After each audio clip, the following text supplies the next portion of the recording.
A fun graduation trip that promised to be an unforgettable holiday suddenly turned into something terrible.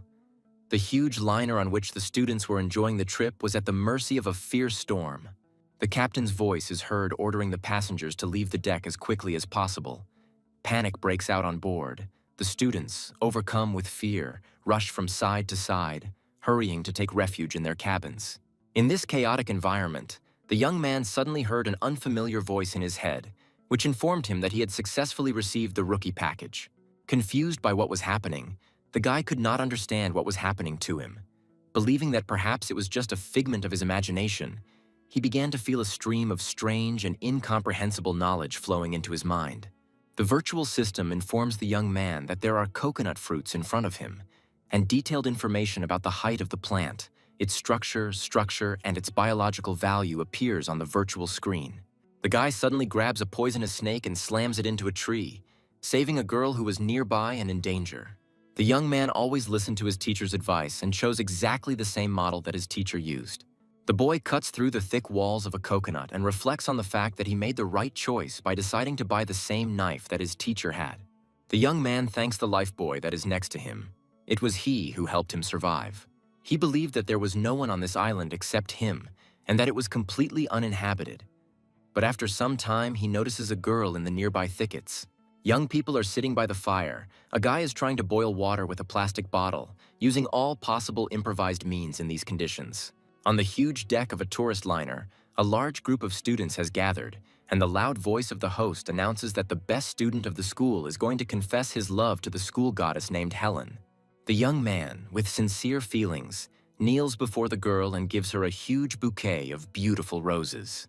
The people around them begin to loudly applaud and call on Helen to give her consent, supporting the romantic moment. The students whisper quietly among themselves, discussing the guy and saying that he is a promising young man, possessing not only beauty and talent, but also a high level of academic performance, which is reflected in his large scholarship. The protagonist is slightly to the side, intently watching a talk show about survival in the wild, and is completely immersed in what is happening on the screen. The guy finishes watching another episode of a talk show. At some point, he yawns and stretches a little. Suddenly, raindrops start falling on his face, which surprises him, because just recently the weather was clear and nothing foreshadowed a change. The weather changes with astonishing speed. The sky is covered with dark storm clouds. The captain's voice is heard over the loudspeaker, announcing that the ship has entered a storm zone and that everyone needs to leave the deck as quickly as possible. Panic begins among the students on deck. They try to escape to their cabins as quickly as possible, hoping that it is safe. The protagonist holds tightly to the fence, realizing that the situation is becoming more and more serious because the storm is constantly getting stronger and threatens their lives. The guy thinks that it is too late to seek refuge in the cabins and decides to try to get to the lifebuoys, which seem to him to be the only chance for survival. The young man's classmates try to stop him, demanding that he obey the captain's order and immediately go to his cabin.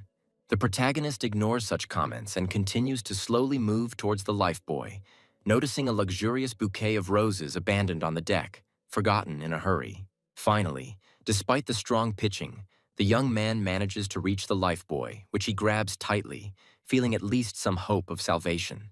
At this moment, a huge wave with incredible force turns the ship over, and it begins to quickly sink to the bottom. The young man loses consciousness, and the last thing he hears is an unfamiliar voice telling him that the survival system has been activated. The young man is washed up on the shore, unconscious, while the virtual system reports that the newbie's data packages have been successfully downloaded and asks if he wishes to activate them for further action. The guy regains consciousness and suddenly opens his eyes. He's overcome with deep shock not only because of the shipwreck, but also because of the incomprehensible dream that remained in his memory. The young man looks around the coast, noticing the traces of the recent disaster, and thanks fate that he remained alive and was able to avoid the fate of most of the passengers.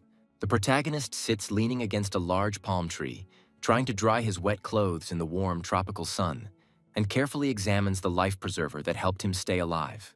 The young man is sure that there are no signs of life on this island.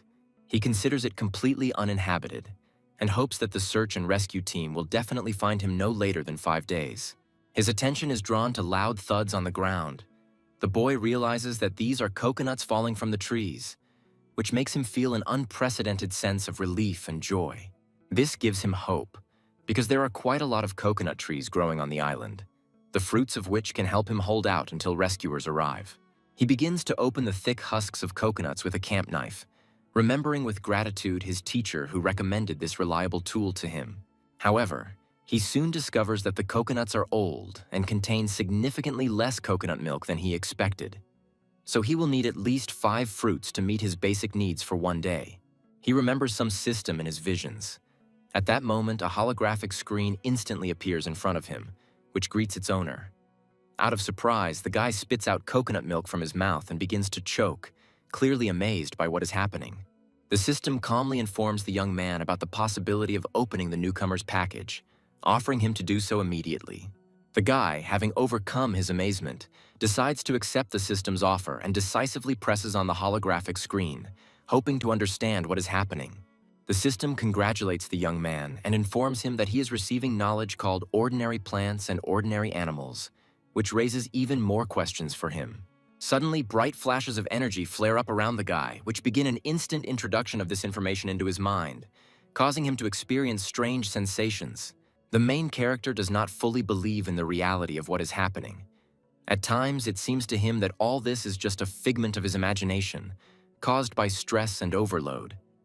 But he feels that he instantly received a huge amount of strange knowledge that suddenly filled his mind. A holographic screen appears in front of the young man, which informs him that there are coconut fruits in front of him, and begins to provide extensive information about the plant, including its beneficial and practical properties. An unexpectedly loud cry coming from the nearby thickets distracts the young man from his thoughts and makes him wary. This is extremely stressful for the guy, as he was sure that the island was uninhabited, but now it has become clear that there is someone else here. He instantly reacts to the cry, feeling acute anxiety, and begins to run towards the thicket from where the sounds were coming. Making his way through the dense bushes, the guy pushes aside the thick branches. Finally, he sees a girl in front of him, half naked, sitting on the sand and screaming loudly, clearly frightened by something. The young man immediately recognizes her. It is Helen, the best student at the university, the same one who was the center of attention on the deck of the liner. He notices that a poisonous snake is slowly approaching the girl. The system immediately tells him what kind of reptile it is, giving him all the necessary encyclopedic information to understand the threat. Helen is clearly very scared, her voice trembling with fear. She begs the young man to save her from the poisonous snake that is rapidly approaching her. At the very moment when the snake lunges at the girl, the guy manages to grab it, not allowing the reptile to reach its target.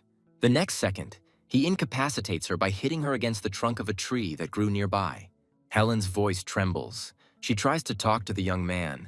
The guy turns away and suggests that she first get dressed to feel more comfortable. Realizing that she is in an extremely awkward situation, Helen tries to calm down and collect her thoughts to explain everything that is happening. She finally reveals that she decided to hide behind the trees to take off and dry her wet clothes, and could not even imagine that something like this could happen to her. Helen watches the young man who is busy collecting coconuts and realizes that he is a good guy who saved her life at a critical moment.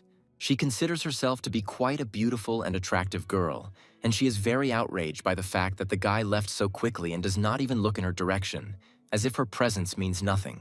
Deciding not to leave this unattended, the girl begins to slowly approach the guy, intending to start a conversation with him and express her gratitude. Approaching him, Helen thanks the guy for saving her and says her name. Expecting further communication, he calmly answers her that he already knows who she is, and introduces himself, saying that his name is Chin.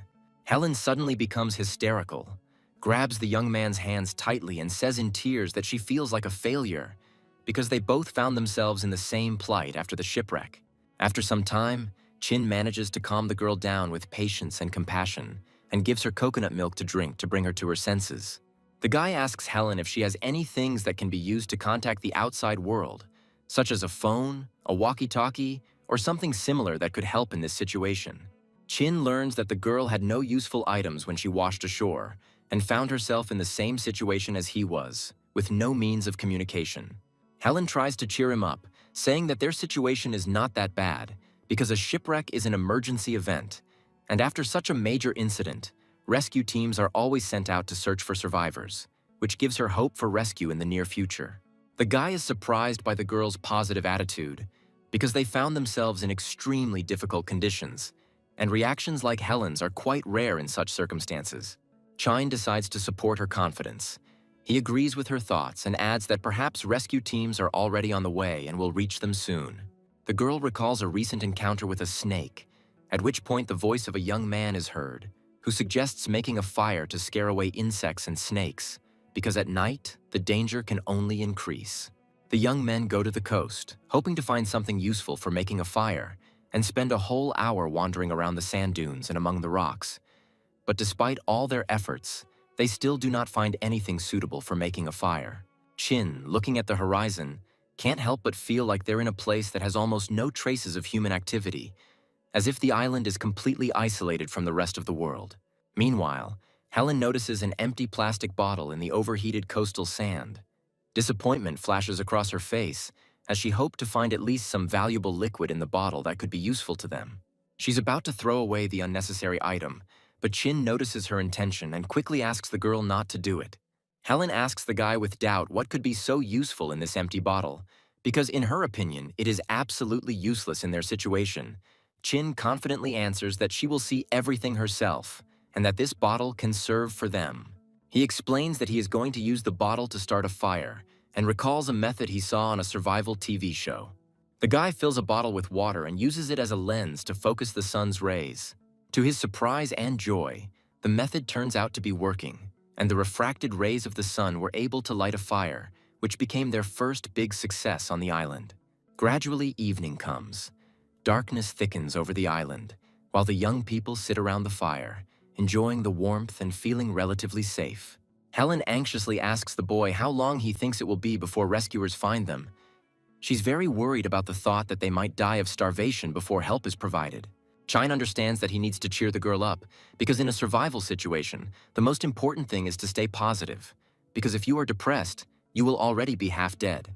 He confidently says that rescue operations usually last for several days, and the maximum time they might have to spend on the island is 1 week. He also adds that there is no need to worry about food as the beach is full of coconut trees, and even if they only drink coconut milk, they can last for a week. After finishing his speech, Chin takes out the dead snake, surprising Helen, who immediately asks what he plans to do with it. Chin smiles and replies that she will see everything for herself soon, and begins to deftly dismember the snake, showing off her skills. Helen doesn't even want to think about the fact that the guy is going to fry this snake for dinner. There is obvious disgust on her face. Chin doesn't see any problem with this and asks Helen directly why she is so surprised, because they will be eating meat for dinner, and this should please her, since food in such conditions is a real gift. Helen categorically refuses to eat such food, declaring that she will not try snake meat even if she is threatened with starvation. Chin does not share her disgust and decides that if she is so squeamish, she can continue to fast, since he does not intend to persuade her. Chin calmly begins to eat his portion of snake, deliberately telling the girl how crispy and delicious the meat turned out, trying to make her jealous. Helen is very hungry, but she resolutely turns away, trying to show her outward disdain for such food despite her growing desire to eat. Chin continues to eat his portion with pleasure and loudly talks about how delicious it is, how he likes the texture and smell of the meat. He wants to provoke the girl. Helen can't take it anymore and demands that he immediately stop behaving like this. However, a moment later, she takes the skewer with her portion and says that the guy still persuaded her to try it. After eating the first piece, Helen suddenly realizes that the fried snake is not so bad. Its smell turned out to be quite pleasant, and the taste is quite appetizing and tender. Chin considers it lucky that they came across a red snake today, otherwise they would have to go hungry tonight. At this moment, the guy's thoughts switch to the virtual system, and a holographic screen instantly appears before his eyes, informing him that the owner has lit a fire and receives 100 points for it. Helen notices the strange movements Chin makes in the air and asks worriedly what is happening to him. His behavior seems suspicious to her. Chin, not wanting to explain that he sees something strange, quickly replies that he just got an insect under his shirt. Chin understands that only he can see the system's holographic screens, and is not going to tell the girl about it yet, preferring to keep his new abilities a secret. The young man reflects on the fact that people are unpredictable by nature, and he only spent a day with Helen and still has no idea what kind of person she is. If he tells her about the system, she might think he's crazy or tell someone else, which could get him into trouble. But Chin decides that as long as Helen can't see the system's holographic screens, he shouldn't worry about his secret being discovered. He enters the main menu of the system, where he finds information that the owner will be rewarded with survival points for his efforts, and these points can later be exchanged for items in the virtual store. Chin enters the store and notices that there are many products available, but they are all quite expensive. Suddenly, his attention is drawn to a strange lot called True Love in the Wild. This item has no description and only a name, but Chin believes that this skill could be very useful in their current situation. He notices that everything in the system store is expensive, and the cheapest item costs 2,000 points, while he only has 100 in his account, so he can't afford anything yet. Chin thinks about the fact that there is no task list on the main page, and because of this, he does not know how else to earn points to use the system's capabilities. He speculates that the coconuts will keep them alive until rescue teams arrive. But the fruit contains only carbohydrates and no protein, which could prove a problem in the long term. The young man decides that the next day they should split up and try to collect fish and shrimp washed up on the beach during low tide to supplement their diet. Despite being tired and under a lot of stress, Chin can't fall asleep, and getting up from his seat, he looks closely at the girl who is sleeping peacefully nearby. Coin notices how peacefully Helen sleeps and comes to the conclusion that she must not be afraid of him. Otherwise, she would not have been able to fall asleep so quickly next to him. The young man looks up at the brightly shining moon and decides that they will definitely discuss all their plans tomorrow. The young man's sleep did not last long. He suddenly woke up and instantly opened his eyes. Chin was very cold, and he couldn't understand why the temperature had dropped so suddenly and it had become so cold. He watches as Helen continues to sleep, but is shaking from the cold, and he understands that this is very bad for her. The guy decides to wake her up so that she does not freeze. Chin carefully approaches the girl and begins to gently shake her shoulder so as not to frighten her. He immediately feels that Helen's body is cold to the touch, but the girl is so tired and nervous during the day that her reaction to the world around her is now dulled. Suddenly, she wakes up and starts screaming loudly, frightened, asking the young man what he is doing and why he is trying to touch her. Chin is surprised by the girl's violent reaction. He tries to calm her down, explaining that he had no bad intentions. Helen continues to loudly express her indignation, stating that she thought he was a good person and is now extremely disappointed with his behavior. Chin informs her that he only wanted to warn her about the coming cold, as the temperature had dropped sharply and it had become dangerous for both of them. He suggests that the girl immediately come closer to the fire to warm up if she does not want to get hypothermia and suffer serious consequences. As the young men sit around the fire trying to warm themselves up, Chin notices how big the temperature difference is between day and night on this island, which makes him uneasy. He thinks that they need to come up with something to survive the cold nights, because they don't have enough clothes to cope with such sudden changes in weather. Helen asks what is going on here, wondering how it was possible that it was warm and comfortable during the day, but now the island is so bitterly cold that it seems like they are in a completely different place. Chin expresses his concern that if the situation does not change, there is a possibility of freezing to death. He suggests that they hug each other to maintain warmth and survive this cold night.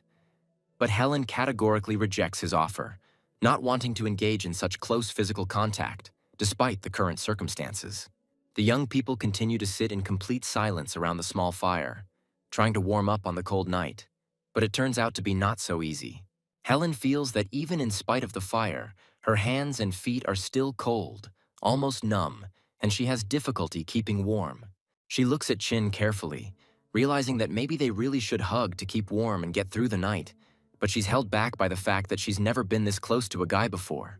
Finally, collecting her thoughts, Helen stands up resolutely and tells the young man that they must do this if they want to stay alive. She insistently asks Chin to close his eyes and not look in her direction so that it would be easier for her to cope with the situation. Chin looks at Helen with great surprise. He asks the girl why she's going to undress. Helen explains that in one TV series she saw people taking off their clothes to keep warm and protect themselves from the cold in extreme conditions. Chin tells the girl that their situation is different, and if they had too much clothing, it might interfere with the heat transfer, but their clothing is too thin and there is no need to take it off. He reassures the girl, assuring her that he will simply hug her to warm her up. Helen is tense and clearly embarrassed, but gradually she begins to feel her body warming up. She becomes much warmer and more comfortable. She slowly relaxes, her eyes close, and soon she falls into a deep sleep, feeling safe. A new sunny day comes. Helen wakes up in a good mood and tells the guy that it is already morning. The young people gaze intently at the beautiful sunrise that paints the sky with bright colors, and they are both overcome by the feeling that, despite the difficulties, this moment is beautiful in its own way. Suddenly, Chin enthusiastically rushes to the shoreline after seeing that the tide has gone out and invites Helen to go with him to collect washed-up shrimp and crabs that could become their breakfast. Helen agrees and they begin to explore the coastal area. Suddenly, the girl screams loudly in pain. One of the crabs has grabbed her hand tightly. She panics and asks Chin to immediately come to her and help. Chin does not get distracted from his work and suggests that the girl use the stone to free herself from the crab's grip. Helen finds a sharp rock nearby and hits the crab's hard shell with it as hard as she can, getting rid of it. She proudly boasts of her success and tells the guy that she did it, happily watching the collected crabs and realizing that a hearty breakfast awaits them. Using his camp knife, the young man deftly opens the shellfish, preparing them for cooking. Helen, watching the process, asks why Chin throws away the shells, since there is still a lot of meat left in them that could be used. Chin smiles and asks the girl not to be greedy, explaining that she won't be able to eat too many crabs anyway, and it's better not to take risks. He says that crab meat has specific properties, and if she eats too much, she may get indigestion, which is something they should avoid. The young people finish breakfast. Chin informs them that they cannot stay in the old place tonight. He suggests going into the forest to build a shelter and protect themselves from the cold night wind. Helen is not very happy with this proposal, but Chin reminds her of last night and the low temperature. Helen asks why they need to go into the forest.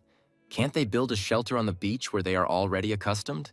Chin explains that the forest has more building material that will be needed to build a reliable shelter, as well as a better chance of finding additional food, which is extremely important for them now. He asks the girl to finish breakfast as quickly as possible, since they still need to get some liquid and hit the road. Chin looks at a large coconut tree, at the top of which is a cluster of coconuts that can provide them with enough liquid for the next day. Chin starts to take off his belt. Helen, seeing this, covers her face with her hands in surprise, not understanding what exactly the guy is going to do. Using the belt, Chin quickly constructs a device and explains to the girl that he saw it in one of the travel shows. The method he is going to use to climb trees is called a two-legged rope. The principle is that the rope increases the friction between the legs and the trunk, as if the legs were sticking to the tree, which makes climbing much easier. After a few minutes, Chin realizes that climbing the palm tree was much more difficult than he initially thought. Despite all the difficulties, he manages to reach the top of the tree. He asks Helen to move to a safe distance to avoid possible injuries when he starts cutting the coconuts. He carefully begins cutting the fruit with his camping knife, trying to do it as quickly as possible. Helen tastes the milk from one of the freshly cut coconuts. She notices that it is different from what they have had before. It is fresher, and these fruits contain twice as much liquid, which is certainly good news. Chin pours the coconut milk into a plastic bottle to make it easier to carry, and tells the girl that they are now ready to hit the road and start looking for materials to build a shelter. Kuen notices that Helen is carrying several coconuts with her and, surprised, asks her why she decided to take them with her. Considering that they had already collected the liquid, Helen replies that they are short of liquid and she does not intend to abandon the coconuts, as any supply, no matter how small, can be very useful. The guy tells her that too much coconut milk can be harmful, as the girl can get vomiting and diarrhea if she drinks it in excess. This information convinces Helen, and she decides to throw the extra fruit on the ground, realizing that it is better not to risk her health. The young men slowly begin to enter the nearby forest, preparing to find a suitable place to hide. Before heading into the jungle, Chin lays out SOS messages using stones on the shore, hoping that rescuers will notice the signal while they are away. Chin used to be fascinated by survival TV shows and always thought that living in the wild could be an exciting and interesting adventure. But now he dreams of returning to his cozy room and lying on the soft sofa. The guy looks around carefully, feeling that he can't shake the feeling that many evil eyes are watching him from all the dark corners of the forest, which causes internal anxiety. Chin passes the bottle of coconut milk to Helen, who greedily quenches her thirst, feeling better with every sip. After this, she hands the bottle back to the guy, but insistently asks him to drink more carefully and not to touch the neck with his lips. Chin overhears Helen asking him what exactly they are going to look for in this forest. She notes that the guy is looking around carefully, as if he is clearly trying to find something important. Chin replies that yesterday's snake belonged to the Annularis family, and such snakes usually live near freshwater bodies and crawl away from them in search of prey. Helen guesses that the guy means the presence of a freshwater reservoir nearby, Chin sarcastically remarks that she has excellent analytical skills. The young man draws her attention to the trampled grass ahead, pointing out that there are broken branches of bushes visible on this path, as well as on other bushes in this direction, which, in his opinion, indicates an animal trail leading to a watering hole. Helen is very surprised by the young man's knowledge, believing that she is very lucky to be with an experienced person on a desert island, where knowledge of nature can save lives. But a moment later, the girl's mood changes when she realizes that Chin is constantly teasing her, using his knowledge for small taunts. She asks the guy how he knows so much about the wild and surviving in it, because his knowledge is truly impressive. Chin smiles and explains that he always wanted to travel and challenge himself in extreme wilderness conditions, but all his knowledge was gained at home, from watching TV and information from the internet. Chin realizes that the forest is larger than he originally thought, and figures that if they don't find a water source by noon, they'll have to start a fire to save time later. Suddenly, the young people stop. Helen reports that she hears some strange sound, which attracts her attention. Chin listens carefully and happily realizes what the sound is. His face lights up with a smile. He takes the girl by the hand and invites her to follow him as quickly as possible. The guy is confident in his guesses. After some time, they come out into a clearing and see a fast stream of fresh water in front of them, which becomes a real victory for them. The young people feel genuine joy, congratulate each other on their important find, realizing that they will now have access to drinking water. Chin considers this a great success, because they found water before noon, and now they will not die of thirst. Helen collects water from the stream in her palms, but does not dare to drink it. She reports that this water is not safe to drink as it may contain a lot of bacteria, which can lead to serious health problems. The young people continue on their way. Helen wonders why they didn't decide to pitch a tent near the water, because it would have been much more convenient than going further into the jungle. Chin finds a flat, open area and explains to the girl that if they set up the shelter near the water, they might encounter wild animals that come to drink, and it would be too dangerous for them. The guy then hands Helen a knife, saying that he's now going to start a fire and look for suitable trees to build a shelter. Helen heads into the nearby thickets in search of large leaves that will be needed to build a shelter, hoping to quickly find the necessary materials. The jungle is always very humid, and because of this, trees are not always suitable for starting a fire. But despite this, Chin manages to find some dry wood to use as fuel. He recalls seeing many thin trees along the way that would be ideal for building a shelter. The young man recalls once seeing a TV program that showed how to make stone axes for survival. He selects the desired piece of stone and begins to whittle it down, hitting it against another stone, hoping to make something suitable. After some time, he ends up with a fairly sharp stone tool in his hands. Chin realizes that he doesn't have much time to make a full-fledged axe, so he decides to act faster. Using a sharpened stone, Chin manages to cut down several thin trees that are suitable for building a shelter. This work turned out to be quite labor-intensive. The young man had to spend about half an hour to cut down one tree. Chin has only managed to cut down 9 trees during the daylight hours, and he thinks it's time to return to camp. After tying the felled trees together with a vine, Chin slung them over his shoulder and slowly walked back to the camp. Coming out into an open clearing, he hears Helen's voice, who says that she is glad to see him and that his long absence has already made her begin to worry. The girl shows him the huge leaves of the banana tree and proudly asks him to look at what she found, hoping that her efforts will also be useful.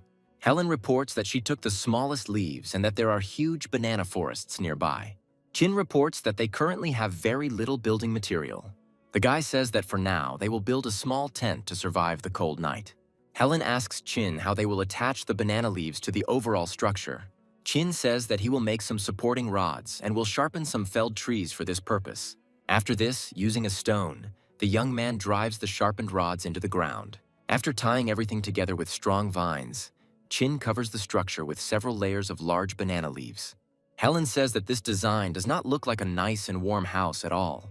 Chin tells the girl that they had very little time and materials, but this structure will help them survive the night. It will protect them from the wind. The heat from the fire will go towards them. At this point, the guy receives a message from the virtual system, which informs him that he received 1,000 points for building a disgusting tent. Helen continues to talk to the young man and express her dissatisfaction to him, not noticing that a holographic screen of the system has appeared in front of him. Chin thinks that this is too much. Besides the girl, even the system thinks his work is disgusting. Helen stops speaking and looks closely at the young man standing next to her. Using an empty plastic bottle, the young people boil water they collect from a stream to disinfect it and make it drinkable. Kin asks the girl not to rush, as he is very worried that she might burn herself with the hot water if she drinks it too quickly. Helen quenches her thirst and then hands the bottle to the guy, once again insistently demanding that he not touch the neck with his lips. Chin thinks that they have solved the problem with heat and begins to think about how to provide themselves with food, because so far they only have coconuts and seafood, and they need to think about additional food sources. The guy continues to think about providing food and looks closely at the girl, who is waving her hands energetically. China decides that tomorrow they will go to the banana grove to explore it and find something useful for their further survival. At this moment, a huge mosquito lands on the young man's hand. Helen delivers a strong blow to Chin's arm, trying to drive away a mosquito. Helen sees that the guy is very unhappy with her behavior and asks the young man for forgiveness for such a strong blow. Chin begins to get seriously worried as more and more mosquitoes appear around them. He remembers hearing that in the jungle they can be poisonous, and even one bite can leave a swelling on the skin. Realizing that the mosquitoes are a real threat, Helen becomes nervous and asks Chin to help her immediately as she begins to panic. Chin cups his hands and produces a thin, drawn-out whistle, which partially helps, and most of the mosquitoes fly away from Helen. The guy then takes a branch of a freshly picked bush and begins to brush away the remaining insects. After this, he decides to throw branches into the fire to create thick smoke. Soon, a thick layer of smoke forms around the tent, which is very effective in repelling jungle mosquitoes. Chin asks the girl to be patient, noting that breathing smoke is, of course, harmful, but it is the only way to drive away insects that they have at the moment. The guy is happy with the design of his hut, as its wall successfully repels the wind. The young people begin to feel warmth instead of the cold breeze coming from the ocean, which helps them feel more comfortable. Unlike the beach, the forest can be full of wild animals, so Chin suggests that Helen take turns keeping watch at night. However, he suddenly notices that the girl does not hear him at all. She is so tired that she fell asleep sitting upright. The young man carefully approaches Helen and gently places her in a cozy place at the base of the hut, trying not to wake her. He realizes that he will have to be on duty alone tonight, and in order to keep himself busy, he decides to make a rope from tree bark, which could prove useful for their survival. The next morning comes. The early sun begins to illuminate the dense forest, awakening all living things, including the birds, which begin to sing loudly, welcoming the new day. Helen wakes up to the sounds of the morning birds, stretches, and feels that she has slept well and has not suffered from the cold that night, which she is very happy about. She notices a strong rope near the fire and asks Chin how he made it, clearly amazed at his skill. At this moment, an irritated and sleep-deprived Chin turns to her, clearly angry at her. He is deeply upset that he was on duty all night alone, and angrily tells the girl that she will have to be on duty tonight. Helen apologizes for her actions yesterday, explaining that she was very tired and does not remember how she fell asleep last night, but sincerely regrets leaving him alone. Chin also apologizes for his behavior, admitting that he lost his temper and asking Helen for forgiveness. He informs her that she will not have to be on duty alone at night, as he plans to swap places and organize the duty schedule to keep things fair. The young people are at a stream with fresh water. Chin asks Helen where exactly she saw the banana grove. The girl points to the east and says that while the guy was busy building a tent, she walked along the stream and came across this grove. Young people go to a banana grove, hoping to find something useful there. On the way, they come across thickets of berry bushes. At this moment, the virtual system tells the young man a lot of useful information about this plant, which helps him understand its value. Chin picks a few berries from a bush and offers Helen to try them, telling her that these berries appear from April to May, are very good for the kidneys, help with colds, and even neutralize the effects of alcohol. Helen asks how tasty the berries are, and Chin smiles and invites her to try them herself to see how delicious they are. Helen tries the berries that Chin offered her and instantly winces. The girl can hardly contain her emotions. She clenches her fists tightly and displeasedly reports that the berries were too sour. The guy throws out the remaining berries, explaining that these are April raspberries, and it is completely normal that they are still sour now, because the ripening season has not yet arrived. After some time, the young people reach a banana grove where a wild banana of the Musa species grows. The system tells Chin detailed information about this plant and its possible uses, which allows him to better understand what they are dealing with. Helen says that the fruits look unappetizing and very green, to which Chin replies that he doesn't know if they are ripe or not, But one thing he is sure of is that they have no other choice yet. Chin realizes that the rope he made is not strong enough to support his weight, so he ties a rock to it to use to pick the fruit. With a deft throw, Chin throws his device towards a huge cluster of wild bananas, hoping to successfully knock it down. He then orders Helen to immediately move away to a safe distance to avoid possible injury. The rope Chin threw caught a huge banana blossom and became firmly attached to it, allowing him to begin pulling. Chin pulls the makeshift rope and begins to pull it towards him, using all his strength to pluck the fruits. However, the bunch of wild bananas holds onto the tree quite firmly, and the young man is unable to pick it right away. Chin puts in even more effort. After a while, a loud crack is heard. A huge bunch of bananas along with the leaves growing nearby falls right on the young man. Helen rushes to him with concern and begins to carefully clear away the rubble, trying to free Chin. The girl believes that the guy was not seriously injured, since the banana leaves are quite soft. Suddenly, Chin's hand appears from behind the mountains of leaves, holding a plucked banana. The guy offers Helen to try it.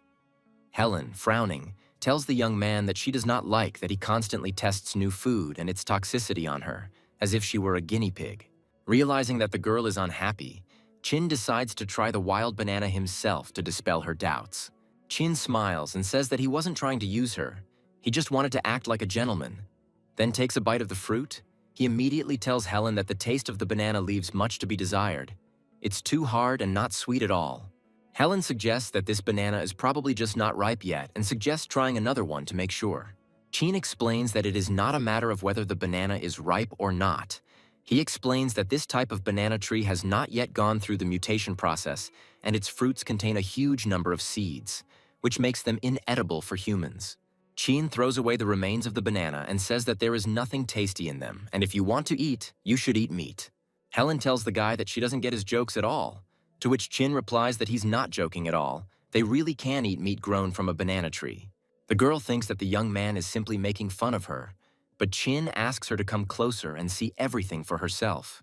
Chin holds out a banana leaf with a large larva on it and explains that this is the meat he meant. Helen looks at the insect in surprise and asks if they can really be eaten and how tasty it can be.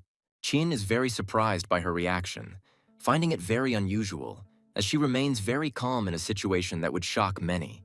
The young men set up a brazier over a fire and begin roasting the larvae. Chin explains that while the larvae may not be the tastiest, they contain 6 times more protein than beef, making them extremely nutritious and healthy. After some time, Chin announces that the larvae are ready and you can start eating them. Much to the young man's surprise, Helen is not at all capricious and begins to try the larvae without much disgust. She reports that they taste quite good and resemble lobster paste, which causes even more surprise in Chin. Helen laughs loudly and tells the guy that these maggots are much tastier and better than his horrible snake meat that she ate before. Chin tells the girl that he is very surprised by her reaction, because he thought that she would be scared of banana worms. But her reaction was completely opposite and unexpectedly positive. Helen explains that she has tried many different shellfish and strange animals in her life, so the larvae were not something unusual for her. And besides, she is now experiencing a strong feeling of hunger and does not intend to be capricious or refuse food. Helen is surprised to see Chin cut up their only plastic bottle. She asks why he did that, since it was an important item for them. The guy replies that he is going to use the bottle to catch fish, which surprises Helen, as she did not expect such a use.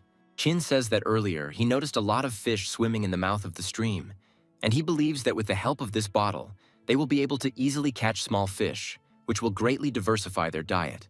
The girl is very surprised and asks the young man how exactly a cut bottle can help them catch fish, since she does not understand his idea. Chin explains the design of his trap. The entrance of the bottle serves as a kind of tunnel through which small fish can swim in with the flow of water, but it will be difficult for them to get out because of the small opening and the constant oncoming flow of water. The guy adds with a smile that he can explain it even more simply. It's easy to swim into a bottle, but difficult to swim out. Helen is still worried about the destroyed bottle, as it was an important item for storing water. She asks how they will drink water now. Chin calmly informs that in this case they will use coconut halves, which can serve as excellent improvised bowls. He adds that the coconut shell can burn on a fire, and he intends to warm the liquid by throwing hot stones into it. He believes that after several such repetitions, the water can boil. Chin suggests finding a suitable place to set up the trap by the stream so they can continue their business while the fish are being caught. The girl asks why he decided to set the trap in this particular place and not near their camp. Chin explains that the area is shady, and in such conditions, water lettuce grows well, under which a large number of fish usually hide, making this a good place for fishing. Helen suddenly breaks away from his explanations and asks if he smells that strange smell she noticed. Chin actually starts to smell a strong odor after Helen points it out. It seems familiar to him, but he can't remember what it is. He asks the girl to wait for him. Helen comes out into a large open clearing and points out to the guy the grass growing there, telling him that it is from this that the strong smell comes. At this point, the system tells the young man that the plant is mint, a member of the genus of plants in the Lamiaceae family, and that its leaves contain an oil that can spread through the air and repel insects. Chin is very happy about this find. Realizing that mint can be an excellent remedy against annoying insects, the guy wants to take some of the plants with him to plant them around the camp to repel blood-sucking insects. Helen expresses her extreme dislike for blood-sucking insects and enthusiastically begins to harvest as much mint as possible, telling the guy that they need to take as much of it as possible. Chin asks Helen to stop and explains that the amount of plants they have will be enough to protect their camp, and that there is no point in taking too many. The young men return to their camp and make a furrow around it, carefully planting mint bushes to create a natural barrier against insects. Chin thinks that today is really their lucky day. He didn't expect that they would find mint and be able to successfully get rid of dangerous insects. The guy suggests that Helen take advantage of the moment to rest a little and recuperate while she has the opportunity, and adds that a little later they will go to the sea for coconuts. At this moment, a holographic screen of the system suddenly appears in front of the young man, informing him that 200 points have been credited to his account for making a stone axe. Chin holds his stone axe in his hands and is surprised to realize that he has already received 2 rewards from the system in one day, which makes him happy. However, he still doesn't understand what specific tasks award points for, and decides that perhaps if he keeps making survival tools, he can earn even more points. Helen watches Chin closely, not understanding why he is so sincerely happy and why he is so intently examining the stone axe. But she does not ask unnecessary questions. Young people come to the beach and are confronted with a large number of broken coconuts lying under one of the palm trees. Koya notices that there is clearly some creature on the island that is eating their supplies, and doing so more efficiently than he can. Helen suggests that perhaps they are not alone here and that someone else may be on the island. But Chin refutes her guesses, pointing to a torn coconut shell and explaining that it is unlikely that a person did this, since it is impossible to do this with ordinary physical force. Helen begins to feel very afraid, assuming that it could be a tiger or a lion, which makes her feel insecure. Chin tries to calm the girl down, saying that her fears are in vain, since such predators are unlikely to eat coconuts, which means their presence here is unlikely. Kumai notices a large footprint in the sand and realizes that it was left by a coconut eater. Helen says that she had previously heard about the existence of giant coconut crabs. Chin confirms these guesses. He says that there are only traces around that belong to a coconut crab. The young people decide to find the coconut crab and begin to follow its tracks. Helen reports that the crab's trail breaks and is no longer visible. Chin raises his head and looks closely at a nearby palm tree. The virtual system tells the young man that the coconut crab is a species of land hermit crab that can grow up to 1 meter in length and is considered the largest land arthropod in the world. Helen carefully examines the arthropod, licks her lips appetizingly, and says that the crab weighs several kilograms. Helen intends to eat a huge crab but doesn't know how to get to it. The young men hide behind a nearby palm tree and wait for the moment when the crab descends to the ground. Helen asks Chin to hurry, as she believes that the crab will now climb the next tree. Chin tells her not to worry, assuring her that the arthropod won't go anywhere and won't be able to just leave after eating all their coconuts. Helen is obsessed with the idea that she needs to get and eat a huge, delicious crab as quickly as possible.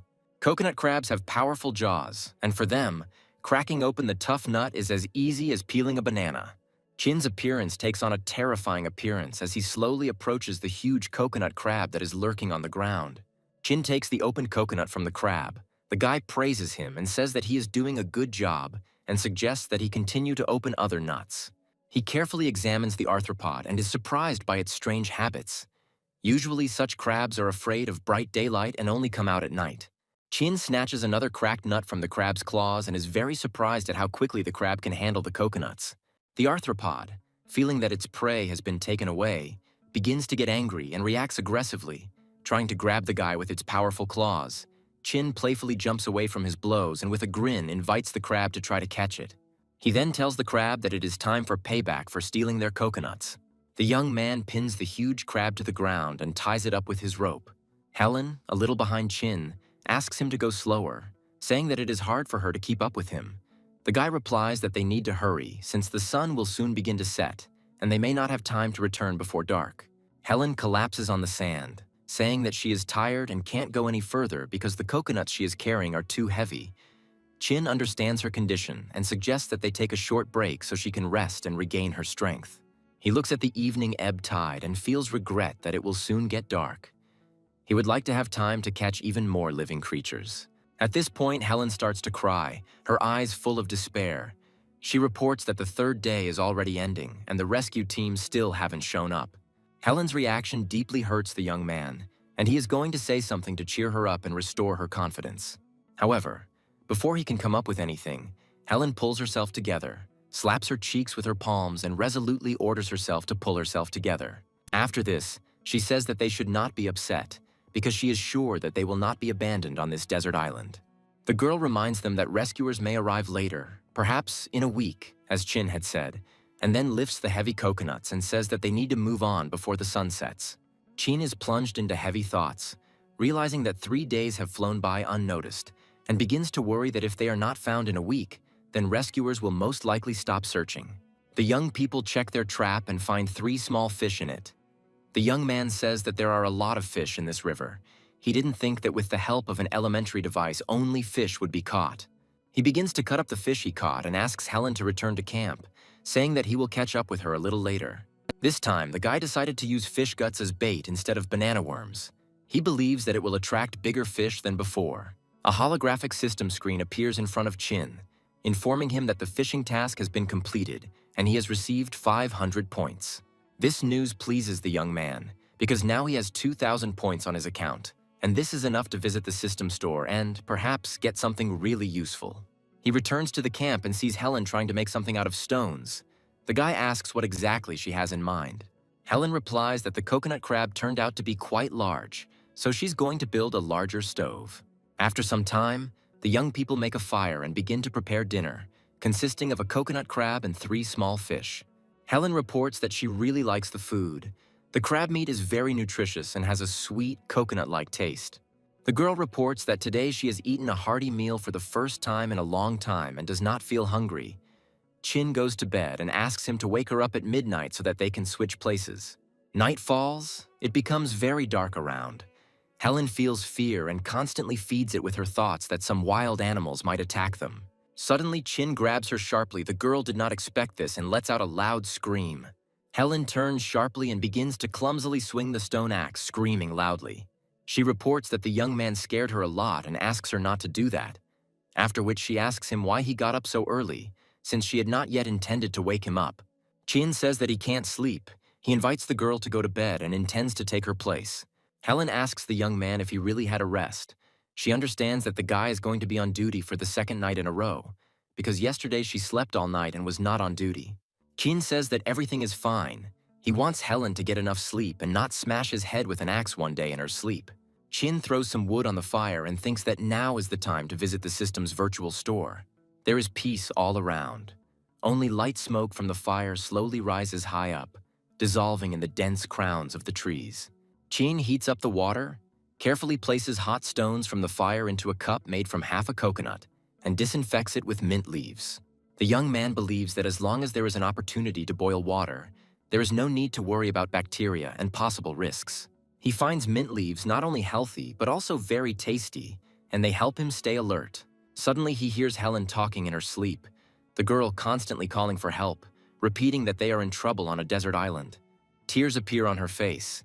She hopes that the rescuers will not abandon them and will definitely come to their aid. Chin always thought that Helen was an optimist by nature, but now he thinks that he may have been wrong in his assessment of her. The girl often behaves positively, but probably hides her fears and weaknesses behind it. The guy comes to the conclusion that the sinking at sea was a test beyond her capabilities.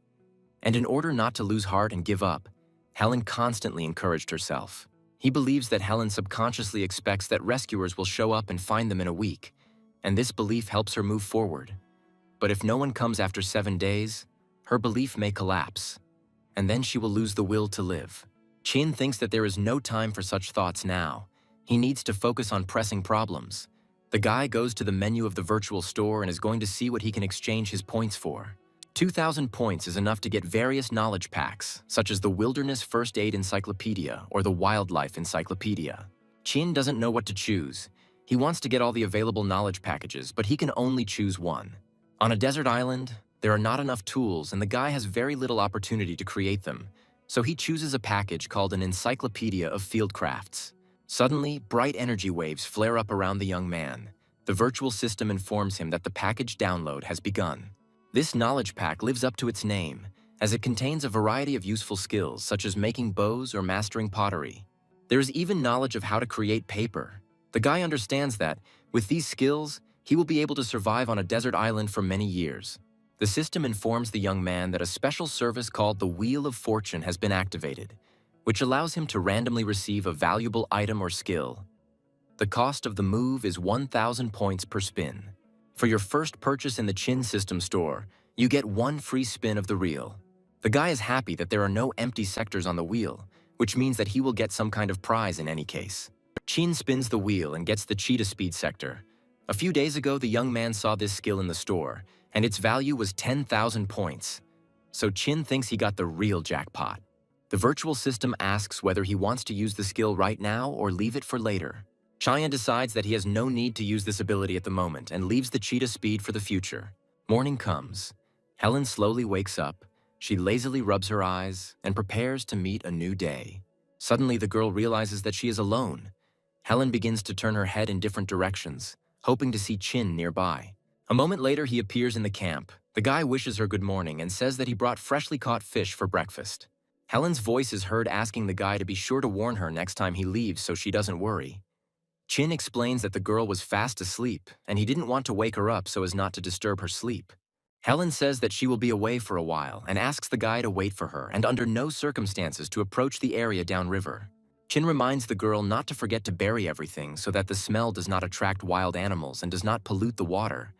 Helen reacts emotionally to his words and says that she just wanted to wash herself. Chin is left alone, sitting by the fire and eating fried fish, wondering why Helen reacted so strongly to his remark. He understands that it is important for girls to take care of themselves while on this desert island. Helen has never been able to wash herself properly. She simply hasn't had the opportunity, and she is a little shy, so she only dared to say so now when she could no longer stand the inconvenience. Chin himself has not had the opportunity to wash properly for a long time, and now he begins to realize that his body gives off an unpleasant odor. Chin informs the girl of his intention to look around for anything useful, asking her to warn him when she returns. During his short journey, Chin discovers a tree with many tinder fungi growing on it, which catches his attention. The system informs him that these mushrooms can live on tree trunks for years.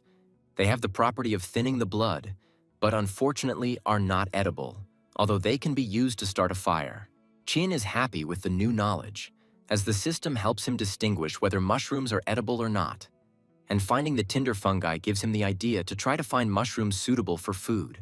Chin finds a large number of berries, but unfortunately most of them are outside the information package provided by the system, and therefore it is unknown whether they are edible or not. The boy suddenly stops exploring the area after hearing a strange sound coming from the nearby bushes, which makes him wary. Chin hides behind a tree. After a while, he sees a huge, plump hare running out into the clearing. The young man receives information that the speed of a hare in the jungle reaches about 70 kilometers per hour, which makes pursuit almost impossible. Chin decides that he can stun the animal by throwing his axe at it, and promptly throws it in the direction of the hare. The guy misses, and not wanting to let his prey go, rushes forward, hoping to grab the animal while it is confused. The hare, deftly maneuvering and developing incredible speed, quickly disappears into the forest thicket. Chin falls to the ground, feeling disappointed, and admits to himself that he always thought catching a hare was difficult, but he didn't expect it to be so difficult in reality. Chanya decides to return to camp, believing that enough time has passed and Helen has already completed her water procedures. After some time, moving through the forest, the young man stops, realizing that he is lost. He cannot remember in which direction the camp is. This makes him worried. He was lucky that the morning dew had moistened the ground and left his footprints on it. Otherwise, the boy would not have been able to find his way back to the camp. Chin returns to camp and is very surprised by the girl's absence, wondering why she hasn't returned yet. He is indignant that her bathing takes so long.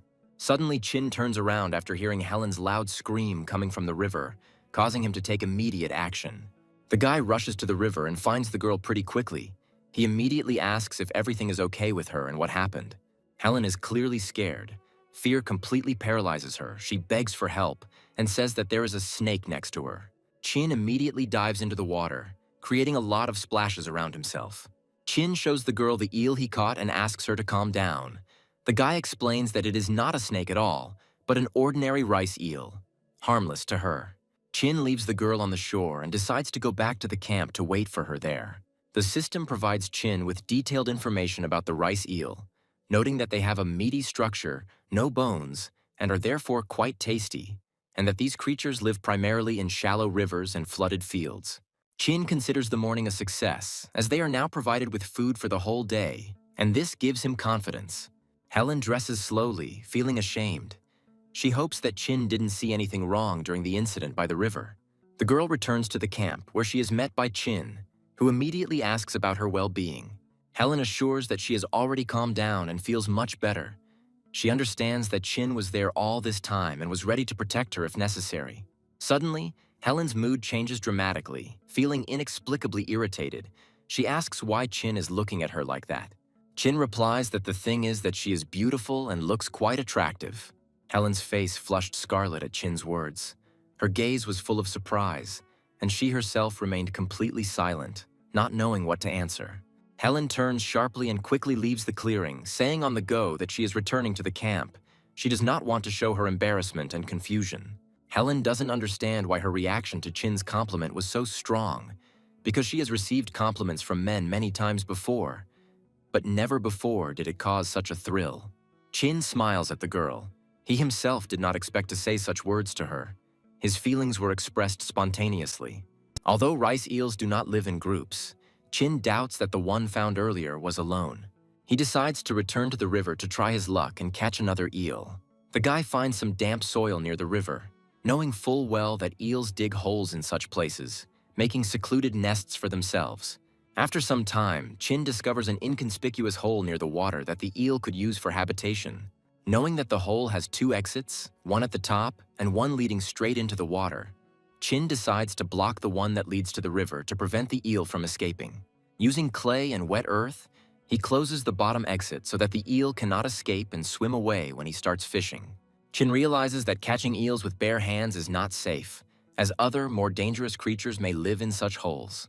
He decides to weave together some long stalks of grass to carefully lower into the hole, realizing that such an activity requires special care, since snakes, unable to dig their own holes, often occupy those dug by eels and can pose a threat. Chin had a similar experience when he accidentally caught a water snake instead of an eel when he put his hand into a hole in junior high school, and was very lucky that the snake was not poisonous, leaving a lasting impression on him for life. The system advises that the best time to catch eels is in the summer, when they are in mating season and often emerge from their burrows and release lots of water bubbles, making them easier to spot. Chin carefully lowers a bunch of grass into the hole to find out what is actually living there, an eel or a snake. A moment later, something inside grabs the grass and begins to yank it sharply, which gives the guy a surge of adrenaline. With a sharp movement, Chin pulls out the improvised rope and happily realizes that he managed to catch an eel. This is another success. Helen happily examines the catch, genuinely surprised that the guy was able to catch a few more rice eels. Chin smiles as he explains that it wasn't that easy. He had to work hard and put in effort to find and catch the eels. But he is happy with the result, because now they are provided with food. Helen wonders what they will do with the catch, because if they fry all the eels at once, they will not be able to eat them all at once and they may spoil. Chin says they will smoke the eels to preserve their meat longer, giving them the freedom to eat in the coming days. He starts a fire and constructs a simple smoking rack, explaining that the process will only take 3 to 4 hours, As they don't need to store the meat for long, they plan to eat it in the next few days. Helen, feeling the need to be helpful, asks Chin if there is anything she can do to help, admitting that she often feels left out and uncomfortable. She notes that Chin is always busy, and she wants to contribute to their shared survival as well. Chin smiles and replies that he will teach her how to weave ropes from tree bark, and once she has mastered the skill, she will be in charge of making ropes in their camp. Chin also announces that he is going to the river and asks Helen to heat the stone slab for their upcoming dinner to speed up the cooking process. With the help of the trap, he manages to catch only 2 or 3 small fish, no more than 5 or 6 a day, which he considers insufficient to provide a stable diet for both of them. He decides that the best solution would be to build a dam to preserve the fish he catches. In the coming days, they will feed on eel meat, while simultaneously accumulating fish in a man-made pool to ensure a steady supply of food. Chin believes that they are already provided with food for the next 3 days, and begins to think about improving their housing in case the rains begin. After this, he turns the trap over and releases the caught fish into a small artificial pool. Helen is very hungry during the day and is looking forward to finally having dinner. Her stomach is growling with hunger. Chin turns over pieces of eel on a hot stone slab, informing Helen that dinner will be ready in a few minutes. One last touch left. Chin decides to add some wild berries to the dish to give the eel a special note.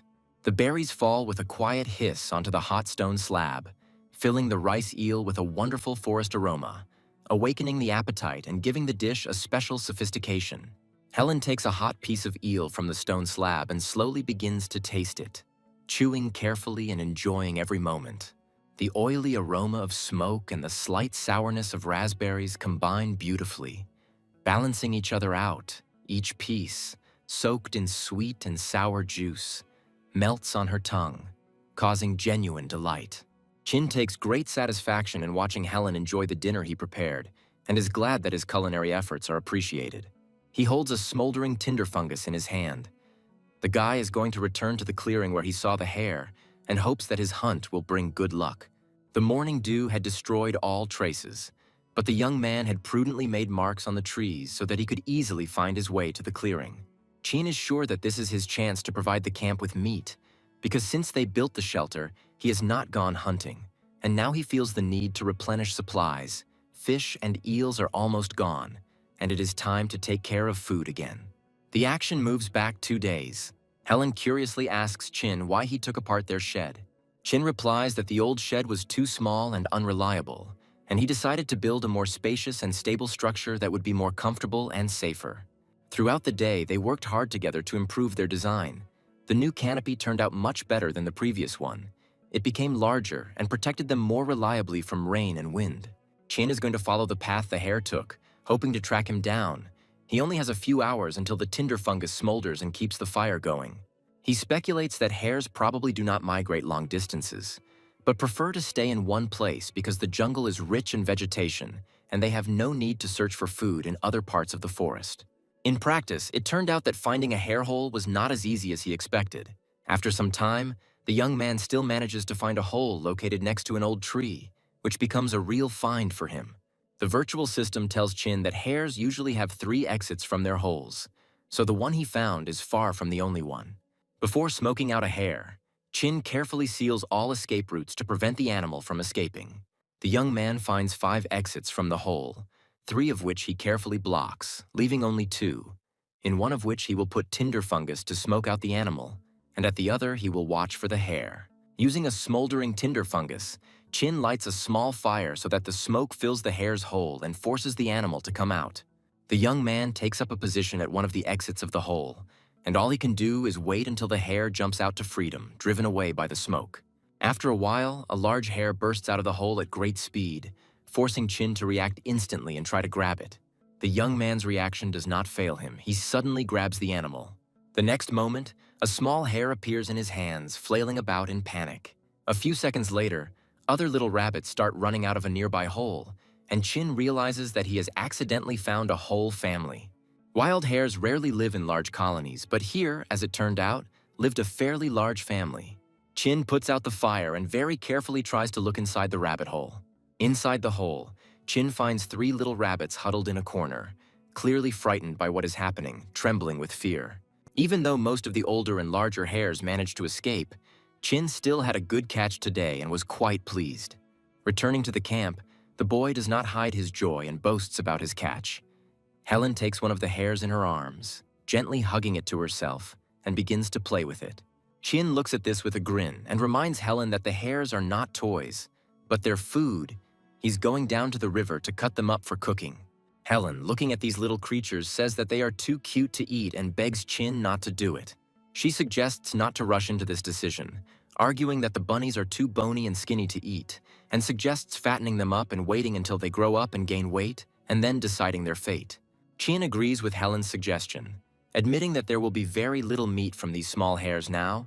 He says that they will eat the only large hare and leave the rest and take care of them. Helen gently hugs the bunny, asks him for forgiveness, and whispers that they really have no choice. She did everything she could to delay their fate. Chin begins to carefully cut up a large hare, taking into account that the meat of a wild animal has a strong smell, so it is important to properly bleed and skin it. He notices that the fur of wild hares is much tougher than that of domestic rabbits, and decides to save the skin, planning to use it in the future. Helen says that she doesn't like rabbit meat at all as it's too smelly, to which Chin suggests that she eat fried fish and leave all the meat to him. He understands her, since he himself notices that the meat of the fried hare really has a disgusting smell, and even after careful processing, it was not possible to get rid of this stench. Chin looks at a happy Helen and asks her why she looks so happy and asks her to share information. Helen smiles and announces that tomorrow is the 7th and final day of their stay on the island. The girl says that they will finally be able to leave the island and that this is a great reason to rejoice. Chin looks at the smiling Helen and feels surprised by her naive thoughts, because their situation is far from joyful. After some time, Helen notices strange devices in Chin's hands and, coming closer, asks what he is doing. Chin calmly replies that he wants to make fire. Helen, in surprise, points to the already burning fire nearby. She says that they already have a fire and does not understand why Chin is doing this. Chin explains that he wants to learn a new skill because the more he knows and can do, the better for their survival, especially if one of those dark days comes. Having received a new package of knowledge from the system, the guy mastered 5 different ways of starting a fire, and although the most productive is using a flywheel, he decided to try the technique with a wooden bow. He begins to work diligently with the new device, quickly mastering the technique. Soon, due to intense friction, a light smoke appears. Chin picks up the smoldering moss in his hands and begins to gently fan the flames with his light breath. A minute later, a new fire is already burning at his feet. Helen, watching this process, experiences sincere childish joy and cannot help but praise him for this new skill. The next morning, the young people prepare to leave their camp. Helen tenderly bids farewell to the little hares and asks them to behave well. Chin looks at the girl and thinks that she is still sure that rescuers will definitely come for them exactly on the 7th day. He realizes that she lives in her own world, and he becomes increasingly concerned about how she will perceive reality if their expectations are not met. Helen settles down on the shore and eagerly awaits the arrival of rescuers, being very surprised by their absence and assuming that she just needs to wait a little while. Chin realizes that they will most likely be forced to spend the night on the beach, so he decides to prepare in advance, gather firewood and some coconuts to provide them with minimal comfort. Yesterday, Chin learned a new fire-making technique and decided to try it out in real life today.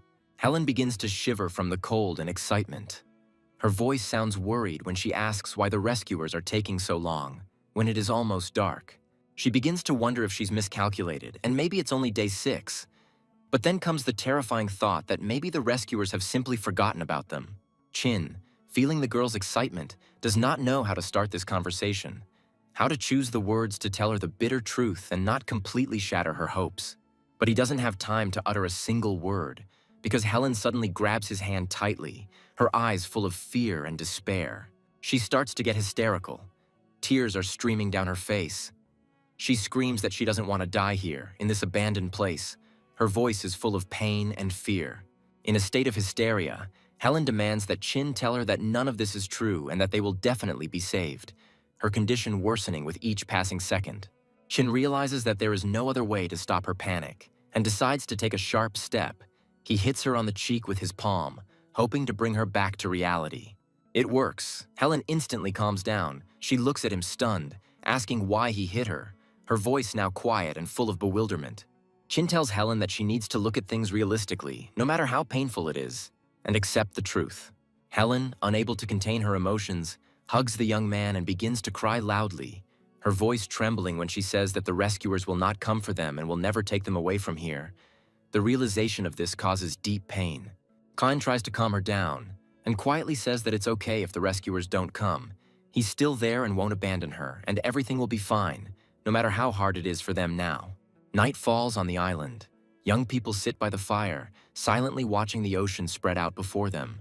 Silence fills the space around them, as if they were alone in this world. It's early morning.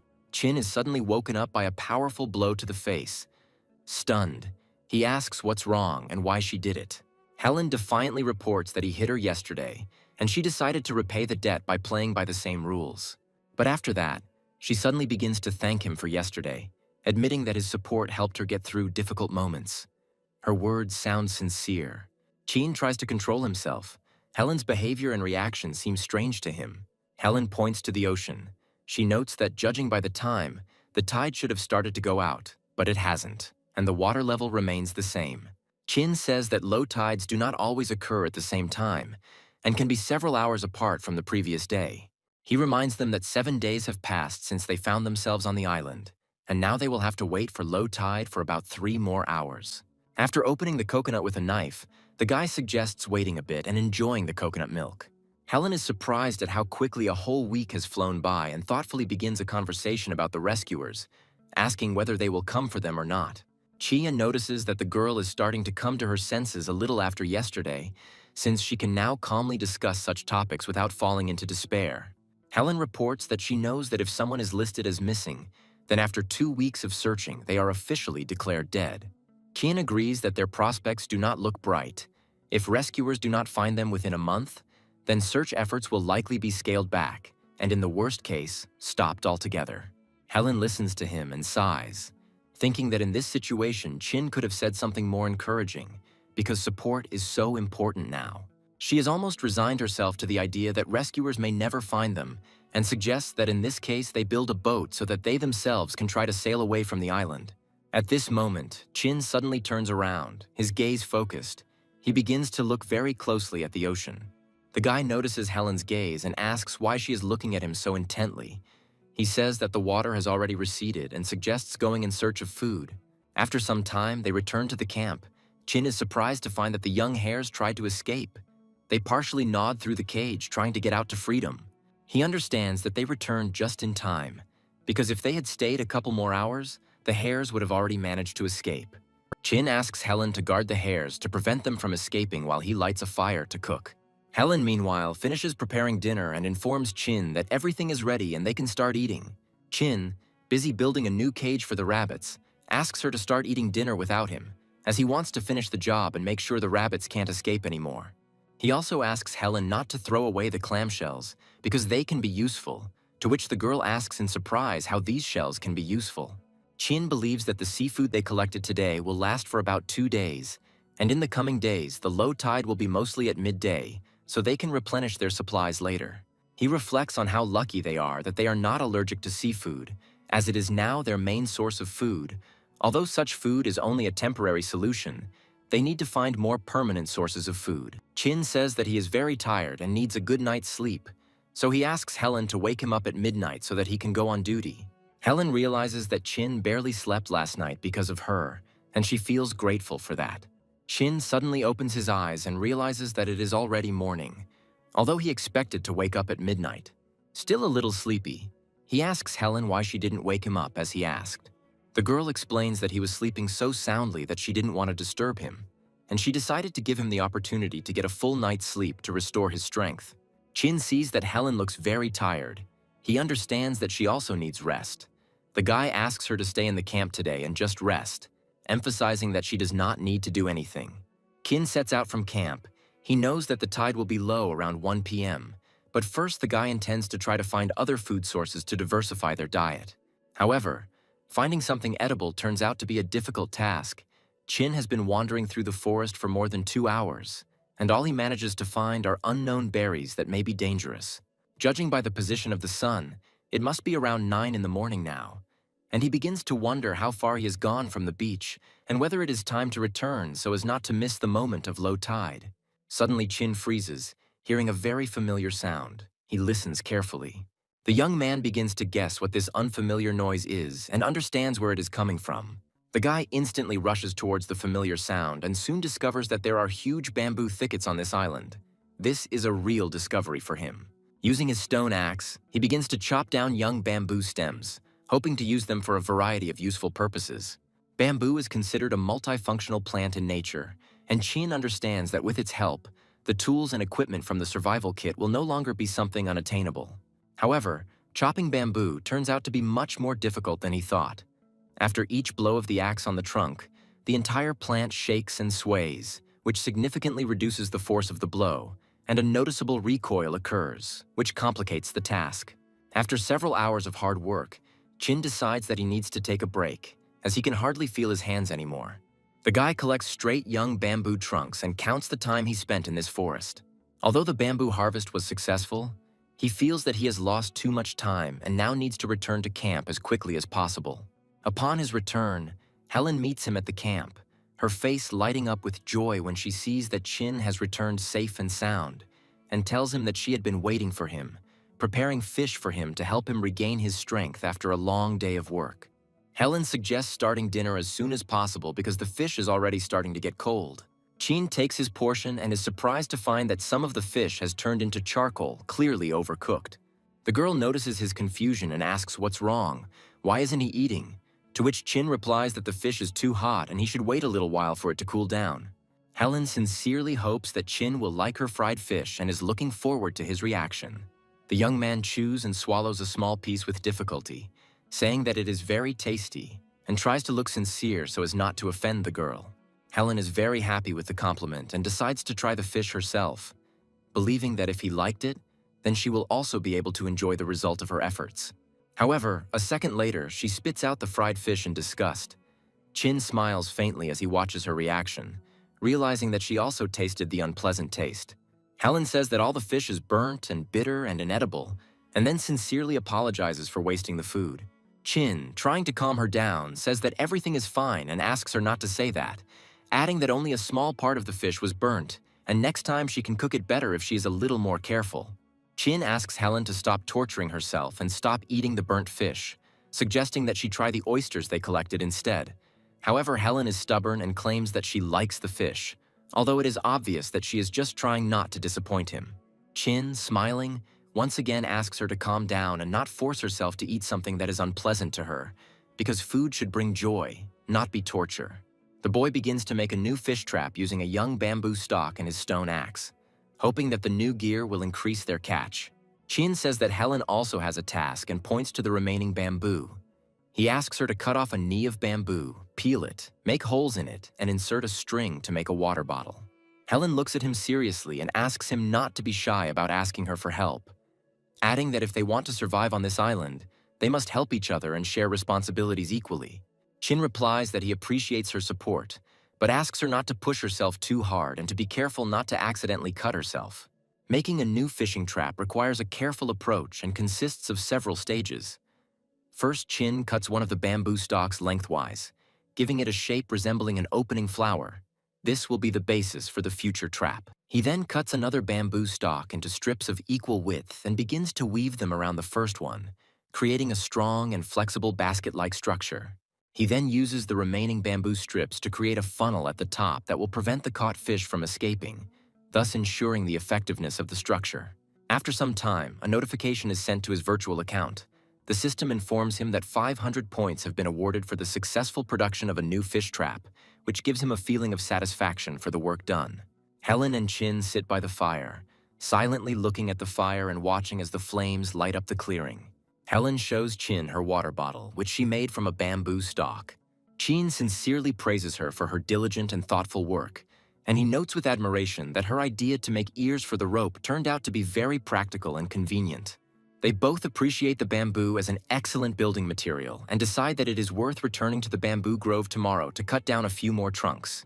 Helen says that she does not intend to be a burden and that her help in this matter would be very useful. Chin wants to discuss an important issue with the girl before he tried not to burden her too much, fearing for her mental state. But now that she's clearly back to normal, he admits that having his hands free would definitely be a good thing. Helen notices that the bamboo thickets are simply huge. There is no end in sight. The couple spends more than 2 hours on the road, and now feeling tired, they decide to take a break and rest a little to regain their strength. Helen likes the bamboo grove. She thinks it's a nice place and suggests moving the camp, as there are a lot of useful materials there and the space seems more cozy and calm.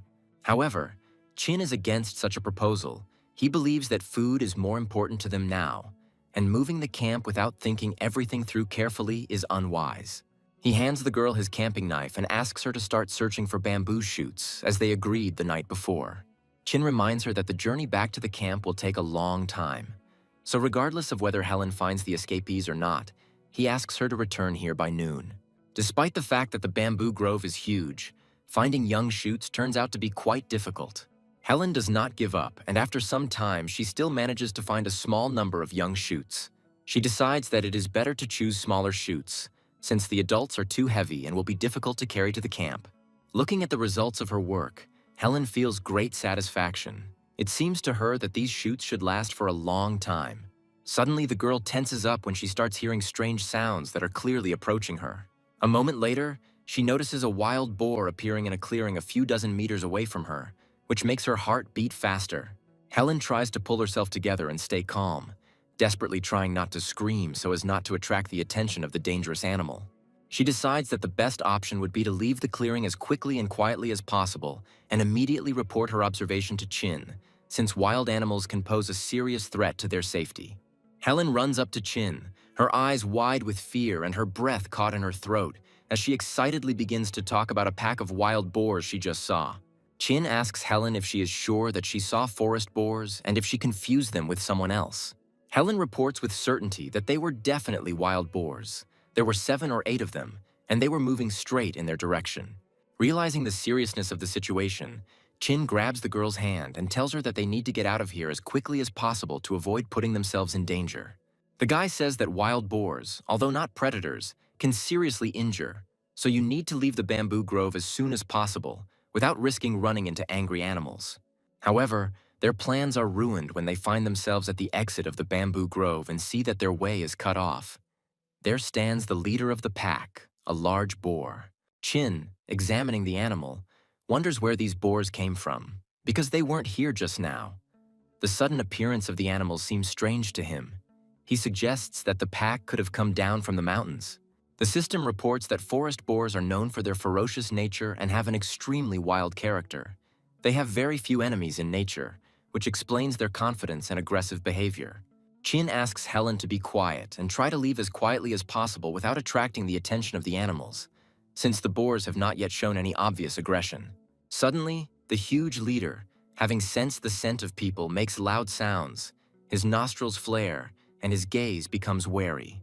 The boar roars loudly and rushes at them, forcing the young men to run away. The whole pack rushes after the leader, their hooves loudly pounding the ground. Chin understands that the situation is serious. These animals are too fast, and in just a couple of minutes they will catch up with them if nothing is done. Helen, barely breathing, reports that she can no longer run. Her strength is running out. Despair overwhelms her. She wonders if this is her end, and feels how panic is taking hold of her more and more. Looking at Chin, she suddenly realized that she couldn't be a burden to him. If she stayed, the guy would be able to be saved. With difficulty pulling her hand away, Helen screams at Chin to leave her and save himself, because she has absolutely no strength to continue running. Chin turns around. He clearly doesn't intend to leave her. Anger and determination can be seen in his eyes. The guy won't let her stay and become a victim. The wild boars continue to pursue the young men, gradually reducing the distance between them, their hooves thumping dully, increasing the feeling of fear in the young men.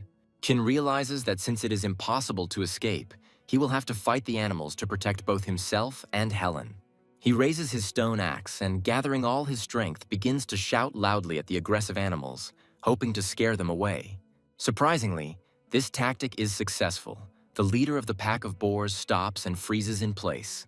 Chin recalls the words of a hunter from talk show, who once said that in a pack of boars, no one is willing to sacrifice themselves for the sake of others, and therefore, when frightened, they can easily run away. The young man decides to take advantage of this knowledge. He continues to shout loudly and confidently walks towards the animals, his movements full of determination. He swings his axe, believing that he is only one step away from victory, and this confidence gives him courage. Chin decides to throw his stone axe straight into the flock, hoping that this will finally scare the boars away and force them to retreat. As it turns out, the tactic really works. The huge animals turn sharply and hide in the nearby thickets, not wanting to take any risks. Helen approaches Chin, her eyes full of worry. She asks if he is hurt, to which Chin replies that he is fine and she does not need to worry. Chin informs Helen that the herd of boars may return soon, so there is no time for talking now and they should return to camp as quickly as possible. Chin picks up the axe, glad it didn't break, but suddenly freezes in place, noticing the pack leader standing motionless in front of him. A huge boar stands right in front of him, not moving and breathing heavily. Chia notices a deep wound on his leg, from which blood is flowing heavily, and he realizes that it was this wound that prevented the animal from escaping with the others. Chin is aware that wounded animals can be extremely dangerous. Fear and pain cause them to act in a state of panic, and they can only become more aggressive when they feel threatened. If a boar feels cornered, it may charge at an enemy in a state of frantic desperation. Chin shouts loudly at the animal, ordering it to go away, and then throws a stone axe towards it, aiming for its head. The blow is not strong enough to cause serious harm to the boar, and instead of running away, the boar begins to roar loudly and charges at Chin in fury. Chin realizes that he needs to divert the boar's attention to himself in order to save Helen, and orders her to return to camp immediately. The guy begins to lead the boar further and further, trying to take him away from the place where the girl remained. He risks his own safety to save her. Finally, Chin loudly orders Helen to return to camp immediately, and not to hesitate, because every moment could be decisive. He sees that the boar is persistently pursuing him, and understands that it is high time to use one of his spare skills to win this dangerous confrontation. Chin activates the virtual screen and quickly selects the feature called Cheetah Run, which he won earlier on the Wheel of Fortune. In the blink of an eye, the virtual system activates the skill, saying that it will last for 1 day. The boar pursues him with all his might, but the distance between them quickly increases, and the young man manages to break away, leaving the pursuer behind. Chin finds this skill incredibly useful, but immediately notices that it takes up a huge amount of energy in a short time, draining his strength. After a few minutes of running, Chin begins to realize that his body is no longer able to continue running. A terrible fatigue is gripping his muscles and his breathing is becoming intermittent. The Cheetah Run skill is designed to last for 1 day, but Chin's physical capabilities clearly do not allow him to continue for that long. He was only able to maintain the speed for 3 minutes. Thanks to this incredible dash, he managed to get several kilometers away from the boar. The huge boar continues to pursue, his leg wound seeming to only fuel his aggression, making him even more dangerous and uncontrollable. Chin watches as an enraged animal appears at the edge of the forest, notices him, and increases its speed. Chin runs to the nearest tree and tries to climb it as quickly as possible, hoping to hide from the boar and be out of its reach. The guy hopes that the boar won't notice him, because these animals have very poor eyesight, and in the dense foliage of the tree he can remain unnoticed. The boar appears in a clearing next to a tree and begins to slowly walk around, clearly looking for the person who, in his opinion, is still nearby. Despite poor eyesight, the boar has an excellent sense of smell and quickly detected the human scent. Chin considers the boar a worthy opponent. Being wounded, the animal pursued him for several kilometers and did not give up, continuing its hunt, which causes respect in the guy. He hopes that he is now safe, because these animals are completely unable to climb trees, and he will be able to hold out here for a long time. But the next second, the tree he was sitting on was suddenly shaken by a powerful blow, and it made Chin's heart stop. The boar, full of rage, begins to tear apart the tree's root system and deliver powerful blows with his skull, clearly intending to fell the tree and get his target. The tree begins to wobble violently. Chin remembers the story of an old man from the village who once said that boars are capable of felling a tree with their blows. He always considered this an exaggeration of old tales. But now, watching what is happening, he understands that this is quite possible. Chin realizes that if the boar continues its attacks, the tree will not last even half an hour, which puts him in a very dangerous position. Suddenly, the boar stops attacking, turns around and slowly moves away from the tree.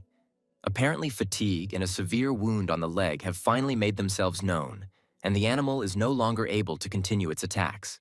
Chin assesses the situation and thinks that this animal weighs about 200 kilograms, and if he manages to kill it, then they will be able to salt the meat and provide themselves with food for at least several months. Chin sees that the boar is barely moving its legs and thinks that the animal has reached its limit, after which he decides to take advantage of the situation and jumps out of the tree. Even though the boar is wounded, Chin knows he must act with caution, as wild creatures on the brink of death tend to attack with particular force. The boar notices that the man has jumped out of the tree. He turns around and begins to approach the guy at great speed, clearly intending to attack. Chin waits for the right moment, and when the boar approaches the required distance, he sharply dodges to the side and strikes with a knife. At great speed, the wild animal crashes into a tree and loses consciousness, falling heavily to the ground. Chin looks at the huge carcass of the boar and realizes that he needs to gather his strength to finish what he started. After some time, the animal begins to come to its senses and tries to get to its feet, which forces the guy to act quickly. Chin realizes that this is his last chance and jumps on the boar, plunging the knife up to the hilt into its skull. The boar lets out a terrible roar and suddenly jumps to his feet. Chin, having received a powerful blow, flies to the side. Chin realizes that the forest animal has incredibly thick skin and powerful bones, and his knife strike, even with full force, was unable to finish off the boar. In the end, after a short fight, the young man wins and, exhausted, falls next to the animal's corpse. The virtual system informs him that he received 2,000 points for killing the boar. Chin begins to think about Helen, wondering if the girl was able to reach the camp safe and sound. The boar turns out to be too heavy to carry back to camp in one go, so the boy decides that he needs to cut it up and carry it in pieces. The sun is already beginning to set. The young man decides to hide the boar's body so that other predators do not find it, and to return for it the next day. Chin realizes that wild animals usually have an excellent sense of smell, and despite his best efforts to hide the boar, there is a high chance that predators will discover it. Helen thinks that they need to hurry. She breaks off a small piece of the stone to make a stone axe, which can be useful to her for defense. After breaking off this piece, she uses a rope to tie it to a stick, creating a primitive but reliable weapon for self-defense. Helen then tears a piece of fabric from the hem of her dress, preparing to use it for the upcoming outing. Helen takes out some of the ashes left from the fire and carefully places them on a torn piece of cloth, ready to use it in case of an encounter with boars. The girl decides that if boars appear on her way, she will throw ashes in their eyes and try to escape. The girl is greatly surprised by the voice of Chin, who suddenly appears nearby and asks for forgiveness for depriving her of the opportunity to fight the boars. Helen looks up and sees Chin in front of her, smiling silently and looking at her intently. She rushes to the young man and asks if he is okay and if he was injured during the dangerous fight. Helen hugs the guy. Tears are running down her face. She can't hold back, expressing all her feelings. The girl says that she is incredibly glad that nothing happened to him. Helen admits that she was afraid that the boy would be killed by wild boars and she would never see him again. Helen asks Chin why he is all wet and suggests that perhaps the guy fell into the water. Chin takes off his wet clothes and, avoiding details, says it's a long story. Helen feels extremely uncomfortable watching the young man undress right in front of her and turns away so as not to look. She suggests that he put his clothes by the fire so that they can dry before nightfall. Otherwise, Chin risks catching a cold in the cold. Chin, smiling slightly, replies that he has a lot of interesting news, and he will definitely share it later. But for now, he needs to rest. At this point, Helen decides to turn to him again to offer to cook food. She instantly freezes in place as she sees Chin's pants fall off. Thanks to the new bamboo fish trap, the young people now have enough fish to meet their food needs and feel that their situation has improved a little. Chin reports that he managed to kill the boar that was chasing him and that he hid the carcass in a bamboo grove. He plans to return there tomorrow to collect the meat. Helen, hearing this, is very surprised. It is hard for her to believe that Chin was able to cope with such a huge and aggressive animal.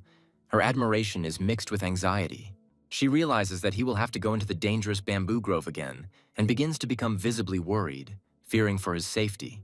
Chin, noticing her concern, says that he killed the boar, most likely by pure chance, and that in such circumstances it is not worth taking unnecessary risks. He believes that for better understanding it is worth telling her one old parable that can help to understand his point of view. Once upon a time there lived a small family, in which the father was a fisherman. But one day the harsh sea took him away. To protect her son, the mother forbade him from going near the sea, hoping to keep him safe from danger. But the child did not listen to his mother's instructions and often went out to sea with other adults from the village. Years later, a large tidal wave washed over the village and the mother and son nearly drowned. But when the mother could no longer stay afloat, the son swam to her and saved her. Helen, hearing this parable, says that she knows it and understands the meaning that Chin is trying to convey. She understands that avoiding danger does not lead to survival, which is why the son from the parable learned to swim despite his mother's prohibitions. The girl realizes that Chin wants to be like that son who is not afraid of difficulties and actively copes with the challenges of fate instead of avoiding them. Chin adds that if they really want to survive on this island, they must learn to cope with all the difficulties. Chin intends to make a bow out of bamboo to kill the boars. He believes that the only threat on this desert island is these animals. If he has a bow, he will be able to destroy the boars, keeping the camp safe. The next morning comes. Chin is going to the bamboo grove. Before he goes, he asks Helen to check the fish trap and not to burn the fish like what happened last time. Chin remembers that his cheetah run card is still valid until noon and decides to take advantage of this to get to the bamboo grove as quickly as possible. Having reached the grove, he finds the carcass of a wild boar and notices that during the night predators found it and partially ate it. However, Chin believes that it is not so bad. They were lucky that the animals did not eat the whole carcass, leaving the fillet part.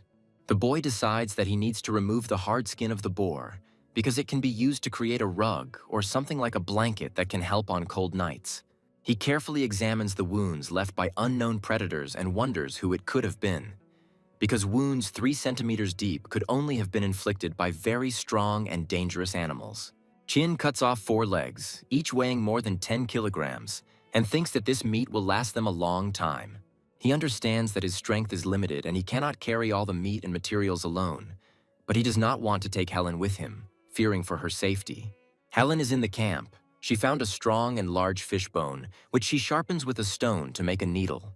After some time, she manages to make a fairly strong and sharp tool that can be useful for sewing or creating other necessary things. Suddenly, Chin quietly sneaks up on the girl and says that her needle turned out pretty good, which scares her a lot. Helen screams in surprise and pricks her finger. Her mood worsens, and she angrily asks him never to do that again. A little later, Helen notices 4 large boar legs that Chin brought with him. Her eyes light up with a bright fire. She understands that soon they will finally be able to eat their fill of meat. A feeling of joy fills her. Chin believes that if they use the boar meat sparingly, they can stretch it out for half a month or even longer, which will greatly improve their situation on the island.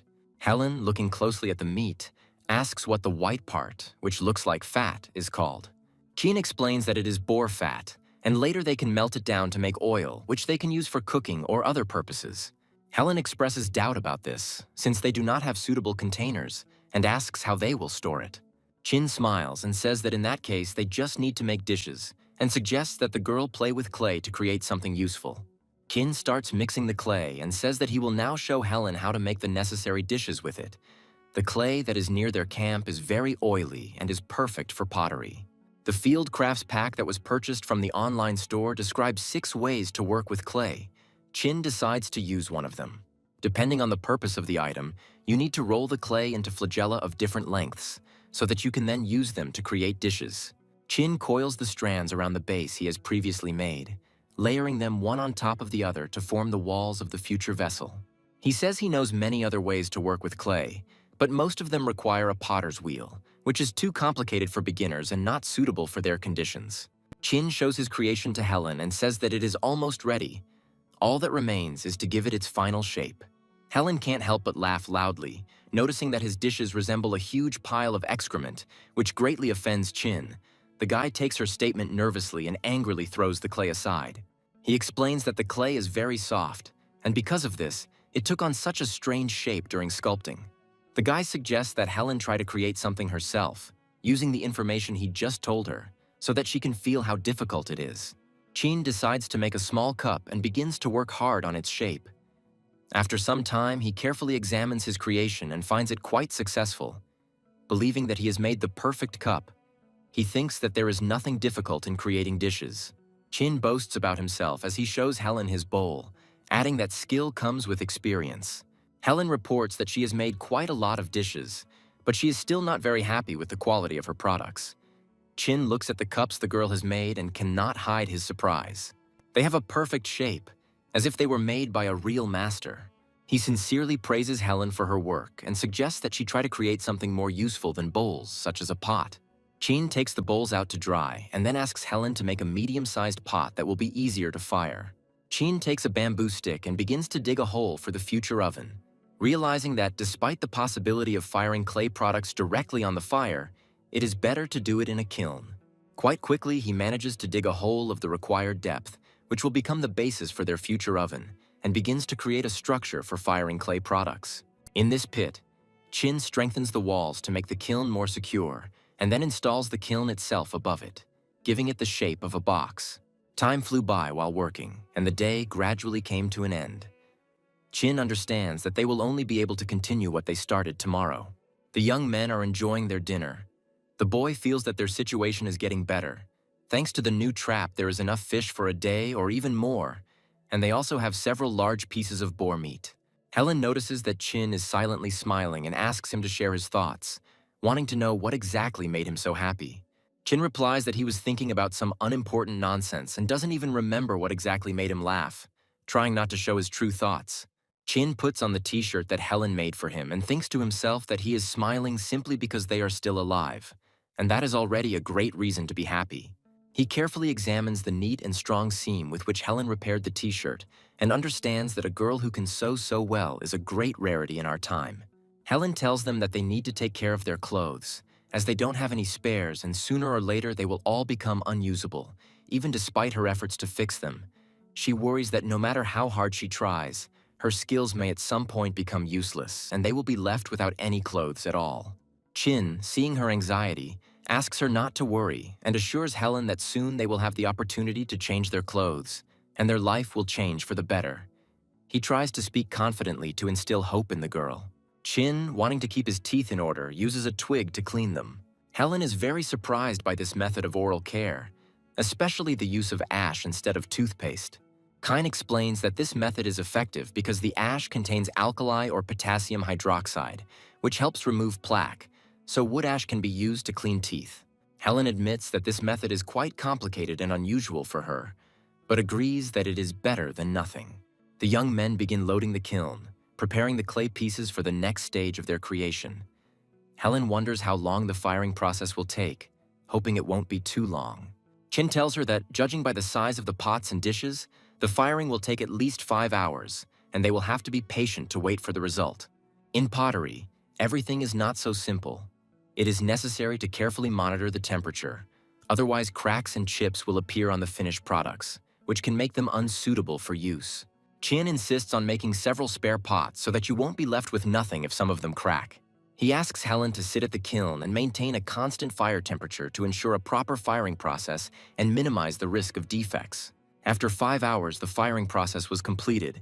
Much to the disappointment of the young men, about 60% of all the bowls had cracked, which was an unpleasant surprise. Chin considers this a bad result and is determined to come up with another way to improve the success rate next time. He begins to think about different options that could help make the clay products more durable. Helen asks what kind of pot it is and why it looks different. Chin replies that he used a special ceramic making technique and mixed ceramic powder into the clay to make it stronger. Kine tells Helen that it is his turn to be on duty. But the girl is so engrossed in her work that she does not want to go to bed and decides to finish the last pot, demonstrating her tenacity. Chin believes that she has a certain innate talent in the craft, as she quickly learns new skills and displays extraordinary dexterity. After the last firing, only 2 cups broke, and compared to the first time, the results are significantly improved, which confirms the effectiveness of the new method. The guy believes that if they can maintain the right temperature throughout the entire firing, there will be significantly less waste, and by the end of the day, they will have enough usable dishes. The next morning comes, and Helen asks why Chin adds water to the pot of boar fat. Chin replies that adding water will produce more fat, and the water will also prevent it from burning, making the rendering process more efficient. He suggests that while the fat is being rendered, the girl crush the collected shells into powder to use them later. Helen asks why this is being done and is very surprised to learn that the young man is going to make soap. She doesn't hide her joy, because if they succeed, they will be able to wash themselves normally. The guy explains that if you mix boar fat and lye, a process called saponification begins, which allows you to create soap.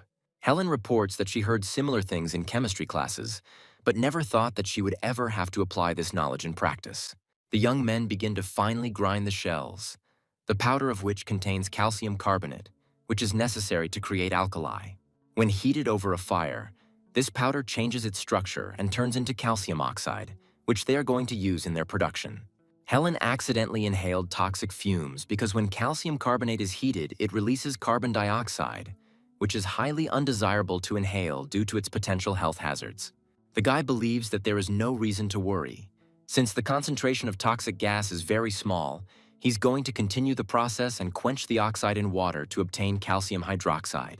Having obtained regular potassium from the ash, the young people add it to the composition to continue the experiment and create the necessary mixture. Potassium is an alkaline element, and so when mixed with fat, it creates soap, which is their ultimate goal. Chin thinks that there is no medicine on this island, and if they get sick, they might die. So they need to make soap to kill germs and reduce the risk of illness. The girl smells the melted boar fat and says that it smells delicious. It attracts her attention with its appetizing aroma. Chin says that he has boar cracklings in his cup and adds that the girl is unlikely to want to eat them, implying their specific taste. He says that pork lovers like this kind of food, but if a person does not eat this kind of meat, then he will find it quite unpleasant to consume this product. The guy pours the resulting mixture into a large bowl so that it cools and hardens, thus completing the soap-making process. Chin intends to go to the banana grove before evening to collect some leaves. He believes that they need to prepare for the rain. The sky is covered with dark, heavy clouds. A strong storm is moving towards the island. The boy prepares for a big downpour. Using a bamboo stick, he digs a ditch around the shelter to drain the water. He thinks they were lucky they managed to build a canopy. Otherwise, they would have nowhere to hide from the rain. For making dishes and soap, the young man received several thousand more points on his virtual account. He opens the holographic screen and checks his balance. Helen notices that the guy is behaving rather strangely. He's moving his hand in front of him in an unusual way. The girl considers this behavior to be quite strange, but does not dare to ask about it, preferring not to interfere. She touches yesterday's soap and sees that it lathers quite well, but if she uses it to wash her hair, it will become a little dry. Chien hands the girl a comb that he made himself and says that she will most likely like such a thing. Chien urges Helen to hide the boar skin and meat as soon as possible, as it could rain at any moment and ruin their supplies. The guy plans to start making a bow. He carefully examines the cut bamboo and comes to the conclusion that the material is of acceptable quality and not too wet for work. Knowing that bows are divided into two classes, heavy and light, Chin decides to make a heavy bow, since only with it can one effectively hunt wild boar. Since the bamboo he found was not very strong, the guy decides to make a composite bow. He carefully cuts the necessary plates and fixes them to give the desired shape. Chin didn't expect that making the bow would be such a long process.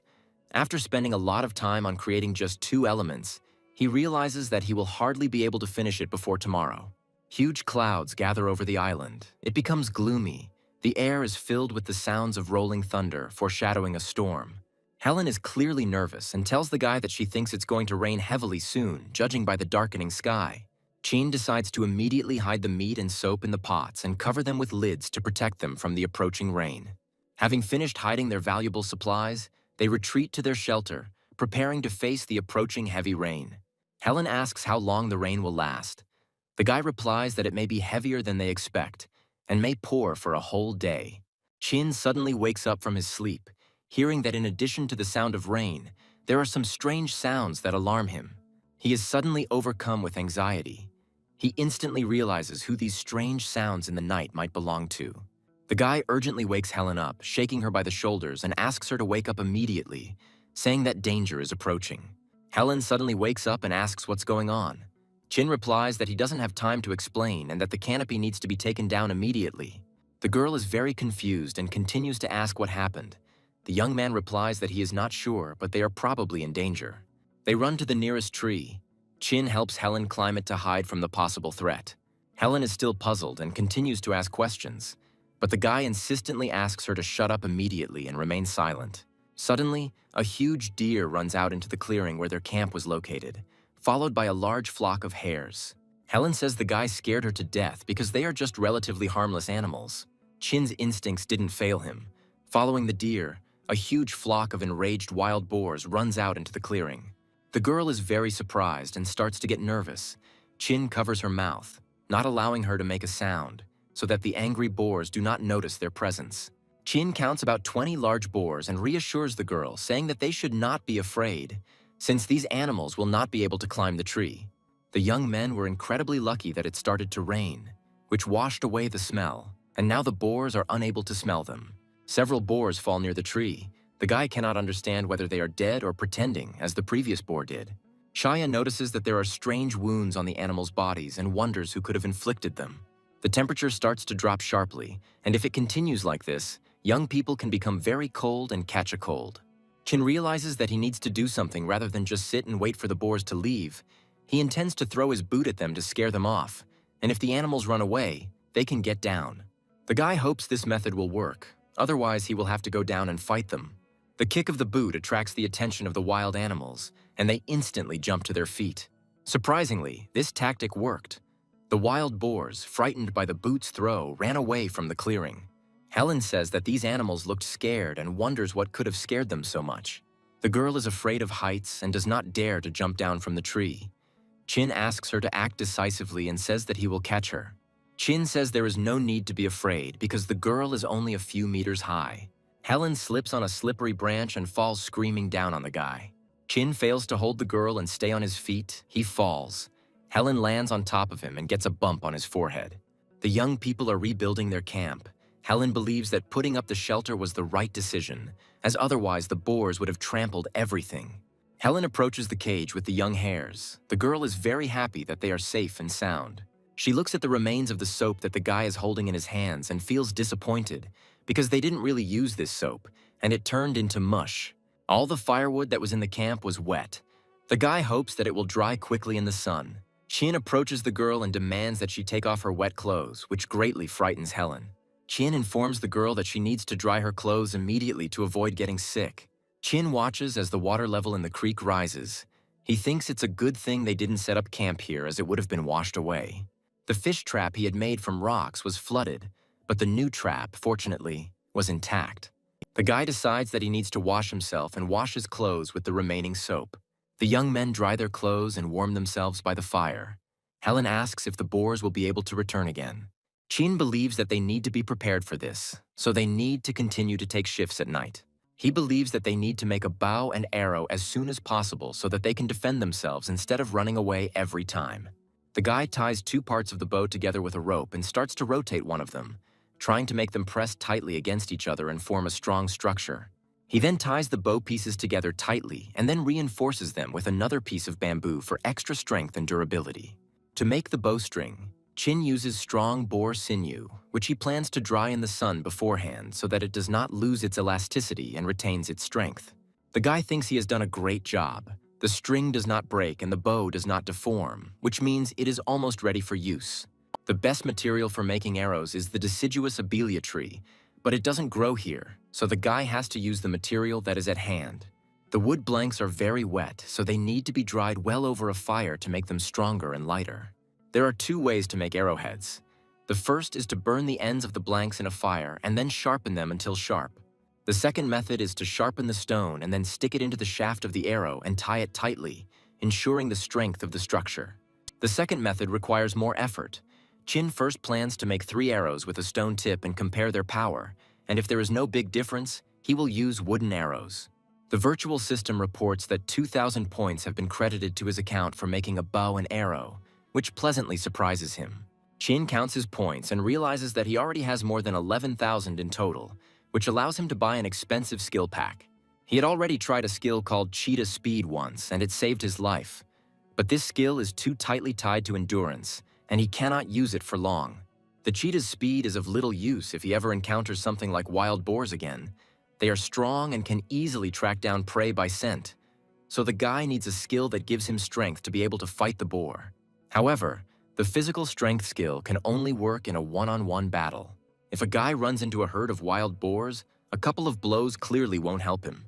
Chin believes that with his new bamboo bow, he can compensate for his lack of physical strength, so the super speed skill is still the optimal choice for him. After much deliberation, Chin finally chooses the cheetah skill, and the system congratulates the young man on his successful purchase. The young man hears the mechanical voice of the system, which informs him that the physical transformation has begun. Chin begins to feel very strange feelings. He understands that every cell of his body is filled with new strength and energy. The next day, the young people continue to put their camp in order after the unexpected invasion of wild boars, trying to restore everything that was destroyed. After the boar raid, most of their belongings were completely destroyed and became unusable in the future. Having gained experience, the young people again made ceramic dishes. Now their skills in this matter had improved significantly, and in 2 days they already had a set of the most necessary household utensils.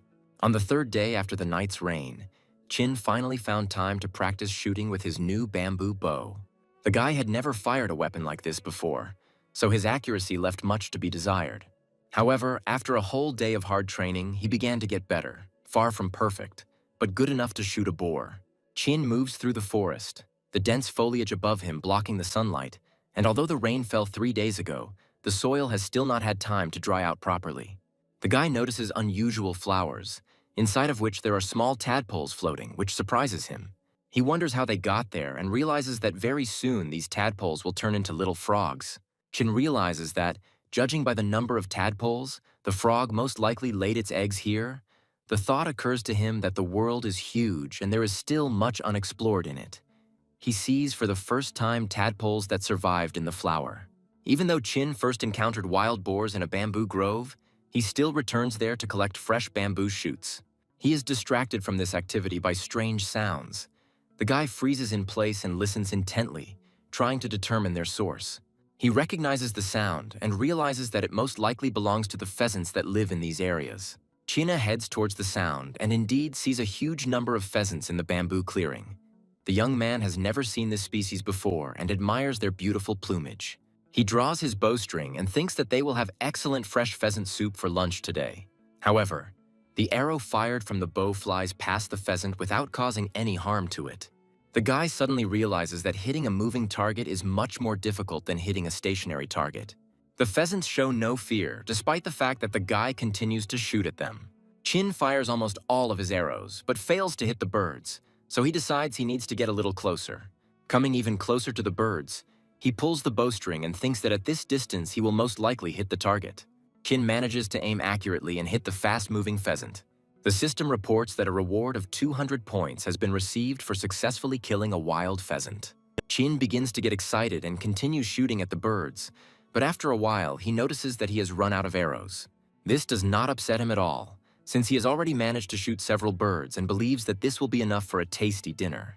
Chan emerges from his hiding place and slowly approaches the birds to collect his trophies. Chin asks the girl if she's ready to eat and says that he will now lift the lid. The surrounding space is filled with the aromas of rich soup. Helen cannot contain her emotions and says that she is delighted with the smell. The girl blows on the hot soup, carefully cooling it, and then begins to slowly taste it, enjoying the taste. She says this pheasant soup is the best food she has tasted in a long time. Helen experiences great pleasure. She feels the rich taste of pheasant meat. It pairs perfectly with the fresh and slightly tart aroma of young bamboo. All these flavor notes intertwine and seem to dance on her tongue. Pheasant meat contains little fat. They are not very meaty, but meat without fat is much tastier. The guy says it's a pity they don't have salt, otherwise their soup would be much tastier. Helen completely agrees with him. She says that if you add a little salt to this soup, it will probably drive her crazy. Helen regrets that they do not have salt to improve the taste of their food and to replenish the essential minerals their bodies require to function properly. Chin is very surprised by the girl's limitations. He finds it ironic that she calls herself a student when it never even occurred to her that salt could be extracted from seawater. The guy tells her that tomorrow they will go to the beach and collect the necessary amount of salt to solve this problem. As the next morning dawns, Chin and Helen leave their camp and head to the beach, ready for a new challenge. Helen notes that the seawater will take a long time to boil and suggests going for a walk and looking for something useful so as not to waste time. Chin says that the girl can go on the search alone, as he is going to make a sundial to tell the exact time and organize their daily routine more efficiently. Helen doesn't understand how this is possible, because they don't have tools and they can't even build a normal house. This makes her doubt his plan. The guy kneads the clay, makes a layer out of it, and gives it the shape of a square. After this, He uses a rope to break this regular quadrilateral along the diagonals. He then draws a circle on it, which will be divided into sectors depending on the position of the sun during the day. In total, there are 3 types of sundials: equatorial, vertical, and horizontal, each with its own characteristics.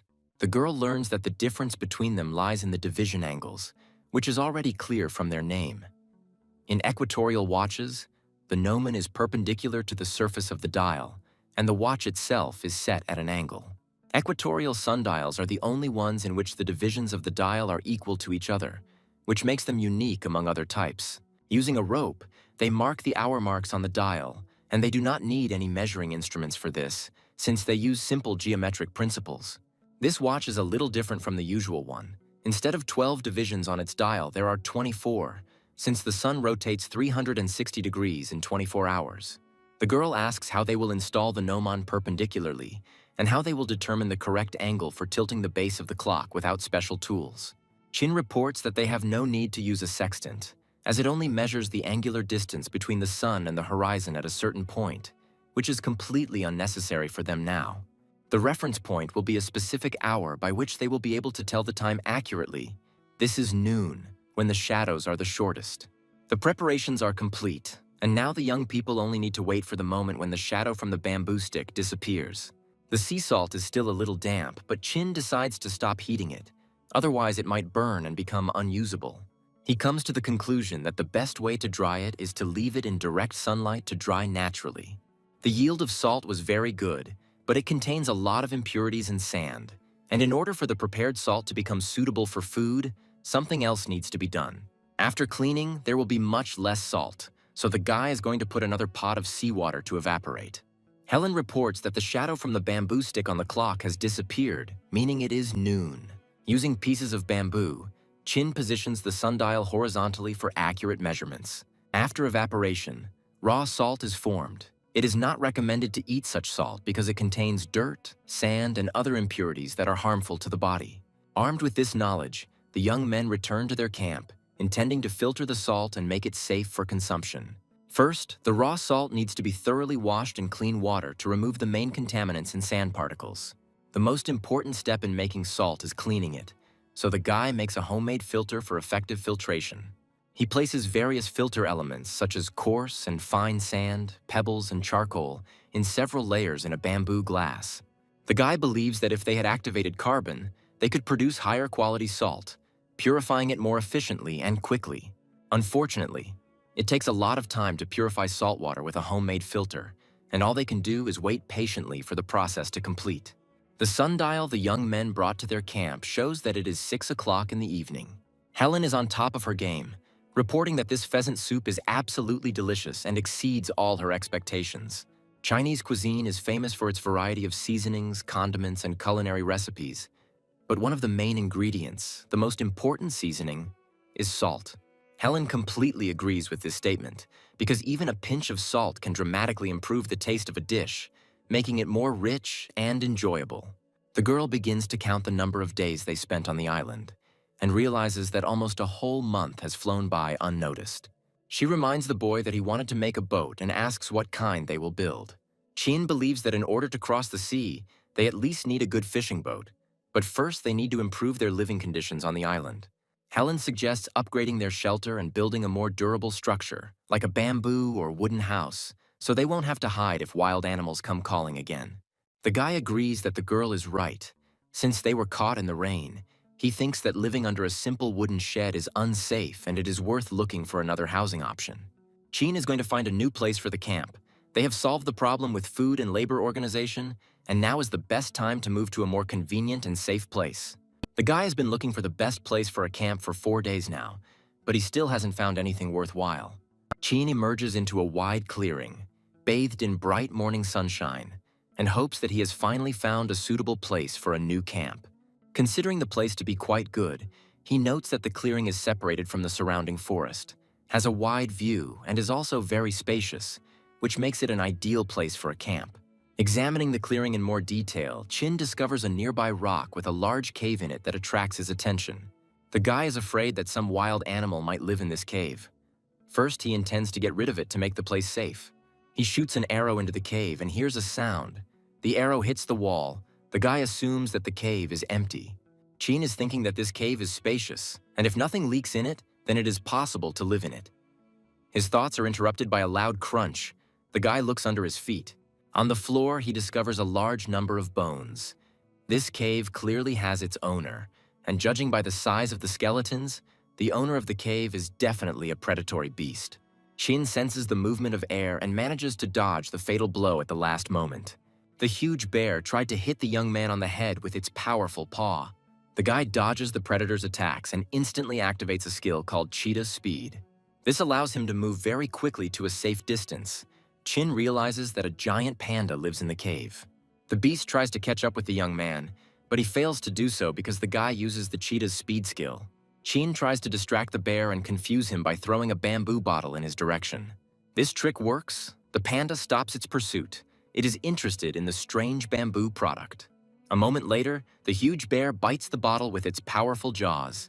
The panda stands on its hind legs, raises its front paws into the air and lets out a loud roar, after which the predator rushes at the young man again.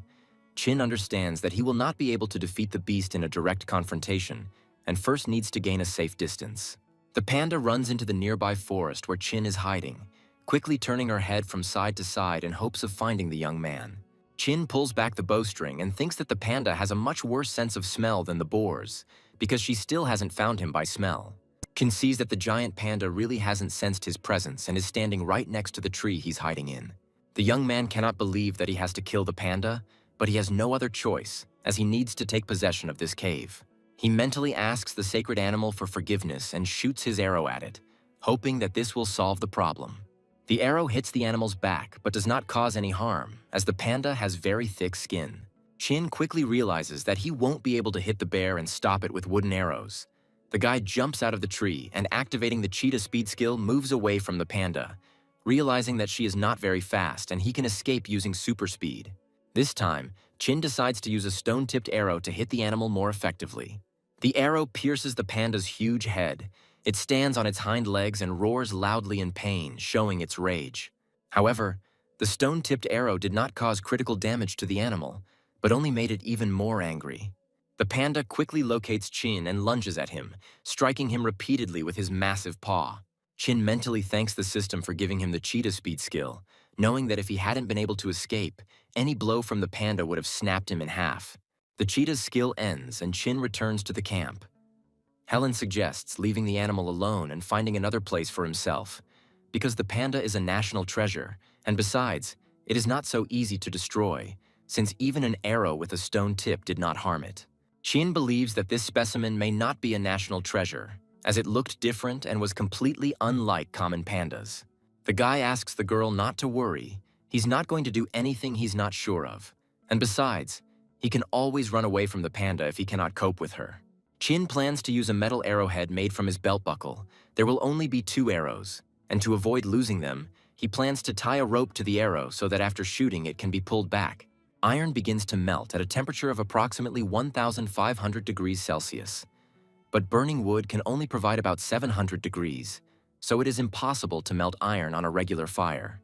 Chin intends to make an air pump to continuously pump air into the furnace, so that the temperature inside the furnace can rise to 1,500 degrees and melt the iron.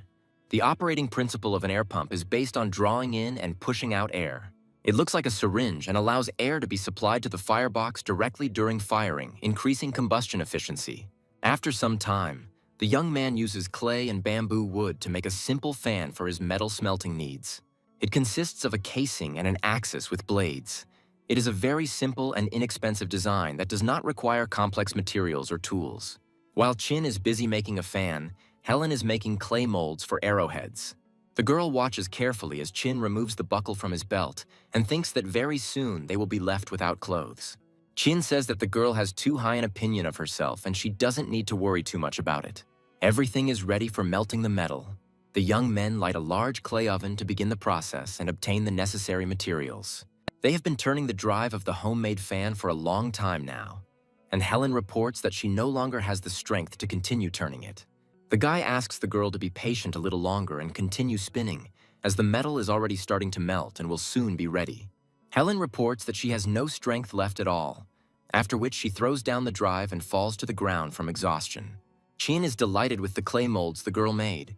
They are very detailed and precise, which impresses him greatly. With just one knife, she was able to make such symmetrical and perfect molds. The guy thinks that he should ask her more often for help in making things. The arrowhead making process is complete, and all that remains is to sharpen them to perfection so that they are ready for use. The guy says the tips look perfect and promises to thank the girl by preparing a special dinner for her tonight. The system informs the guy that 1,000 points have been credited to his account for making metal arrowheads, which makes him very happy. Chin continues to sharpen the tips and accidentally cuts himself, deciding that they are now more than sharp enough. He greatly regrets that they no longer have iron to make additional arrows. If he had a dozen of such arrows in super speed, he could easily defeat a giant panda. Having made a sundial and evaporated the salt, the guy received another 4,700 points from the system, significantly increasing his balance. He thinks he needs to make a new purchase in the virtual store and is going to buy a pack called Wild Animal Encyclopedia. Suddenly, a system prompt appears offering to buy the Animal Encyclopedia along with the Wild Animal Training Pack for only 4,500 points with a discount. The guy decides that this is a very good offer and agrees almost immediately, and the data starts loading instantly. He intends to see what the Wild Animal Training Package, which was a bonus add-on to the purchase, includes. This information contains descriptions of combat techniques that will help you defeat a wild animal and become the king of beasts. The demonstration begins with a kangaroo that has close combat skills. The instructions say that if a kangaroo kicks you with both hind legs, leaning on its tail, at that moment you need to carefully dive under its body. Once you find yourself under the kangaroo, immediately hit it in the genitals with your hands, after which the kangaroo will be defeated. Behemoths have a large body and a large mouth. It is unlikely that you will be able to defeat one in a one-on-one fight. Therefore, when you meet a hippopotamus, distract it and go behind its back. Without wasting time, dive under it before it has time to realize it. Once you are underneath the hippo, kick it in the genitals with all your might. By doing this, you will cause the hippopotamus unbearable pain. It will become numb and fall to the ground. Hit it in the genitals until the hippopotamus is defeated. Gorillas are some of the strongest animals in the wild. They have a powerfully built body and their punches are incredibly powerful, but they are not that difficult to deal with. First, you need to tease the gorilla enough to make it go crazy and lose concentration. At this point, you need to quickly dive under her body and aim at her with an AK-47 assault rifle. The explosive bullets will do the rest of the work, and after that, the gorilla will be defeated. Chin is in a state of shock after reading this instruction. He does not understand at all who could write such nonsense, and believes that the author himself should be shot for this absurd advice. The guy is extremely upset and disappointed. He realizes that he has wasted a huge number of points on useless information, which he considers complete nonsense. The next morning comes. Helen lazily crawls out of the tent, rubbing her eyes. Chin wishes her good morning and informs her that the hot soup is ready. The girl wonders how dangerous and huge the panda is. The guy is very worried about her and strictly warns her not to even think about approaching the cave. He realizes that in case of danger, he will be able to escape from the beast only alone. And if he takes the girl with him, then they both risk dying. Helen praises the young man for his delicious morning soup and notices that his culinary skills are getting better and better each time. Chin approaches the panda's cave and thinks about how he only has 2 metal arrows, so he's going to tie them securely so he won't lose them if he misses. To begin with, he plans to use a wooden arrow to check whether the panda is in the cave or not. After the shot, there was no reaction. Chin decides that the cave is empty. He wonders where the panda could have gone and assumes that it is in the forest looking for food. Chin plans to take a good position and start watching for the panda's return in order to catch her off guard and implement his plan. While he has free time, the guy decides to study the encyclopedia and find more detailed information about this animal in order to better understand its habits and weaknesses. However, he fails to do so, as a few minutes later he notices a huge animal approaching the cave. The virtual system reports that pandas first appeared in the late Miocene, about 8 million years ago, and the panda's first predatory ancestors lived in humid forests. Chin is amazed at how ancient this bear is, and is impressed that these animals have not evolved much over many millions of years. When pandas first appeared on Earth, they were carnivores, but due to natural selection and changing habitats, their diet has changed dramatically over time. The system reports that it is possible to tame ancient pandas by changing their diet from meat to bamboo and asparagus.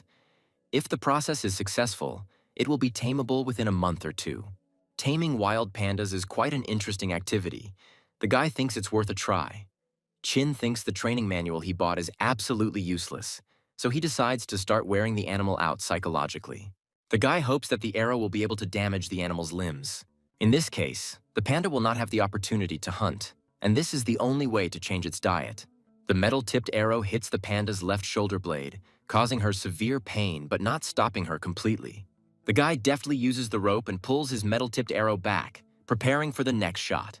After this, he jumps down from the tree and activates his cheetah speed skill. He continues his fast run and thinks that under no circumstances should he shorten the distance. Otherwise, the huge animal will simply tear him to pieces. Chin thinks the moment has come for the next shot. He turns around sharply and fires an arrow at the running bear. The shot is accurate. The arrow hits the animal in the right front shoulder blade, inflicting another wound. This scheme works successfully, but the method of pulling the arrow requires a lot of concentration and takes a lot of strength from the guy. Over the past few days, the boy has already left 6 wounds on the giant panda's body, and he believes that if he continues like this, even the ancient creature will not be able to withstand this, and he will be able to tame it. The next day, the hunt continues. The panda continues to receive minor wounds and is unable to catch up with the young man. On the 3rd day, Chin takes hold of the bear's hind legs to make it as still as possible and reduce its speed. The 4th day of training comes. Chin sees that the cave is empty. The guy wonders where the panda could be. At that very moment, a huge bear quietly approaches the young man, preparing for a surprise attack. At the last moment, Chin notices the presence of a huge panda behind him. The guy activates the cheetah speed skill and only thanks to it saves his life. He is amazed by the skills of the ancient predator, especially the fact that the bear decided to ambush him, demonstrating its cunning. Chin gains the necessary distance and shoots at the bear again, hoping to stop it. The giant panda has a pretty good intellect. She figured out how the arrows work and starts fighting back. Chin sadly realizes that he has lost one of his iron arrows and decides that he should end his training for today. Walking through the forest in the pouring rain, Chin reflects on the fact that he only has 1 arrow left, and if the panda breaks it, he will be lost. His attention is drawn to a small young frog sitting on a huge leaf in the rain, which arouses his interest. The system knowledge package informs us that this reptile is called a blue poison dart frog. The frog's bright blue skin produces a poison that repels potential predators and can paralyze prey. The guy understands that he has found a way out. With the help of poison, he is going to cause muscle paralysis and respiratory arrest in a huge panda. It is only necessary to find the right concentration so that the poisoning does not lead to death. Chin understands why he saw tadpoles in the leaves before. Frogs purposefully lay their eggs in them. The boy takes out a wooden arrow and with a well-aimed blow impales a poisonous frog on it, hoping to use its poison. The information package states that the Indians made poisoned arrows that were capable of killing even large animals using the venom from these frogs. Chin doesn't intend to kill the panda, but the boy understands that the poison of 1 frog will clearly not be enough, and begins to turn his head from side to side in search of other individuals. The guy looks at the sky and realizes that the rain is getting stronger. He decides to return to the camp, since the girl is there completely alone. He finds Helen in a tent and notices that the girl has a strange appearance. The guy worriedly asks if she is sick. Helen hugs the young man tightly and says that she is very glad that the guy came back unharmed. Hein understands that the girl is very afraid since last time and thinks that she is afraid of being left alone on a desert island. Chin apologizes to the girl for making her worry and tells her that everything will be fine. Helen says that she is not afraid for herself, but is worried about the guy. She is worried that something bad might happen to him. The girl looks at the brightly colored frog strung on a wooden arrow with curiosity and some concern, and asks Chin what it all means. Chin explains to her that it is a blue poison dart frog, a very poisonous frog, and the brighter its skin, the more powerful and toxic the poison it secretes. The guy says that he intends to try to extract the poison from this frog and use it to deal with the giant panda, which has become a serious threat to them. The next day, Chin lights a fire and begins drying the blue poison dart frog over the fire, hoping to extract the poison from it. He is not entirely sure of the success of his plan, but he believes that it is worth a try, and it is still better than risking his only arrow in a fight with a panda. Bubbles start to appear on the frog's skin. The guy explains that it is water evaporating, not poison, so you need to wait a little longer for the process to complete.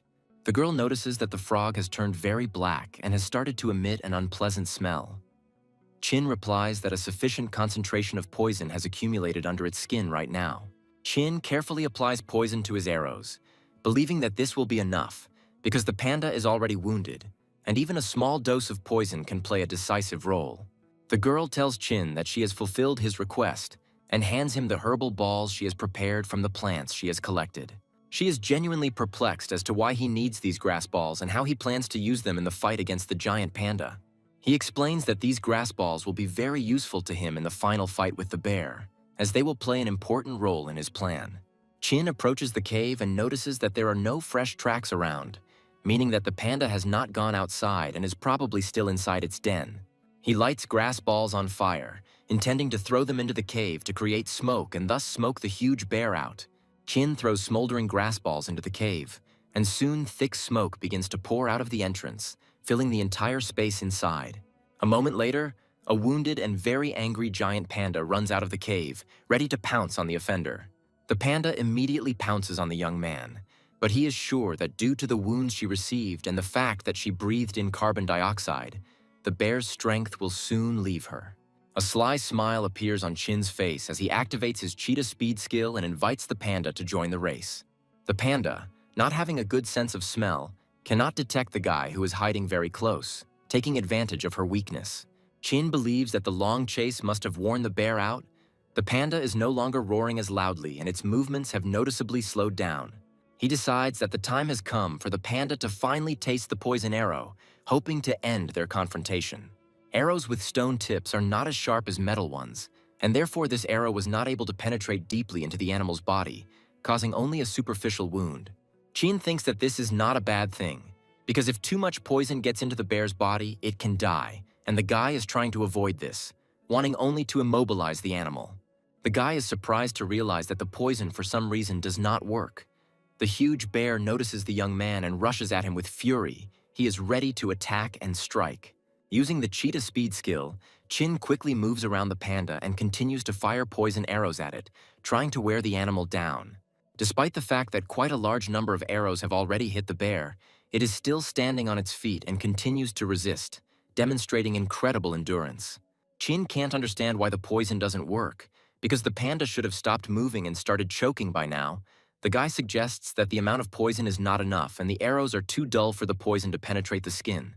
Another poisonous arrow hits the bear, which only makes him even angrier, increasing the beast's rage and making him even more dangerous and aggressive than before.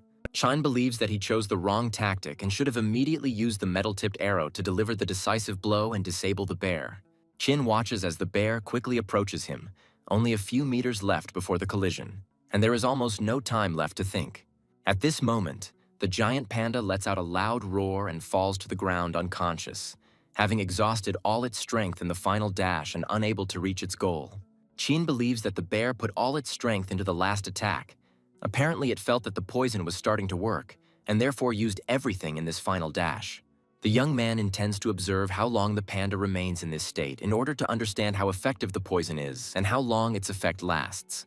After an hour, the body of the huge bear begins to move slowly, showing signs of awakening from the effect of the poison, but the animal is still weak and unstable. 2 hours later, the giant panda tries to get to its feet, but its coordination is impaired and it doesn't understand anything at all, as if it were in a fog. After 3 hours, the animal manages to get back on its feet, but its movements are still difficult and it cannot move around as before, remaining weak and disoriented.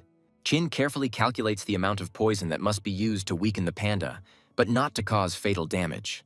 He reports that today, if nothing unforeseen happens, he will be able to deal with the panda and move forward with his plans.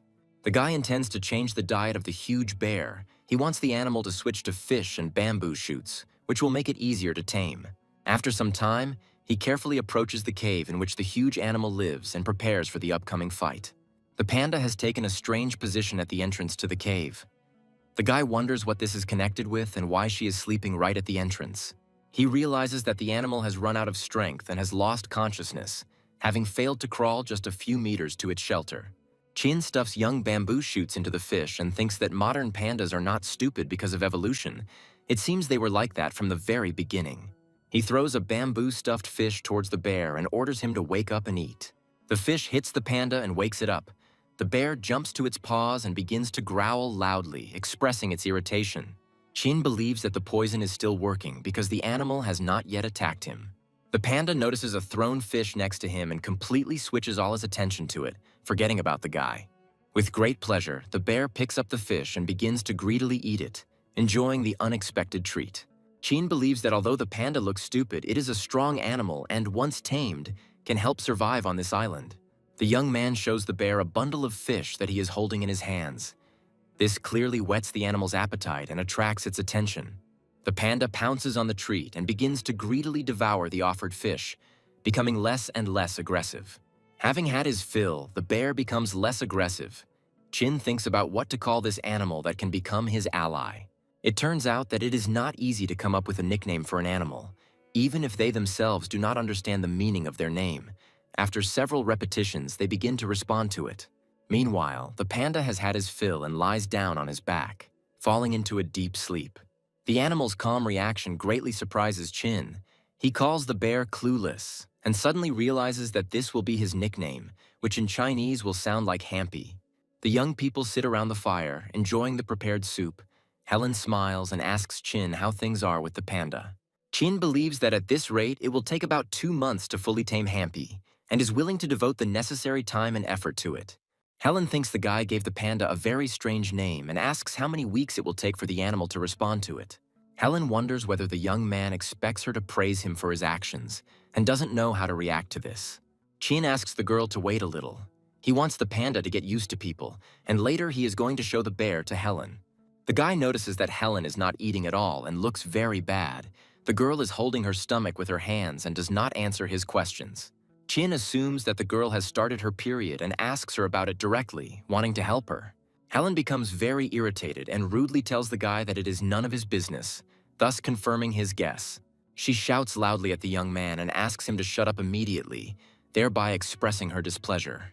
Helen's mood has been noticeably worsening lately, partly because she's about to get her period, partly because she doesn't know what to do about it on this island. Chin has never had a girlfriend, but he is well aware of women's physiological cycles and understands what is going on. He asks Helen how soon they will start. The girl replies that she has no idea, but it feels like it will be soon. A woman's monthly cycle usually lasts 28 days. Helen's period should have started 2 days ago, but she only started feeling it now. The guy thinks that it is because the girl did not sleep well. Or maybe for some other reason, he thinks that tomorrow he should try to make a paper. Helen was very surprised by such a proposal. She could not even imagine that paper could be made under such conditions. Chin reports that it will not be a material that is available in civilization. Its quality will be worse than the paper they are used to. He explains that paper first appeared during the Second Han Dynasty, but it was too rough and of poor quality to even be written on. Over time, its quality improved, but the process at that time took a lot of time. It was necessary to split the plant material into fibers, wash it, and then soak it in alkali. After this, it was necessary to clean the raw material, grind it, and grind the fibers into a pulp to obtain a homogeneous mass. Most of the time was spent making paper powder. Before making paper, workers soaked plant material in water and waited until microorganisms decomposed it into a mush. Then they collected this porridge, ground it into paper powder, and then dried it on special frames in the sun. The next morning, Helen is awakened by the terrible smell that permeated their camp, which makes her feel very disgusted. The girl comes out of the tent and asks the young man where the stench is coming from and what is in the pot he is holding in his hands. The guy's answer greatly surprises Helen, and she is amazed to learn that the pot he is holding contains human urine.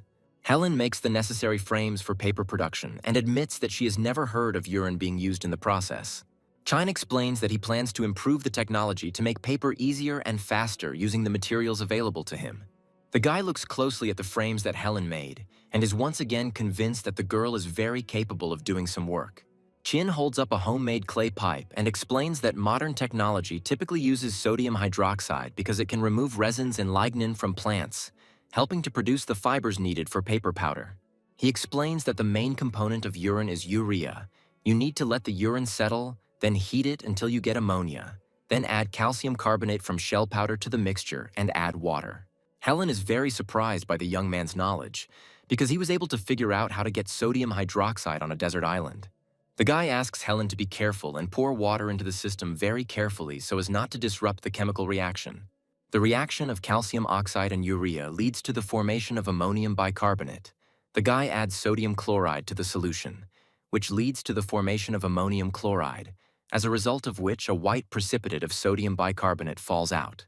The sodium bicarbonate obtained by heating must be poured with lime water and mixed well to complete the process. The main component of lime is calcium oxide. Mixing it with water produces calcium hydroxide, and the reaction of sodium carbonate and calcium hydroxide produces a solution of sodium hydroxide and a white precipitate of calcium carbonate. Helen says that this technology is too complicated. If they had electricity, they could get sodium hydroxide from salt water by simple electrolysis. Chin decides to play a joke on the girl and says that next time they will definitely do the same, tying the knife to a bamboo stick and waiting for lightning to strike it. After a short rest, the young people go into the forest to collect grass growing near the camp, which will be used as raw material for paper. After soaking the grass for a couple of hours in a sodium hydroxide solution, the lignin and cell walls dissolved, leaving only the pure cellulose needed to make paper. They then washed the raw material again in the river to remove any unwanted impurities, leaving behind a white substance ready for further processing. After this, the young people poured clean water over the resulting paper powder, creating the basis for the future paper material. The frames turned out to be too large, so I had to pour the mixture into a larger container and begin filtering the liquid through the frames. Even though it's 4 o'clock in the afternoon, the sun is very hot, and the paper layer is very thin and dries quickly. So at this rate, the young people will have their first batch by evening. The system informs that 1,000 points are credited to the account for making paper, which becomes a pleasant bonus. Without bleaching, the paper turned out a little yellow, and it is also thicker and much rougher, but it has good strength, and it is not so easy to tear it. You need to put in some effort. Chin says that these are certainly not industrial hygiene products, but they are much better than nothing, and he can be proud of his achievement. Helen asks the guy to change the subject and not talk about such things while eating, considering it inappropriate during a meal. The girl considers the guy to be a very talented person, because he was able to make paper on this uninhabited island. This impresses her. She asks where he learned detailed information about papermaking and technology. Chin replies that he was very attentive in chemistry class. It took the young people 3 whole days to make the paper. Chin hasn't visited the panda for a long time and goes to her, wanting to know how she feels. Chan tries to get to the cave as quickly as possible. He is clearly interested in how the bear feels after their last meeting. As Chin approaches the cave, he sees that a giant panda has taken over the entrance and is sleeping soundly. Hearing a person, Hampy jumps up on his paws and begins to growl quietly, warily watching the approaching guest. The huge bear notices the fish in the young man's hands. His mood instantly changes, and aggression is replaced by curiosity. Hampy takes on a friendly appearance, looking closely at the guy and licking his lips, expressing his desire to receive a treat. Chin thinks that after 3 days without normal food, the panda must be very hungry, and now it's worth trying to teach her some commands. He throws Hampy a big fish. Despite his enormous weight and clumsiness, the panda deftly catches the treat, demonstrating his agility. Using this training method, the boy hopes to tame the bear within the next 2 months. He tells the panda that he needs to return to the river and says goodbye to her until tomorrow. Chin slowly walks along the river. The guy thinks that in such unstable places as this bank, wild ginger should grow, and hopes to find it. His search turns out to be successful. After some time, he finds the necessary plant. The system confirms that this is indeed common ginger, a member of the ginger family, a perennial herbaceous plant more than 40 centimeters high, the rhizome of which is edible. Ginger has long been used by people due to its healing properties. Its root helps reduce fatigue, improve immunity, and is widely used in folk medicine for the prevention and treatment of various diseases. Helen is in a tent and refuses to go outside. She's completely out of sorts, and severe pain in her abdomen is causing her considerable suffering. The guy asks her if her periods are always so painful, since the girls in his class never experience such torment. Helen replies that this is the first time she has experienced such severe pain, and that she has never been in such pain before. Koya wonders what methods she usually uses to reduce pain and feel better.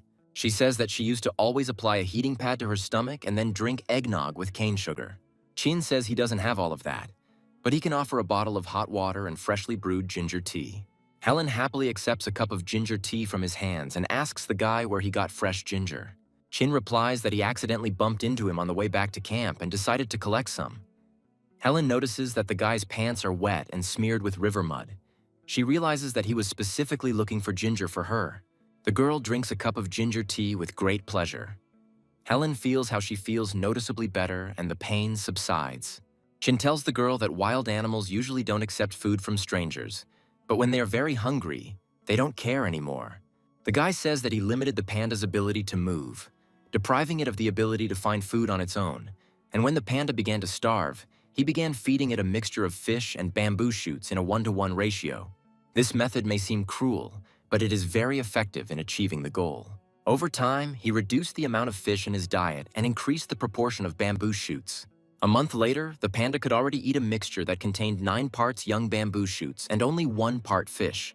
Now the bear perceives Chin as his friend. The guy hands him fresh bamboo shoots and says that he brought them especially for him. Occasionally, the young man spoils the panda with a small fish, for which it allows him to scratch its back. After 2 months of intensive training, the predator has completely turned into a herbivore, changing its eating habits under the influence of the guy. Chin admits that prehistoric pandas were omnivores, but believes that archaeologists who claim that pandas were carnivores are mistaken. The boy realizes that he has made bamboo the only food the panda will eat, but that doesn't mean she can't switch to something else in the future. The system informs the young man that he has successfully changed the panda's eating habits, and for this receives the seal of beast training. This seal allows the owner to mark his pet animal and create a connection with it. This connection allows the owner to know the psychological state of the animal and establish contact with it. In addition, the training seal also allows the owner to know exactly whether the animal is capable of showing aggression and attacking its owner, which provides additional security. Chin immediately approaches the panda and activates the beast training seal, seeking to establish a deeper connection with her and understand her psychological state. He points his hand forward. Magical energy begins to flow around him, surrounding everything with glowing streams. Much to Chin's surprise, absolutely nothing happens. No visions, sensations, or anything like that. However, after some time the seal starts working. The guy receives a message that his pet is a little sick and hungry. He pats the giant panda on the withers and tells her that from now on her name is Hampy and that he is her master. Taming the panda took a long time. The guy is delighted with his own triumph. Immediately upon returning to the camp, he shares his achievements with Helen, who asks if she can see the bear soon. The next day, the young people head to the cave to see Hampy. The guy reminds them that before feeding the panda, they must call it by name. He asks the girl to be extremely careful, since a wild animal is still wild and can become nervous when strangers appear nearby. Despite her fear, Helen bravely stepped towards the bear and carefully fed him. The food did a great job of helping Helen bond with the panda, and after just a week, the girl and Hampy are getting along great. Hampy was an aggressive bear and could attack anyone who tried to approach him, but now the animal does not show aggression unless he is specifically provoked. The bamboo trap continues to successfully supply the young people with ample amounts of fish. Helen asks the guy why he carries the fish, tying it up in a very strange way. He reports that it is half a day's journey from their camp, and if the fish is tied in this way, it can remain alive for at least 10 hours. The young men are in their camp and are collecting their small belongings and useful items in large baskets. The girl asks what to do with the large flatstone slab. The guy suggests leaving it here, believing that they will be able to find the necessary flatstone in a new place. Leaving her first camp, Helen says that only now did she realize how much she would miss this place. She looks back sadly at their first camp, remembering all the moments spent there. The guy asks the girl not to be nostalgic and to hurry up. The fire that has kept them warm through many cold nights gradually dies down, and the young people and the panda begin to disappear into the darkening forest. Having arrived at the new place, the young people first of all lit a fire. The system informs the guy that 3,000 points have been credited to the account for setting up a new camp. Helen says that this clearing offers an excellent view of the starry sky. She observes the Milky Way and admires its beauty. Chin says that even in the city, he often looked at the starry sky, and despite the fact that artificial light obscures the sky, he still saw many stars. Although he admits that compared to his childhood, the air has become much worse now. The weather has changed, and in addition, the city has expanded, interfering with observation with its artificial light. Chin says that he is tired and is going to go to bed. Helen thinks that now they don't need to take turns on duty, because they have a reliable watchman and now they can sleep together. Chin is very surprised by the phrase sleeping together. Helen does not understand what surprised the guy so much. Chin takes the girl's words literally and believes that Helen wants to become his girlfriend. Helen says it was just a play on words, and that's not what she meant at all. She's trying to explain the misunderstanding. Chin gets very close to the girl. Helen tells the guy that he has a rich imagination and that he has thought up a lot of things. She asks the young man not to tease her and to stop behaving in this way. The guy says that if there is no, then there is no, which irritates Helen. He asks to remove the remaining uneaten fried fish. Helen feels a little irritated and angry, not wanting to talk anymore. On the second day after moving to the new camp, the young people dug up clay in a clearing near the camp. The current amount of dishes is not enough to meet their needs, so they need to make more. Riding on Hampy, Chin sets out on a foray, asking the girl to help him prepare new dishes during his absence. Chin carefully examines the river flowing near their new camp. Unfortunately, it turns out to be wide, but shallow, and the largest fish here is the size of a finger, which is impossible to get enough of. In addition, there is no suitable place to set a trap in this area. After some time, the guy discovers a section of the river with deeper water. He thinks that this place is quite suitable. There is a lot of aquatic vegetation, and at first glance you can tell that these are ideal conditions for fish. The young men are amazed at how strong the panda is, and they believe that with such speed they could harvest enough bamboo in one day to build a kitchen. The panda gets distracted from collecting bamboo and starts eating young shoots, for which she gets a light slap on the head. The guy reminds her that first comes work, then food. After heating over a fire, bamboo temporarily becomes soft and pliable, and using this property, you can give it any shape. The young people spent the entire day building a new bamboo kitchen, putting all their skill and effort into the work. Helen suggests covering the outer walls of the house with a layer of clay to make it stronger, but the guy doesn't support this idea, believing that if it rains, the water will wash away the clay and all the dirt will flow straight into their kitchen. The young people worked tirelessly all week and finally completed the construction of their new kitchen. For the work done, Chin received a large number of points. They were awarded for successfully creating a bamboo ladder, a bamboo bed, and other useful items. Chin suggests that Helen take a little walk and explore the surrounding area around the camp to take a break from work and enjoy nature. He takes the girl to a new river. Helen notices that the water here is much calmer and cleaner than in the previous place. Chin reflects on how times are changing. When they first arrived on the island, the main issues for them were food and shelter, but now they don't have to worry about that anymore. And the girl even allows herself to frolic in the water without a care in the world. Suddenly, Helen screams loudly, grabs her leg, and reports that she stepped on something very hard. The girl takes an unusual stone out of the water and assumes that it is rock crystal. She hands over the Chin stone, and the guy says it's quartz, one of the components that can be used to make glass. Chin looks closely at the stone and explains that it is not rock crystal, although it is also a type of quartz, but it is distinguished by a very high degree of purity. Helen is a little upset, as the guy informs her that her find is just an ordinary stone, and her hopes for something unusual were not justified. Chan suggested going further upstream, explaining that the river became deeper there and the trees along the bank grew denser, forming a thick green wall. The guy noticed a majestic tree, which, in his opinion, is several hundred years old.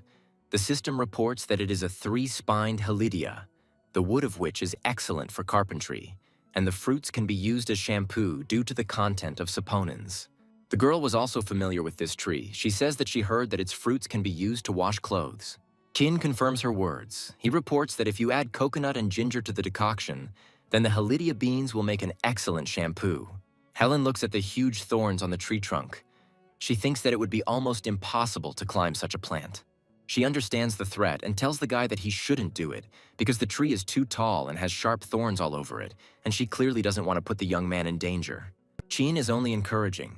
He wants to collect beans to make a good shampoo for the girl. The nearest branches are at least 3 meters from the ground. The guy intends to use the cheetah speed skill. He activates the skill and pushes off the ground sharply, jumping high into the air, much to Helen's surprise. She asks the guy not to take risks and pitifully begs him to give up this activity and just go downstairs. Chin asks the girl to bring a large bamboo basket to collect the plant's beans. Helen feels very uncomfortable that the guy is putting himself in danger because of her. Chin realizes that he needs to climb higher. The bean pods are only on the upper branches. The tree has thick, strong branches, and climbing it is much easier than climbing the bare trunk of a coconut palm. He wraps himself with a rope for safety. The guy thinks that the rope will prevent him from falling. Quite quickly, he reaches the upper branches and begins to chop down the tree's fruits with a stone axe. Suddenly, he stops his work because he notices a small clearing nearby in which familiar plants grow, which arouse his interest. The boy climbs down from the tree. Helen approaches him with a basket full to the brim with beans and asks him to see how many they have collected. He tells the girl that this amount will be enough to make shampoo, and there will even be some left over for food. Chin points out that it is possible to sacrifice food and use all the pods to make shampoo, suggesting that the girl make her own choice. The boy pets the giant panda and tells her that it's time to move on and not stay in one place for too long. Chin says he will make a decision later, after they examine the clearing where the sugarcane that caught their attention is growing. The young people quickly reach a clearing with sugarcane. The girl is surprised by how large the thickets are and how big the plant itself is. Helen looks longingly at the plant that can be used to get fast carbohydrates. The guy is alarmed by the fact that the reed grows in a very strange way. He notices that the reeds are planted in a square, and in addition, the plantings are surrounded by a narrow strip of land, which looks unnatural for wild plants. Helen reports that she has never seen this type of sugarcane before and asks if it is edible. The girl begins to reach her hand towards the plant. The young man intends to warn her. However, he does not manage to stop her, and the girl cuts her finger on razor-sharp sugarcane leaves, causing a wound to appear on her hand. The boy, armed with a stone axe, begins to chop down the plants, wondering how the girl could have thought of touching the razor-sharp leaves with her bare hands and putting herself in danger. With precise and confident blows of his stone axe, Chin deftly cuts down tall sugarcane stalks at the very base, demonstrating his strength and skill. He carefully examines the dark purple stalk and understands that brown sugar can be obtained from such cane. Light cane is much less common, and the sugar from it is white. The young people, together with the giant panda, begin to happily gnaw on the hard and strong stalks of sugarcane, enjoying its natural sweetness. Helen notes that the taste of this plant is very unusual. It is simultaneously too sweet and slightly sour, which she did not expect at all, and this surprises her. It's April now, and it's not the season for sugarcane, as the stalks reach their sweetest point at a certain time.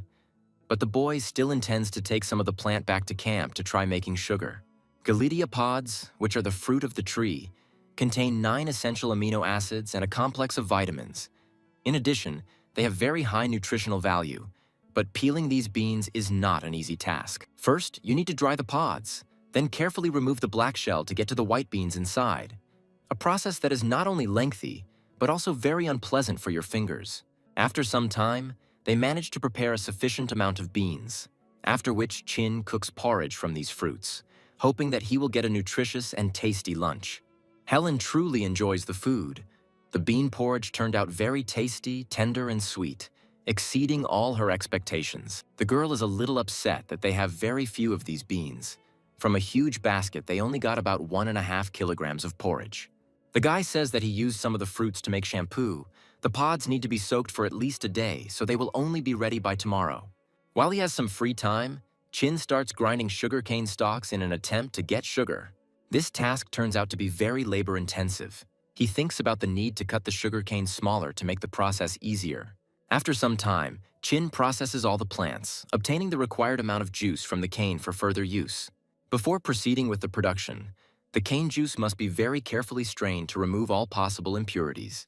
The guy is distracted from his studies by Helen. The girl, in an elevated mood, goes into the kitchen and asks the young man to look at what she brought. She talks about how in the morning they decided to take a walk with the panda and found a very interesting place. She then holds out a large basket filled to the brim with mushrooms, her eyes shining with joy. The guy sincerely praises the girl and gently strokes her head. Helen considers herself a winner because she spent half a day to collect a whole basket of mushrooms. Suddenly, the young man's mood changes. He begins to carefully examine the mushrooms in the basket. His face becomes serious. On top, there is a huge number of death caps, a deadly poisonous mushroom of the Amanita family. The fruiting body of the mushroom contains amatoxin and phallotoxin, which destroy the liver and lead to death. Following them in the basket, there is a dense layer of red fly agarics. They are also quite toxic and not edible, and pose a serious health hazard. Upon closer inspection, Chin notices small psilocybin mushrooms, which are part of a group of hallucinogenic mushrooms that can cause dangerous psychic effects. However, The basket also contains useful edible mushrooms. One of them is chanterelles, which are rich in carotene, vitamin D, and useful elements. Their flesh is dense but fragile, with a pleasant smell and taste. Helen is noticeably upset. After sorting the edible mushrooms, there is only a third of the basket left. This makes her feel disappointed. Chin asks the girl to collect some mint for him, telling her to choose large and fresh leaves, paying attention to their quality. The girl learns that mint is not needed for making shampoo or food. The guy is going to make toothpaste, which arouses her genuine curiosity. He says that by mixing coconut oil, mint extract, and baking soda in the right proportions, you will get an excellent toothpaste that is healthy and natural.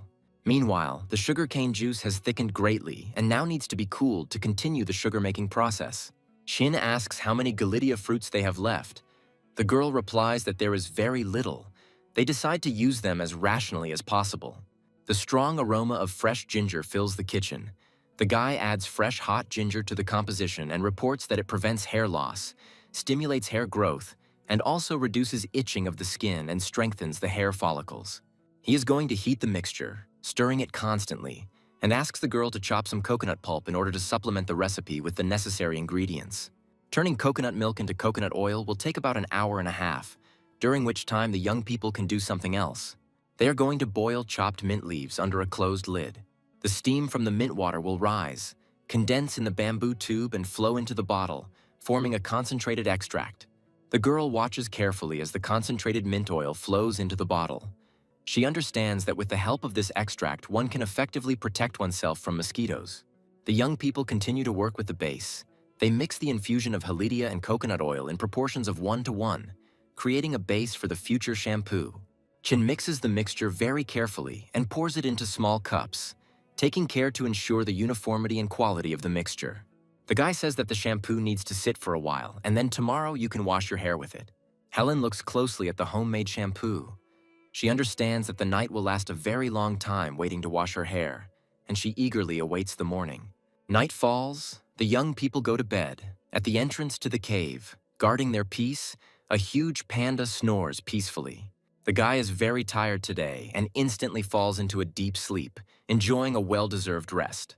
Suddenly, he wakes up and jumps up from his bamboo bed. Something has disturbed his sleep. Koya woke up to hear the girl talking incoherently in her sleep about clean, shiny, soft hair. Soon, Helen herself wakes up. She realizes that she was awakened by a heavy rain, which gradually turns into a powerful downpour. The young people notice that something is wrong with the giant panda. The animal is clearly worried about something. Hampy stands at the entrance to the cave. The panda becomes noticeably nervous and begins to growl into the darkness. The girl tries to calm the animal down by gently stroking it. Chin does not understand why the panda is reacting this way. He touches the animal and activates the training seal that the system gave him earlier. Instantly, the magic seal begins to act, and in a split second, the guy finds out what the animal is thinking and feeling. A stream of vivid images and sensations that a panda experiences falls upon him. He realizes that she is worried about a herd of wild boars that are clearly approaching their cave. Kin asks the girl to be careful and prepare for a possible attack. He is not entirely sure, but believes that a pack of boars may attack them again in the near future. He advises Helen to stay inside the cave if the pack appears, saying that she will be safe if she does. Chin watches the panda closely and notices that Hampy is still not calm. He decides not to ignore this behavior and thinks that animals can sense danger much better than humans. The ferocious wild boars, having sensed the scent of people, are getting closer and closer to the cave. Hampy runs outside, stands on his hind legs, and lets out a loud roar. The guide tries to calm the huge bear and asks him to come back inside. But he doesn't listen and rushes to attack the wild boars that are already at the entrance. The boars are extremely aggressive and begin to slowly surround Hampy. Taking advantage of the moment, one of the most active boars sneaks up on the panda from behind and strikes with its snout. The other boars join in his attack, and together they begin to strike Hampy. The young man considers the panda's behavior to be a reckless act. The bear rushes straight at the herd, not realizing that they can overwhelm him with their numbers. The first boar scouts are joined by other animals. The number of boars increases, and they form a tight circle around the panda. Kin realizes that Hampy has attracted all the attention of the boars, and they have not yet noticed him. From the depths of the pack comes the leader of the boars. His eyes blazing with rage, he roars loudly and slowly approaches Hampy, preparing for the decisive confrontation. Hampy stands on its hind legs, rising above the ground, and prepares to repel the attack of angry predators, demonstrating its strength and determination. He opens his mouth wide and lets out a loud, deafening cry that echoes through the night, causing the hearts of his opponents to clench in fear.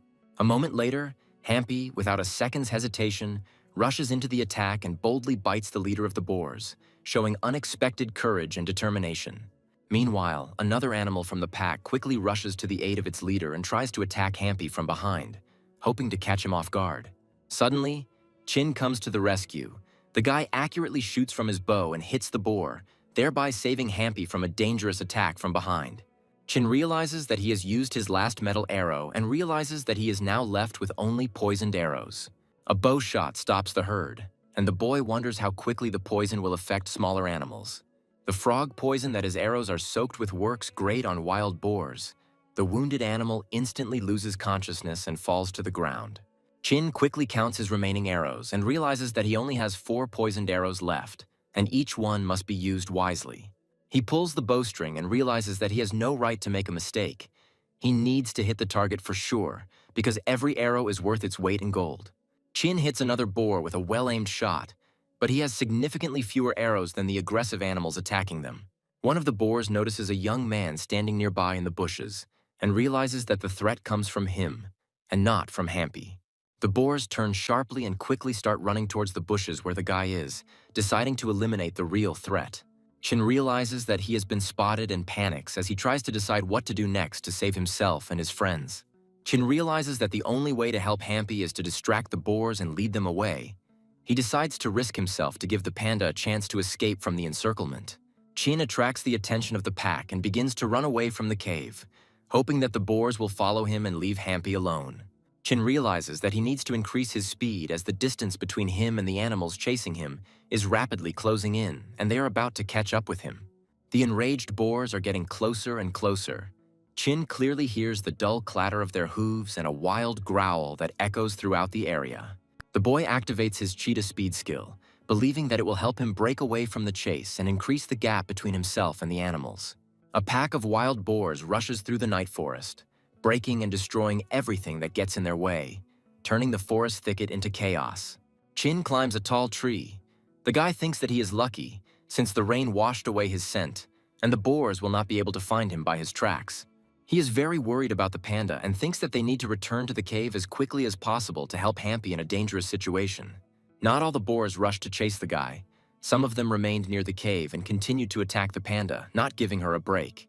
Hampy screams loudly and waves his huge paws, but this has no effect on the boars, who wait for the moment to rush into a decisive attack.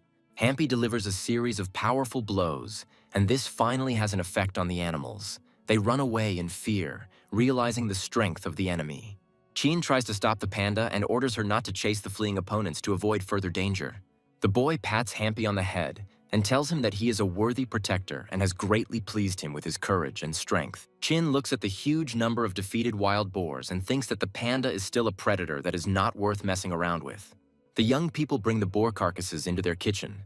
The guy thinks that the panda has a very good sense of smell. She sensed the boars approaching in advance and thus saved them from a sudden attack. He believes it was a reflex that the animal developed over time and is grateful to the panda for its vigilance and protection. The girl recalls that the previous attack also happened during the rain. She suggests that boars become violent during precipitation, and the panda eventually got used to this feature. She believes that the connection between boars and rain is very strange, but it is there and worth paying attention to. Chin says that it will take a very long time to cut up the carcasses of 4 boars, and suggests putting it off until tomorrow. But now he is going to go to the forest to collect fresh bamboo shoots. He looks at the sleeping panda and thinks that it needs to be rewarded for its bravery yesterday.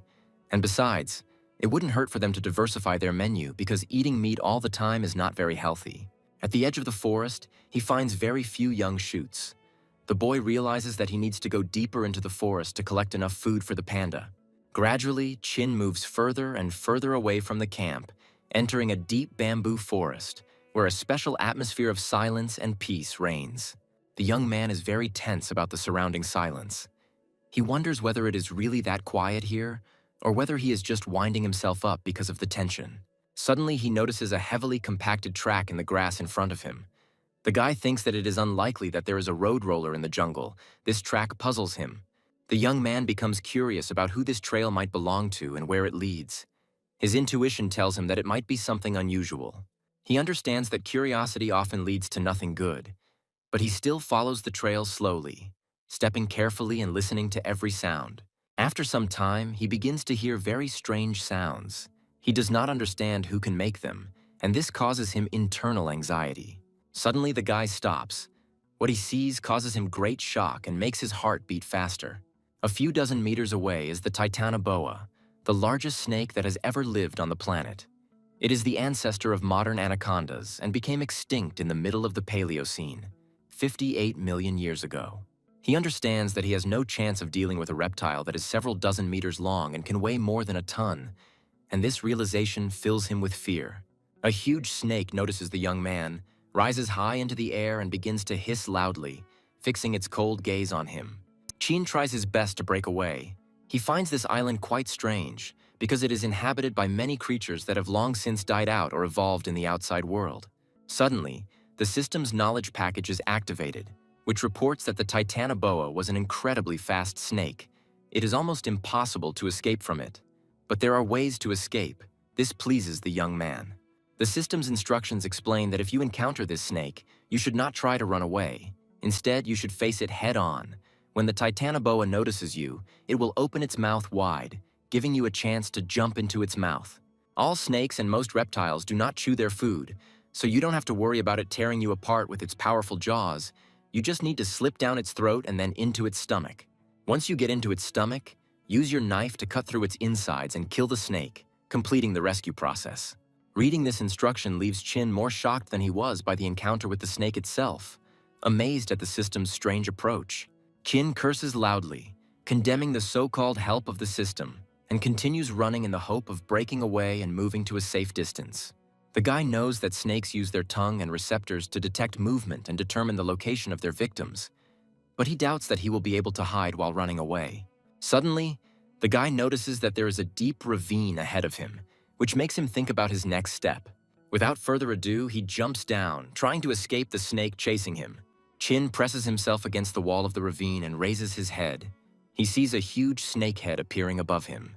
The huge snake temporarily loses sight of the young man and slowly turns its head from side to side, looking for its prey. Chin considers it lucky that he came across a ravine in which he could hide, because snakes have limited vision and she will not be able to detect him right away. The boy regrets that he used up all his poisoned arrows yesterday, although he has doubts whether such a quantity of poison will be able to affect such a huge snake. He intends to use the Encyclopedia of Wild Animals to find some solution to this deadly situation and save his life. Chin is very irritated. The system does not give him any other options but to jump straight into the snake's mouth. He understands that the probability of success is minimal and that this action will most likely lead to his death. The next second, the snake stops, and the guy realizes that it has caught his scent. He grips his camping knife tightly in his hands, knowing he has no other choice. Chin decides to climb onto the snake's body and get closer to its heart to try and deliver the finishing blow. He rises to a height of at least 3 meters and strikes the thick scales of the reptile with his knife. The snake makes a terrible hissing sound and begins to move even faster, becoming enraged by this sudden attack. Chin realizes that his knife is too short to reach the snake's heart, and all his efforts may be in vain. He holds onto her body with all his might to keep from falling, and suddenly the reptile stops. He guesses that if he stays on the snake's scruff, it won't be able to see him, even if it smells him. The huge snake continues to move deep into the undergrowth. Chin comes to the conclusion that he has some time to think of another way to deal with it. Continuing on his way on the snake, Chin realizes that it is simply impossible to kill this huge creature with a short knife. He is amazed by the power that the snake demonstrates. It does not stop for a second and has been moving without stopping for more than an hour. Chin intends to choose the right moment to quietly jump off the snake and try to escape. Soon the snake crawls out into the clearing, and the guy is instantly hit in the nose by a terrible smell that is almost impossible to bear. He immediately notices a huge pile of manure nearby, presumably left by wild boars. After a moment, Chin notices that the snake has started to move much faster and is accelerating, as if it is overcome with excitement. The reason for this turns out to be a boar that is nearby. It attracted the attention of the reptile. The huge snake opens its mouth and makes a lightning-fast lunge towards the boar, not paying attention to the man sitting on its neck. Chin realizes that this is his chance to escape, and taking advantage of the moment when the snake is distracted by its prey, he carefully jumps off its neck. He begins to move away unnoticed, trying to get as far as possible to a safe distance, so that he can then break into a fast run. Titanoboa grabs the boar with its huge teeth and begins to squeeze its body with force. Soon, a terrible crunch of breaking animal bones is heard. The snake throws the boar high into the air, at which point Chin suddenly realizes why the skins of the boars he saw earlier had so many strange wounds and deep scars. The next moment, the huge reptile squeezes its victim and begins to slowly strangle it. Chin was unable to get too far and regretfully realizes that the fight ended faster than he expected. The young man trips and falls into a puddle, hoping that he has managed to move to a safe enough distance so that the snake will not be able to smell him. He thinks that with the onset of darkness, other dangers may appear, and he is too weak to fight, so he intends to hide as quickly as possible. Chin activates the system screen. He doesn't have enough points to buy skills, but he hopes to get some useful bonuses or test items. The system offers to play the Wheel of Fortune, announcing the cost of 1,000 points for one move, which makes him think about the choice. The guy notices that there are empty sectors on the Wheel of Fortune, which means that if he spends his last points, he may get nothing. However, despite the risk, he decides to try his luck and agrees to spin the reel. The virtual system tells the young man that he has received the seal of the beast slave, which makes him think. Suddenly, the guy notices a flock of wild boars nearby. He hopes that they won't notice him. However, his hopes are not justified. He sees how the animals begin to slowly approach the place where he is hiding. He tries not to move and hopes that the boars do not realize that he is hiding among the bamboo thickets. A huge wild boar with blazing eyes filled with rage heads straight towards the bamboo thicket where Chin is hiding. The boar finds the young man and stands there for a while, not daring to attack. Chin decides to use the old method again, which once brought him success. The guy raises his hands high up and starts yelling loudly at the boar, hoping that this will scare him and make him retreat. However, this time the technique does not work. The boar was not scared at all, but, on the contrary, became even more irritated and aggressive. Chin decides to run away, but feels his legs starting to numb and burn. He realizes that this is probably due to the frequent use of the cheetah speed skill. The guy continues to run, but feels that very soon his legs may completely fail. Suddenly, Chin stops and looks around, trying to figure out where to run as he is completely lost. The guy notices a huge pile of manure nearby, the same one he saw earlier, and realizes that he has no other choice. He can't escape from the angry pack of boars, so he decides to jump into this pile of manure and hide in it. Chin dives up to his neck into the foul-smelling pile of manure, trying to hide. Soon, a pack of wild boars runs up to the place where the manure is and stops nearby. The animals look around in confusion in search of their prey. At dusk, the boars can hardly see anything and rely only on their sense of smell. But now the smell of manure overpowers the human scent, and Chin understands that if he sits quietly, the boars will not be able to find him and will be forced to leave. Unfortunately, wild animals do not leave the manure pile and continue to walk around it, sniffing the surrounding area. Chin resists the urge to vomit, knowing that he must not make any noise. Otherwise, he will reveal his location and attract the attention of predators. As luck would have it, the boars are in no hurry to leave, and to the young man's surprise, they decide to lie down right there, which means he will have to linger in this stinking heap for some time. Chin begins to experience intense heat from the manure, which is due to the buildup of carbon dioxide, preventing the heat from dissipating. The guy understands that if the situation does not change, he may soon overheat and get heat stroke. He feels like he put on several warm-down jackets on a hot summer day. The young man can't feel his arms and legs at all, and he's struggling with all his might to stay conscious. He understands that he must not lose consciousness under any circumstances, otherwise it will mean the end of him. Suddenly, his attention is drawn to a bright flame. He begins to think that due to poisoning and overheating, he is starting to hallucinate. He imagines Helen's voice calling him by name. The guy is sure that these are just illusions, because it is difficult for him to imagine that the girl could find him and come to his aid. Helen really does appear in the clearing, riding a panda and holding a torch in her hands, illuminating the space around her and loudly calling his name. Helen is clearly agitated. She continues waving the torch and desperately calling for the guy. After some time, The girl notices a young man hiding in a huge pile of manure, next to which a large flock of wild boars has settled. She orders the panda to attack the boars without hesitation and swings her stone axe in preparation for the fight.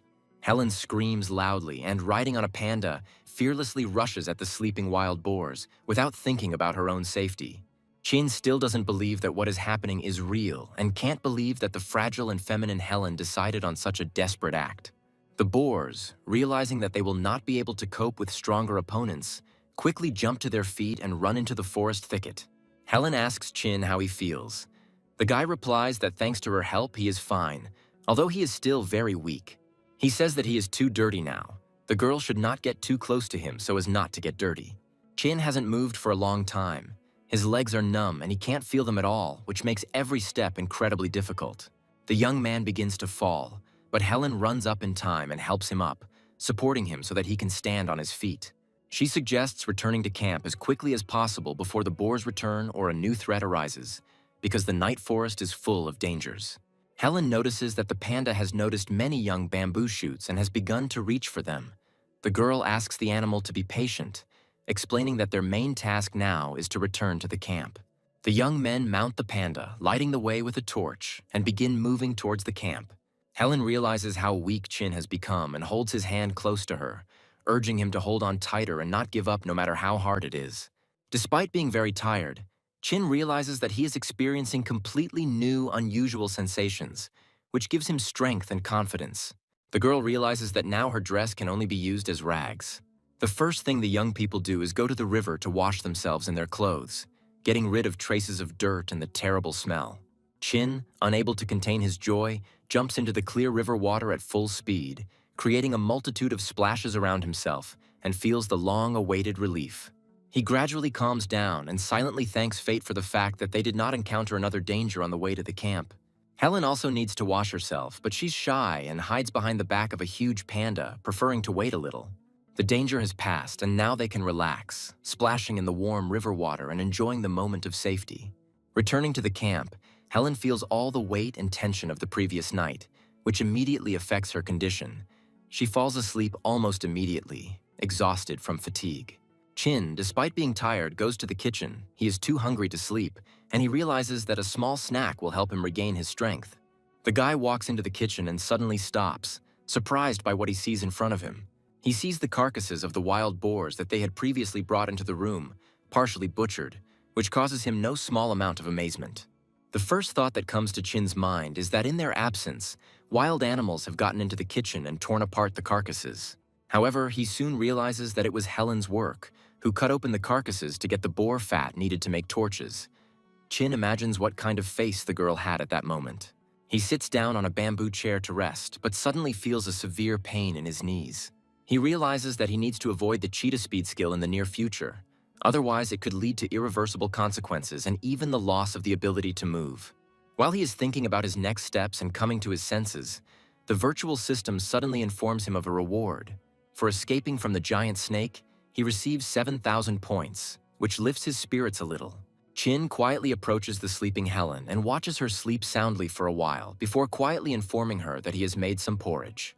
He puts the bowl on the shelf next to the bed and realizes that the girl is so tired that she doesn't even hear his voice and doesn't react to what's happening around her. The guy sits down next to him, his thoughts involuntarily turning to the events of the previous night. Despite her outward defenselessness, Helen showed incredible strength of character and saved his life. He could never have imagined that such a fragile body contained such a brave soul, capable of such a bold act. Chin admits to himself that he never imagined that Helen would risk her life and come to his aid, and this discovery leaves a feeling of gratitude in his heart. The guy lies down on his bed, continuing to think about this, and with these thoughts, he gradually falls into a deep sleep. After some time, the young people wake up and decide to eat a little to strengthen their strength. While eating, Chin wonders how Helen was able to find him, since the forest is so big. To the young man's surprise, Helen says that she found him by the huge footprints on the grass, which were visible even in the dark. She does not understand his surprise and adds that there was nothing complicated about it. Chin tells the girl that the tracks she saw belonged to an extinct prehistoric reptile. This information greatly shocks Helen. The girl can hardly believe that the Titanoboa, a creature that was thought to have died out millions of years ago, still exists. She begins to have a panic attack, as the thought that they might be in danger at the camp does not give her peace. A huge snake could attack them at any moment. Chin agrees that the threat does exist, and if the snake wants to find them, they won't have the slightest chance of survival. Helen watches as Hampy eats the last of the young bamboo shoots and asks worriedly how they will get food for the panda. Chin recalls that he encountered a snake when he went deep into the thicket and suggests that they only walk along the edge of the bamboo forest, hoping that this will help them avoid encounters with the titanoboa. However, the girl continues to feel fear and does not find this offer too encouraging, because the danger remains real. Suddenly, Chin decides to change the subject and thanks Helen for saving his life. He says this with sincere gratitude, realizing that without her courage, he would not have survived that night. Helen is slightly embarrassed by Chin's words of gratitude. Her cheeks flush slightly and she looks away. The girl smiles at Chin's gratitude, trying to hide her embarrassment. She claims that they should always help each other, because in such a situation without trust and support, it is impossible to survive. Since early morning, Chin has been busy cutting up the huge carcasses of 4 wild boars. Today, the guy woke up at noon, and despite the fact that he slept for most of the day, his body still hadn't fully recovered and his knees hurt even more.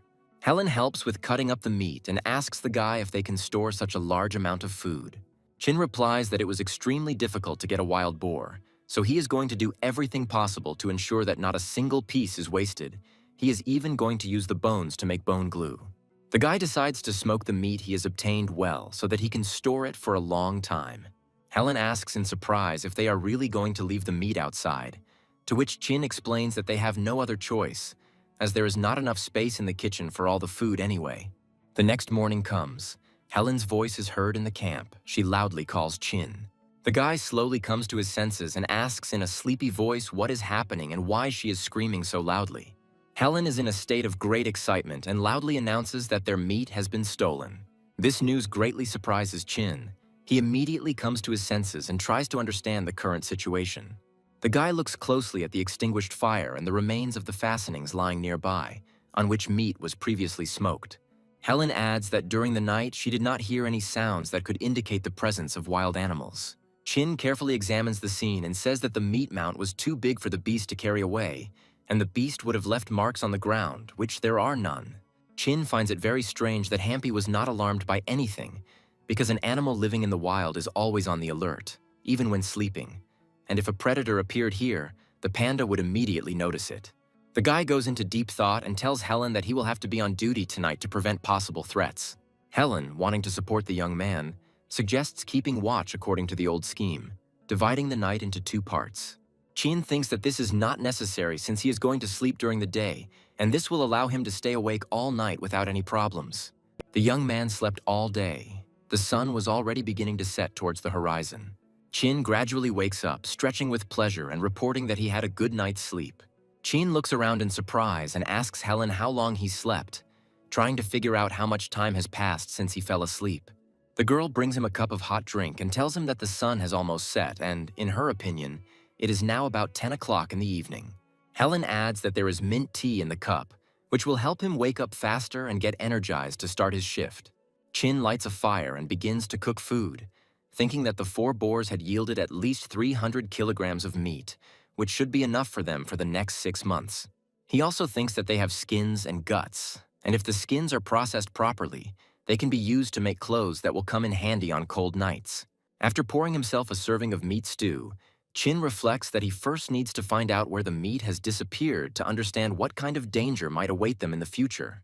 He hopes that this is not the work of wild animals, because otherwise it does not bode well for them and could become a serious threat.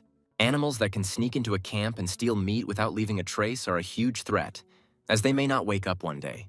The night flew by unnoticed. Chin does not understand why the thief did not show up today, although he expected his return. The guy thinks that if he were a thief, he wouldn't steal from the same place a few hours after the first theft.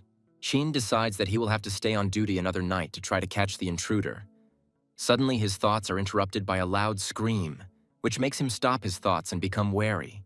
Chin instantly looks up to the sky and sees a golden eagle, one of the most famous birds of prey from the hawk family. The largest eagle, whose body can reach 1 meter in length and a wingspan of up to 2 meters. Having spotted its prey, the golden eagle dives rapidly. Its speed can reach 300 kilometers per hour, which makes it an extremely dangerous hunter. The guy knows that golden eagles are among the top 10 strongest birds of prey and are capable of soaring high in the sky for a long time, looking out for prey, or gliding at a low altitude, trying to catch their prey by surprise. The golden eagle grabs its victim by the head with its claws and instantly kills it. But now its prey is not an animal, but dried boar meat lying near the fire. The system informs Chin that due to their skills, golden eagles are used in Kazakhstan as birds of prey for hunting and protecting flocks of sheep. There are 2 ways to tame a golden eagle. The first is to feed it from birth and make friends with it. The second way to wear him down and break his will. Chin decides to use the second method and tame the bird by exhaustion, not allowing the golden eagle to sleep until it has no strength left to resist. During breakfast, Helen learns that the meat was stolen by a golden eagle, and a very large one at that, which greatly surprises her and causes a feeling of alarm. Now the girl understands why there were no traces left at the scene of the theft. She suggests smoking the remaining meat and storing it in reliable clay pots to avoid a repeat of such situations. Chin agrees and says that Helen can start laying out the meat, but asks to leave him 1 portion. Helen curiously asks why this is necessary. The guy says that he is going to catch a golden eagle and tame it. For this, the meat must be left outside so as not to arouse suspicion in the bird and lure it into a trap. Chin constructs a rudimentary trap consisting of a bamboo pole, a knot, and meat bait, which he plans to use to catch a golden eagle. He tells Helen that he saw a man catch a deer with a similar trap, and therefore he is sure that it will definitely work on a bird of prey. Having built this trap, Chin decides to test its operation and put pressure on it to make sure that the mechanism functions as it should.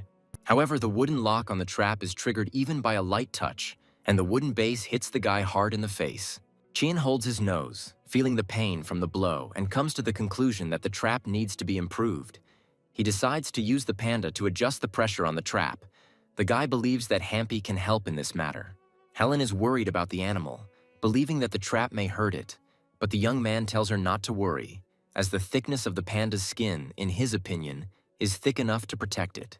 Hampy, misunderstanding Chin's intentions, instead of carefully adjusting the pressure on the base, hits it with all his might, causing even more problems as he completely breaks the trap. Chin sighs in frustration, realizing that he will have to tinker a little to properly set up the trap and make it more reliable. Helen asks how today's shift went. Chin replies that the golden eagle never showed up today, which puzzled him a little. Helen has doubts that the bird of prey will fly back again. The guy confidently tells her that the golden eagle enjoyed their delicious meat for 2 days in a row, and sooner or later he will definitely return for a new portion. At that moment, a loud cry is heard in the sky, and the young people notice how, spreading its huge wings, a powerful bird soars majestically over their camp. Chin instantly realizes that he needs to focus, as the predator is most likely about to take the prey again, and this is their chance. With excellent eyesight, the golden eagle immediately notices a huge fish lying in a trap. He resolutely rushes down at great speed, digging his powerful claws into the bait. A moment later, the trap is triggered, tightening the noose on the eagle's paw, and at the same moment, Chin's satisfied voice is heard, smiling as he tells Helen that the thief has finally been caught. Helen asks the guy what they should do next. Chin replies that they need to wait a little for the bird to calm down and come to terms with its captivity.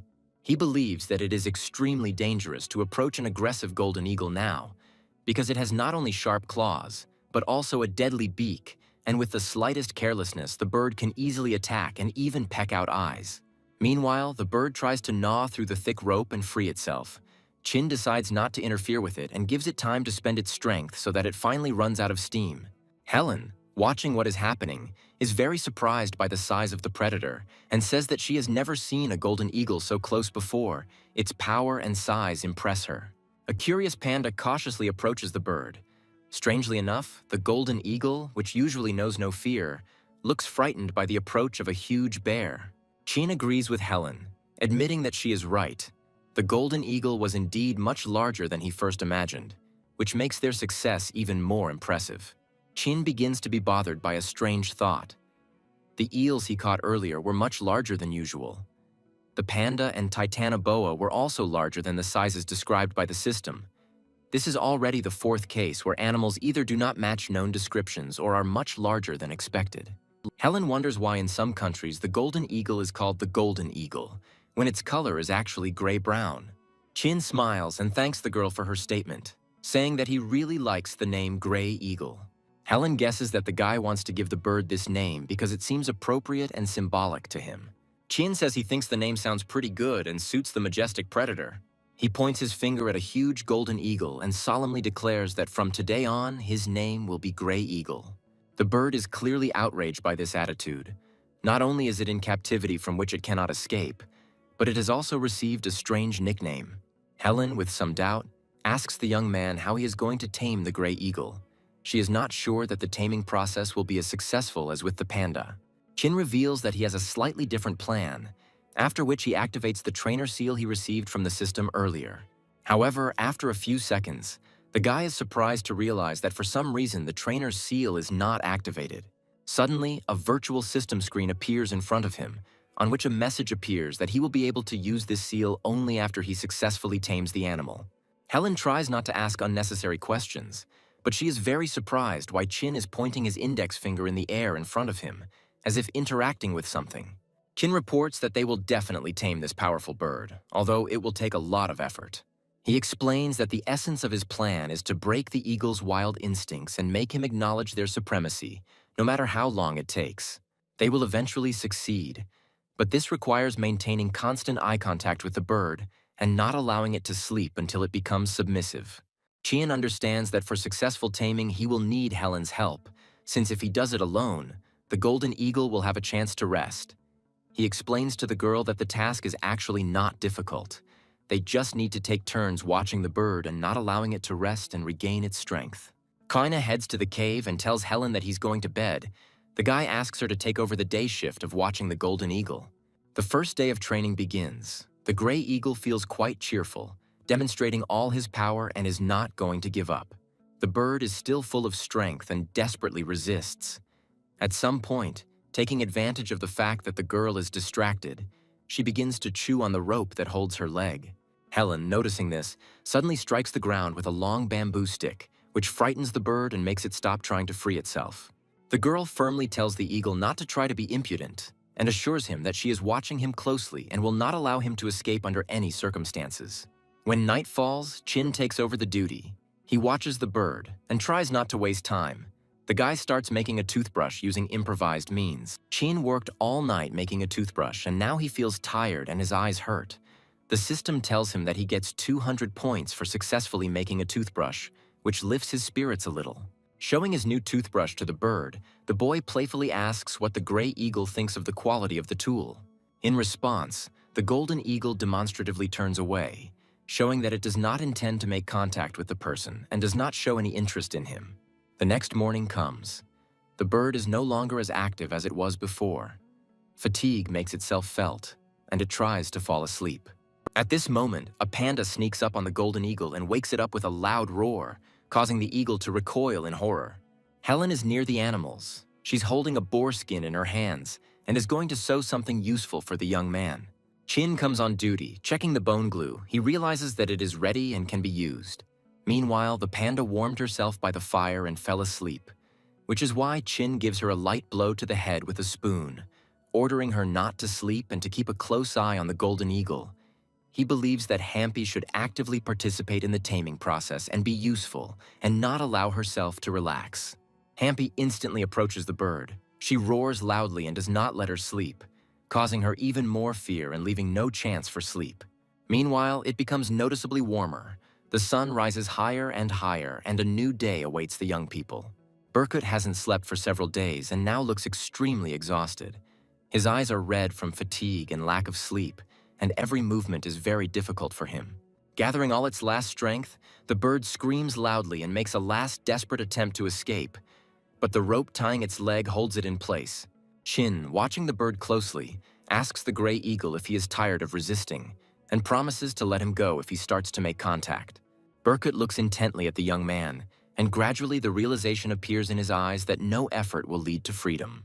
After some time, the huge bird resigns itself to its position and completely stops any resistance. Chin realizes that now is the best time to try using the trainer's seal.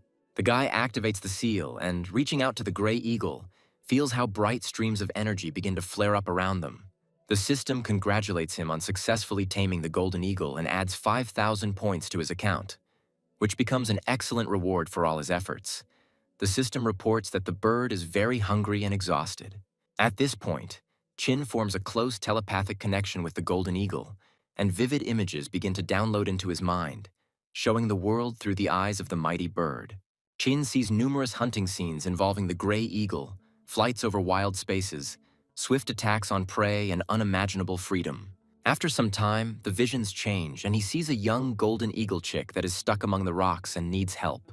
A huge bird, freed from its shackles, hovers over the camp of the young people.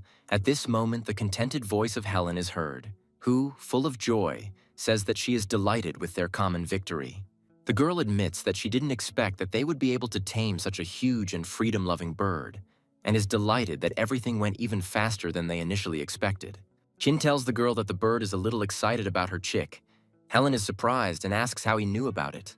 Realizing that he cannot reveal the truth about the telepathic connection, the guy decides to get out of this situation by saying that this is just his guess, based on knowledge about the mating season of golden eagles, which occurs in the spring and summer when they have chicks. Helen is delighted by this news and offers to bring the chick to camp to raise it herself, which she believes will be a great opportunity to strengthen their relationship with the gray eagle.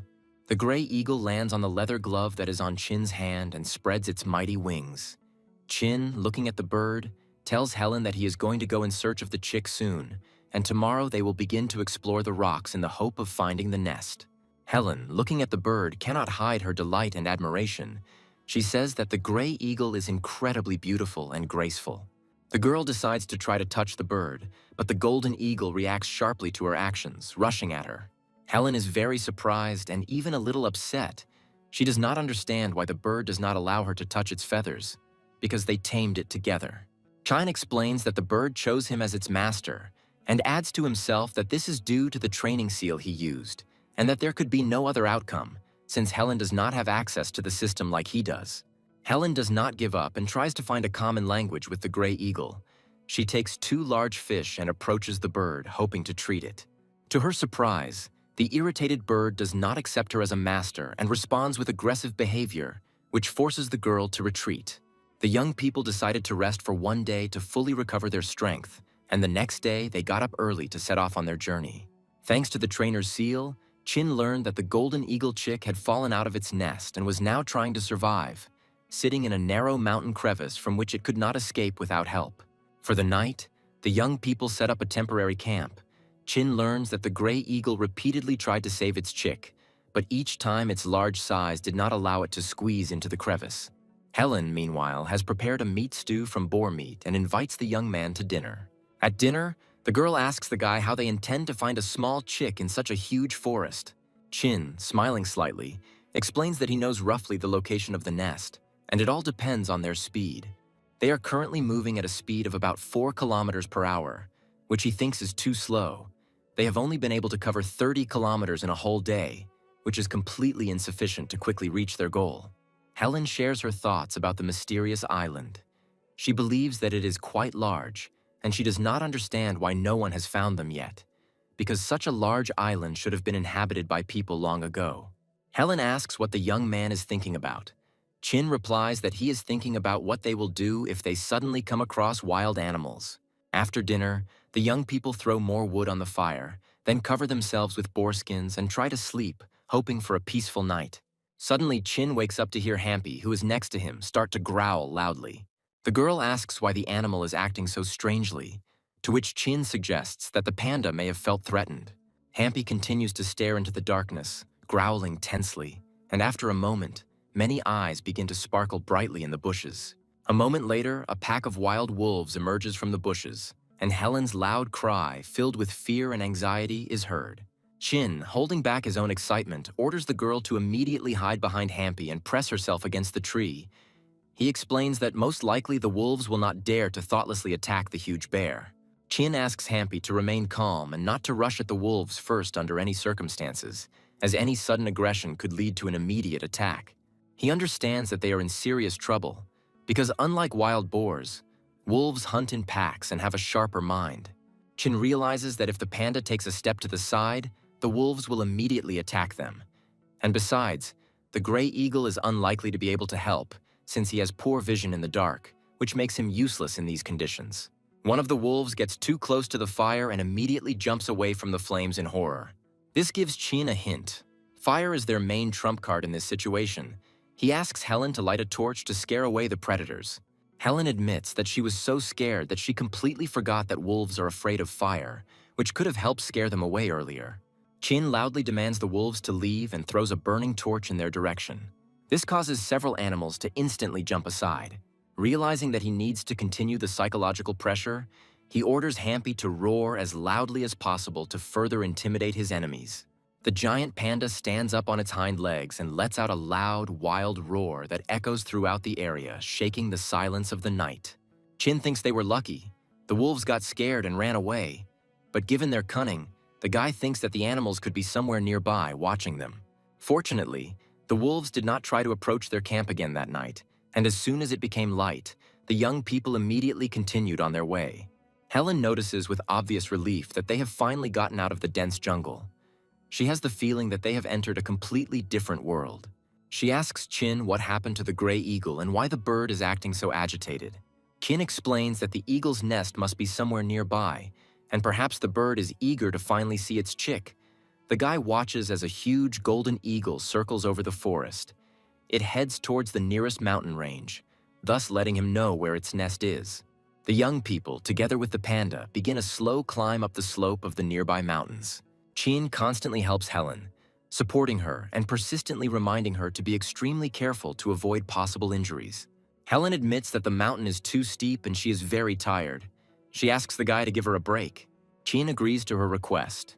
He leaves the girl with the panda and decides to continue the journey alone, hoping to reach the goal faster this way. Chin carefully begins to climb up the steep cliff, as the path has ended, and this is now the only way to reach the nest. Suddenly his foot slips, but he manages to grab the ledge with his hand in time. At that moment, the guy realizes that even a second of delay could cost him his life. After overcoming many difficulties and spending all his strength, Chin finally reaches the top of the cliff. He instantly falls to the ground, trying to catch his breath and recover. Chin looks around and sees the forest spread out below. This view captivates him so much that the guy feels like he has arrived at the top of the world, from where everything seems small and insignificant. He carefully examines the surrounding mountains, and after a moment his gaze stops on one of them. There is an extinct volcano nearby, whose slopes have already become overgrown with trees. The guy thinks that it is unlikely to become active in the near future. There may be useful materials in its vicinity. Thoughts about the island's rich ecosystem are suddenly interrupted by the loud cry of a golden eagle nearby. Chin sincerely apologizes to Gray Eagle and reminds him that he remembers why they came here. The golden eagle chick ended up on a very steep slope, and without special equipment, the guy had almost no chance of getting to it. However, he came up with a good plan. He tied a loop at the end of the rope and carefully lowered it into the mountain crevice. With the help of the trainer's seal, he was able to communicate with the golden eagle for a while. He only needed to convince the bird to fly up to the chick and ask it to grab the rope so that Chin could easily pull the chick out. The young man's plan was successful, and after some time he was able to free the chick from captivity, feeling a great sense of relief. Chin is amazed by the size of the birds, because even a golden eagle chick looks impressively large and massive. Chin carefully takes the chick into his arms, telling the gray eagle that it is time to head back to camp. Going down turned out to be much more difficult and dangerous than going up. Every step required extreme caution and precision. Chin could hardly see where to put his feet, and every movement was associated with the risk of falling down. After some time, with great effort, he manages to get down to the ground. After this test, the guy comes to the conclusion that he will never do something like this again for any amount of money. Chin, looking around, is surprised to find that at the base of the mountain there is neither the girl nor the panda, who were supposed to remain in place. Sometime later, he notices a note left by Helen on the sand, in which she says that she went to explore the nearby area in search of useful resources. The guy, tired from the long climb, decides to stay where he is and rest until the girl returns. After a while, Helen returns to the parking lot and says that she thinks it's going to rain. Chin agrees with her concerns, noting that the weather in this area is extremely unpredictable, and suggests that they leave as soon as possible, as a heavy downpour could cause a landslide, which would pose a mortal danger to them. His words are suddenly interrupted by Helen, who suddenly freezes, her eyes filling with excitement. She screams loudly, calling on the guy to immediately look at something that shocked her so much. Surprised, Chin turned sharply in the direction Helen pointed, and a moment later noticed a plane flying in the sky. The guy immediately noticed that thick smoke was coming from the plane's engine, and instantly realized that something was clearly wrong with the plane. The young people, realizing the seriousness of the situation, immediately headed towards the supposed landing site. Helen says that they have not yet heard the sound of an explosion. Chin begins to think about how an airplane could appear on a desert island and feels a strong emotion. He understands very well that Helen also experienced similar feelings. Having reached the edge of the mountain plateau, they saw that the path ended in a cliff, and they simply had no way to move forward straight. Chin decided to stop to calm his nerves and carefully consider his next steps, realizing the importance of each action. He drew a map on the ground, a rock representing their current location, an X marking the supposed crash site, and an O indicating their camp. Chin informs Helen that their current food supply is enough for the two of them to get back to camp. But if they decide to make a detour to the crash site, there won't be enough food for the return trip. The girl suggests going back to their camp, taking enough supplies, and then going in search of the plane. Chin believes that in this case they will lose a lot of time. He suggests splitting up and going to search himself, while Helen and the panda return to the camp. Chin expresses his doubts about the girl being able to return to the camp on her own, to which Helen reacts sharply, considering these words to be a lack of trust in her abilities and strength. Meanwhile, it quickly gets dark. The young people set up camp and light a fire. Helen asks to keep the gray eagle chick with her. She plays with the little bird and thinks about what name to give it, trying to choose something special and meaningful. The guy suggests naming the chick Little Eagle, which causes a negative reaction from the girl, as she considers this name not original enough. Helen informs him that the guy already has his own bird and that the chick will belong only to her, after which she declares that she will not allow her pet to be called stupid names. The next morning, Helen tells the guy that she found a large amount of resin and asks if they will need it in the future. Chin replies that this is a good find, as the pine resin can be effectively used to create torches, which will make it much easier for them to move around in the dark. After a while, the young people split up. The guy, left alone, uses the cheetah's speed skill every hour for a short time to reach the plane crash site as quickly as possible. He hopes that the speed will help him get there before sunset. Until midday, he makes very rapid progress, but soon wet ground appears under his feet, which surprises him, since the weather has not changed and there has been no rain. He decides to scout out the area and sends the gray eagle ahead to find out what happened. As a huge golden eagle rises high into the air, the young man activates his trainer skill, allowing him to synchronize his vision with the gray eagles. After a moment, he begins to receive images in his brain and sees a large amount of water, but cannot understand what exactly is in front of him, a river or a lake. Chin realizes that he has no choice but to go forward to see this obstacle for himself and determine how it can be overcome. After some time, a large amount of fog appears in the air. The guy comes out to the edge of the swamp. He thinks about the best way to get around it. It will take more time, but it will be much safer for him. Chin spends several hours trying to find a way around the swamp, but his efforts are unsuccessful. He is forced to admit that there is no safe passage to be found, and attempts to bypass the swamp will only increase the wasted time. He has absolutely no desire to move through the swamp, but he understands that he has no other choice.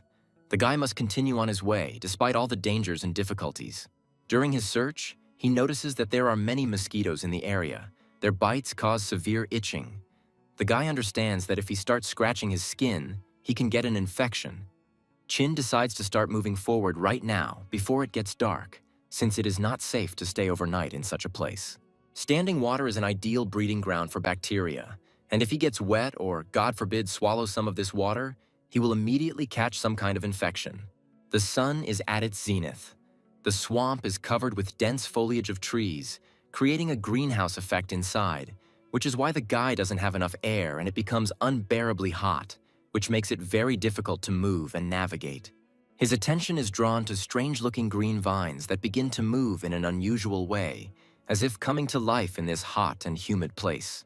A moment later, the guy realizes that these vines are not actually plants, but a huge snake, which suddenly rushes at him, opening its mouth. Khan manages to react in time, and at the last split second, he strikes the attacking snake with his bamboo bottle, using it as a weapon in this critical situation.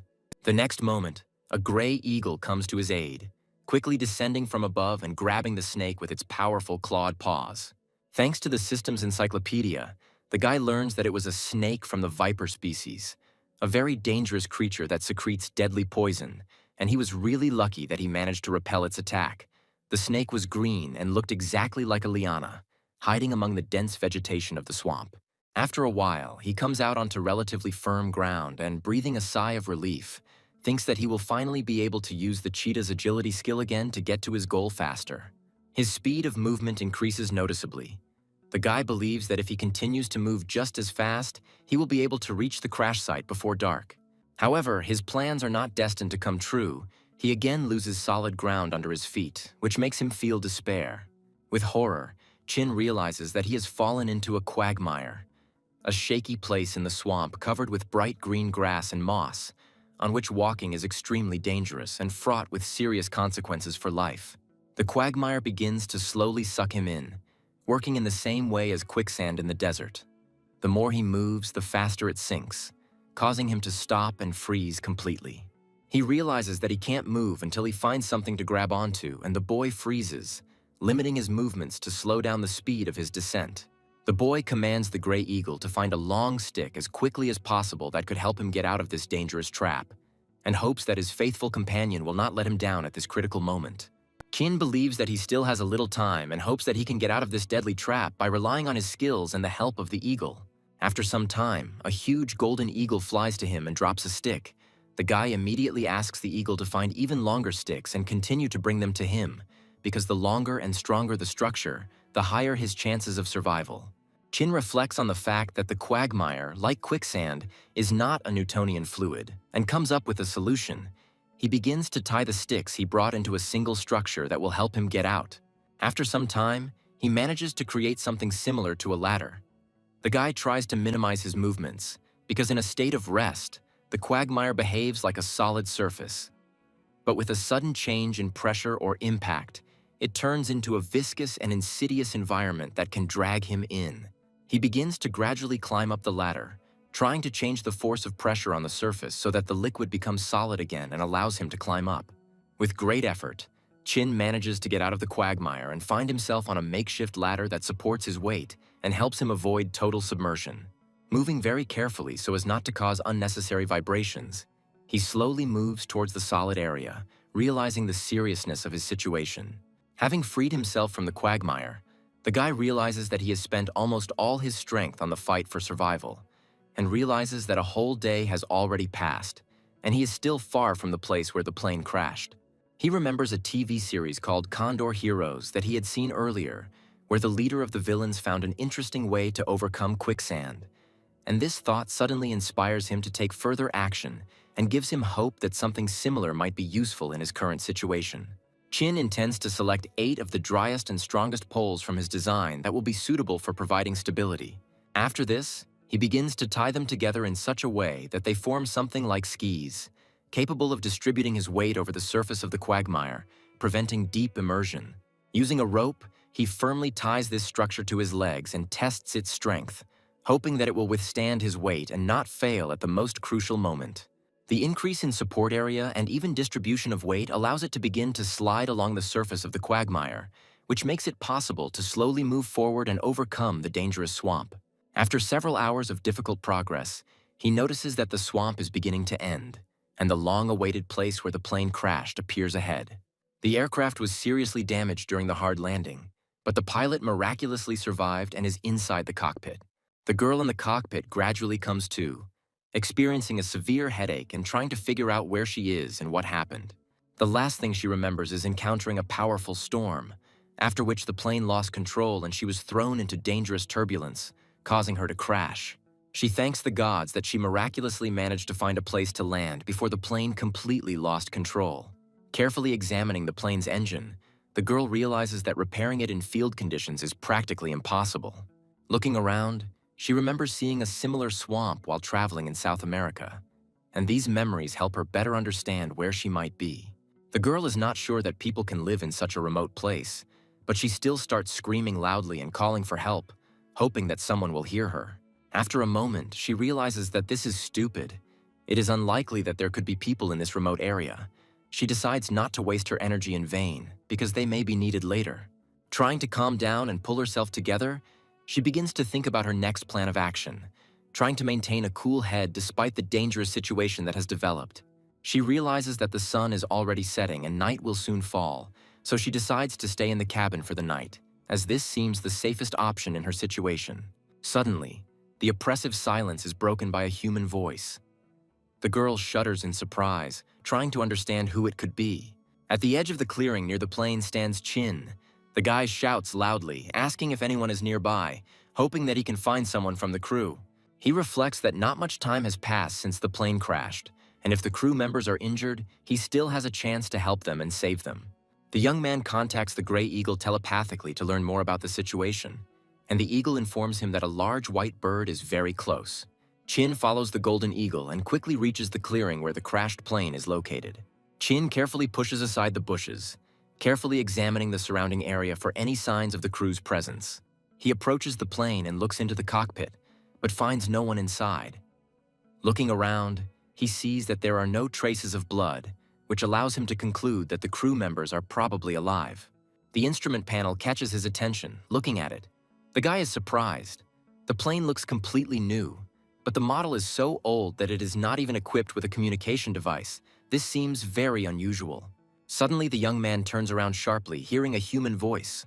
He sees a girl running towards him, shouting something loudly in English, her face expressing panic. The girl is very scared. She screams in English and asks the guy to save himself immediately, saying that crocodiles live here.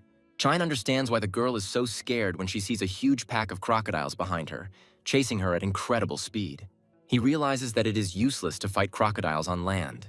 Their numerical superiority and aggression create a huge threat, so he asks the girl to hurry and get into the cockpit of the plane as quickly as possible, which can provide at least some protection. Chin reaches forward to help the girl get inside faster. The girl clings to his hand and, with all her might, quickly jumps into the cabin. Behind her, she can hear the loud clatter of the crocodile's teeth as they almost grab her. The female pilot trips and falls into the cockpit with a crash, accidentally knocking over the guy.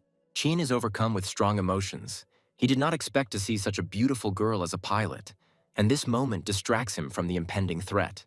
The pilot, speaking in English and with concern in his voice, tries to explain to the boy that there are more and more crocodiles and that they have already surrounded the plane, coming threateningly close to the hull. The guy doesn't speak English, but he immediately understands what the girl wants to say. Huge reptiles surround the crashed plane and begin to hit it with their bodies and tails. Chin is surprised by how aggressive the reptiles are. They continue to attack the plane. The guy understands that it is unlikely that he will be able to simply wait until the crocodiles leave. He fires an arrow at the most active crocodile, but the stone arrows are not strong enough to pierce the reptile's thick skin. Chin understands that he needs to aim carefully and hit the crocodile's eyes. The next shot is inaccurate. The arrow hits the crocodile in the forehead without causing significant damage, which only makes him even more angry. Chin realizes that the reptile's eyes are a very complex, small, and moving target, very difficult to hit. The crocodiles continue to deliver powerful blows to the plane's body. The guy realizes that he has not injured any of them, but only made them even more angry. He thinks that they only have 15 minutes left before the wild reptiles will tear the plane to pieces. Chin activates the virtual screen. He understands that without the help of the system, he cannot cope with this situation. He hasn't made any purchases in the last few days, and his account has accumulated more than 12,000 points, which should be enough to buy new skills. But he doesn't know which one to choose, because each of them is only useful in a certain situation. The female pilot takes out a bottle and a lighter, announcing that she is going to burn the aggressive crocodiles. The guy tries to stop her, asking her not to do this, because the flammable liquid can be used more effectively in another situation. Although Chin does not know the English that the girl speaks, he gestures to her to give him the lighter. The girl hands over the lighter. Chin thinks that his broken English helped after all, because he managed to prevent the waste of valuable alcohol reserves. In the virtual store, the guy selects a package called Marksman's Blessing, not knowing exactly what the skill means, but figuring that, judging by the name, it must be related to improving accuracy. The system congratulates the young man on acquiring a new skill and informs him that it has been successfully activated. However, Chin is very surprised as he does not feel any changes, unlike the cheetah speed skill, which immediately changed his perception and state. The female pilot urges him on, telling him that the crocodiles are already trying to jump into the cockpit, and they have very little time left to figure out a way to fight them off. Chin, in broken English, assures her that he will handle the situation and asks her not to worry, trying to calm the girl down and show that he is in control of the situation. The guy coats the arrowheads liberally with resin to make them incendiary, and then uses a lighter to set them on fire. He starts aiming his bow at the nearby crocodiles and realizes what the new skill, Archer's Blessing, is, and a shooter-like interface appears in front of him, with various stats and data. He sees a variety of parameters, such as a scale that shows the direction and draw weight of the bow, as well as tools for determining wind strength and shot angle, which helps him aim accurately. Chin adjusts all the parameters optimally according to the interface indications and then releases the bowstring. The arrow quickly covers the distance to the nearest crocodile and hits it right in the eye, which proves the effectiveness of the new skill. Chin continues to use the skill Marksman's Blessing, aiming and hitting the remaining crocodiles, becoming more confident in his accuracy with each arrow. The girl pilot lights the stone arrows and hands them to the young man to help him fight the predators. With well-aimed shots, the guy manages to wound more than a dozen aggressive reptiles, which gradually weakens their pressure and forces them to retreat. After some time, Chin surveys the battlefield and realizes that they have won. The remaining crocodiles have decided to leave, leaving the plane and not attempting to attack anymore. The girl joyfully raises her hands up and screams loudly, expressing her joy. She calls Chin her hero and smiles at him gratefully. The female pilot introduces herself to the young man, saying that her name is Jessica. She asks if the guy knows Korean or Japanese, because his English is poor and it's hard for her to understand him. Chin asks the girl if she has a cell phone. Despite the language barrier, Jessica understands what he is asking and replies that there is no point in a phone here since there is no phone line. Chin regrets that his English is too bad and realizes that communication is very difficult, which is why they cannot exchange information normally. Jessica hands the young man a tin can and gestures for him to eat it. She takes out a camping can opener and deftly opens the can, showing that the food is fit for consumption. The guy pays attention to the expiration date of the canned goods. He is very surprised by the date. He thinks that this is a mistake, because according to the date, these canned goods are almost 100 years old. Jessica notices that the guy is hesitant and tries to find out what's wrong. She gestures that it is stewed meat and is quite edible, so he should try it. Chinya decides to try the stew, and it turns out that it is good and tasty, which makes him think that perhaps there was a mistake in the date on the can, and the product is not expired at all. The guy notices how Jessica starts to yawn. He understands that she is very tired. After all the stress she has experienced, she needs rest.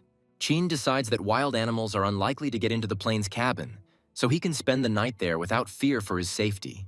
He can't fall asleep for a long time, looking at the bright night sky, enjoying its beauty. The guy listens to the rare sounds of insects that occasionally interrupt the surrounding silence. The next morning comes. The guy opens his eyes and is surprised to find that Jessica is not around. This makes him feel uneasy and wonder where she could have disappeared to while he was sleeping. A girl approaches the airplane cabin and greets the guy, wishing him good morning.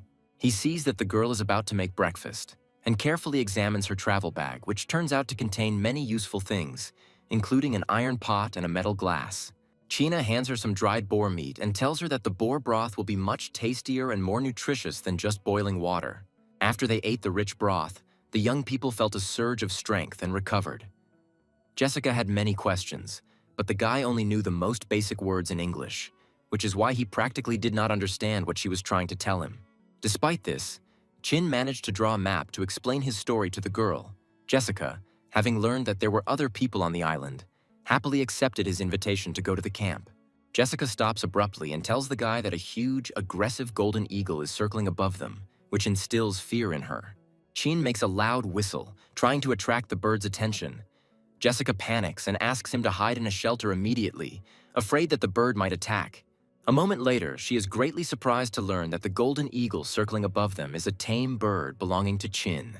After some time, they begin to be enveloped in a dense fog, which quickly limits visibility and makes movement more dangerous. Chin realizes that the gray eagle will not be able to help them in these conditions and warns Jessica that they need to be very careful. Jessica asks the guy to stop and rest for a bit, saying that she's starting to feel very weak and needs to catch her breath before moving on. They sit down on the ground. The girl takes out her travel glass to drink some water. Meanwhile, Chin wonders where such a thick fog could have come from at midday and when it will finally clear, since it is becoming very difficult to continue on in such conditions. Suddenly, he hears the sound of a strong blow and instantly turns towards the girl to understand what happened. He sees that Jessica has fallen on the grass and is lying unconscious. This causes him great anxiety, because he does not understand what happened to her. Feeling suddenly weak, Chin grabs his head, trying to stay on his feet. He realizes that his strength is leaving him, and he too begins to lose consciousness. The guy falls to the ground and at the last moment manages to cover his mouth with his hands, realizing that it's all about this strange fog, which probably contains some kind of substance that causes loss of consciousness. The guy crawls up to Jessica and tries to ask in broken English if she is okay. He tries to wake her up. The poisonous fog clears a little. Chin sees that Jessica is still unconscious, but her condition is stable, which brings him some relief. In addition, he himself begins to feel a little better. He takes out the lighter from his pocket that Jessica gave him earlier and decides to use it to understand the nature of the poisonous fog and find out what is going on.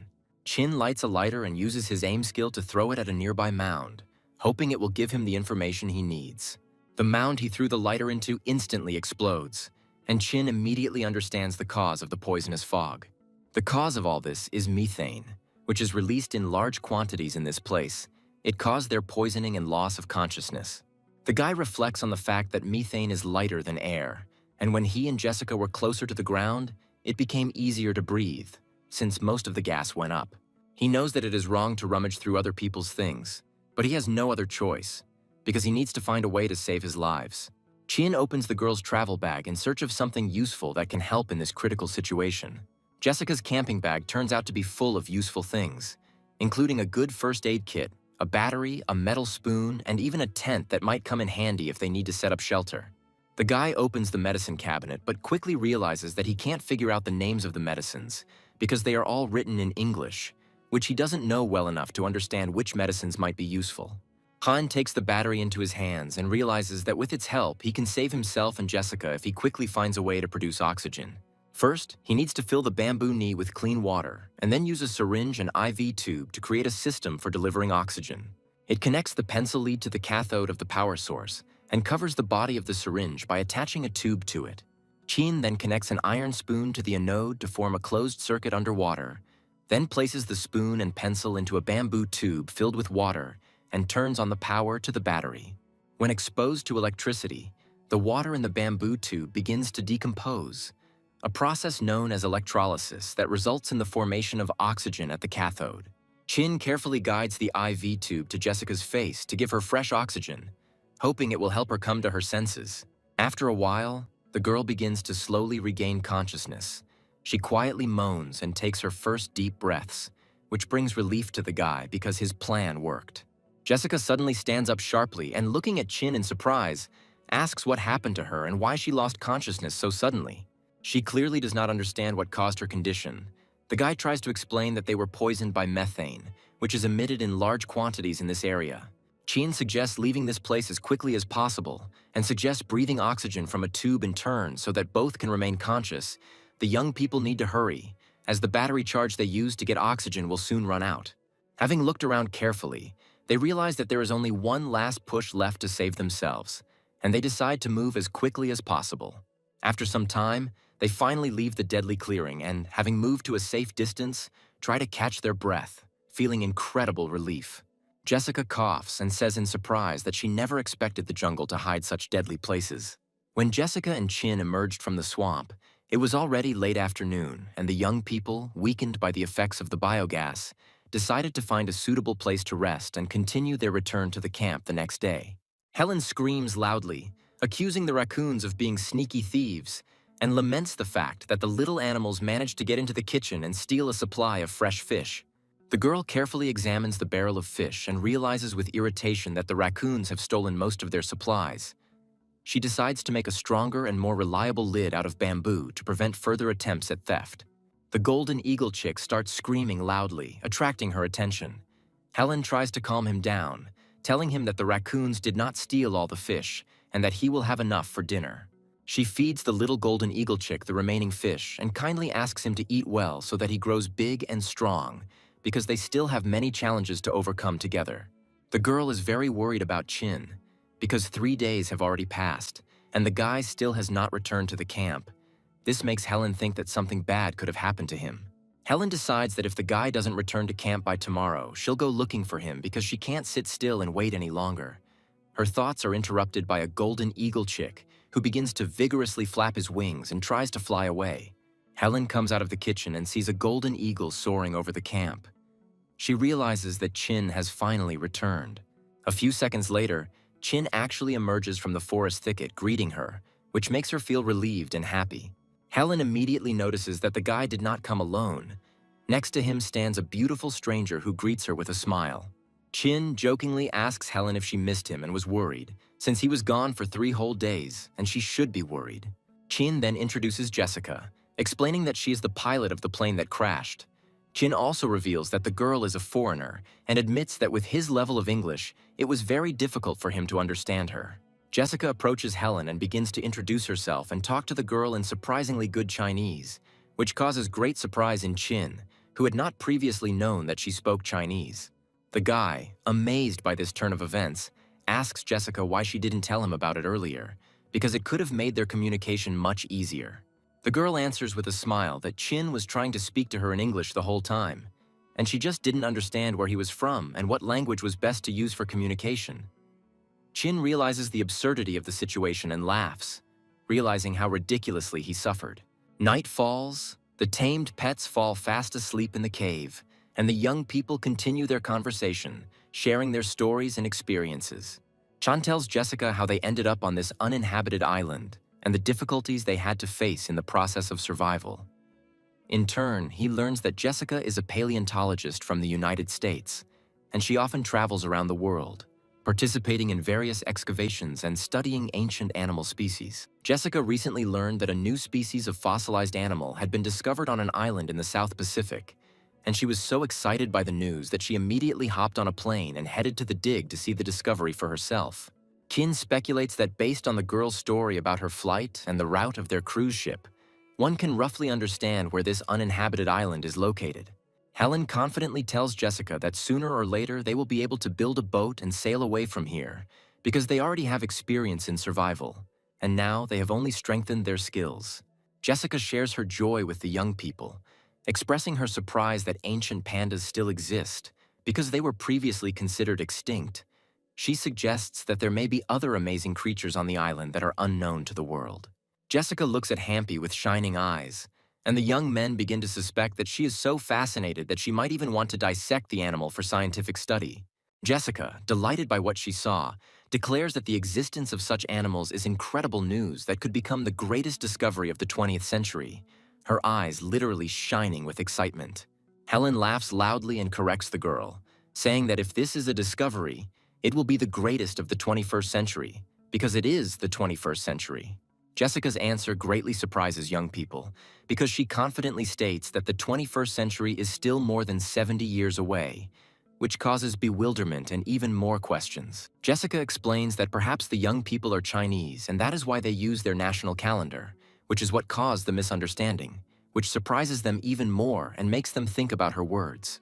The girl asks them for forgiveness if her words offended or angered them, and emphasizes that she had no malicious intent. She was just trying to understand the situation. Chin begins to speculate that Jessica is probably so fascinated by paleontology that she barely pays attention to history and real events, because her claims about the 20th century seem completely ridiculous. In his opinion, in any calendar, international or Chinese, it cannot be the 20th century now. Jessica, in turn, categorically asserts that she did not fall into a coma and assures that the year is now 1927. Her words shock the young people.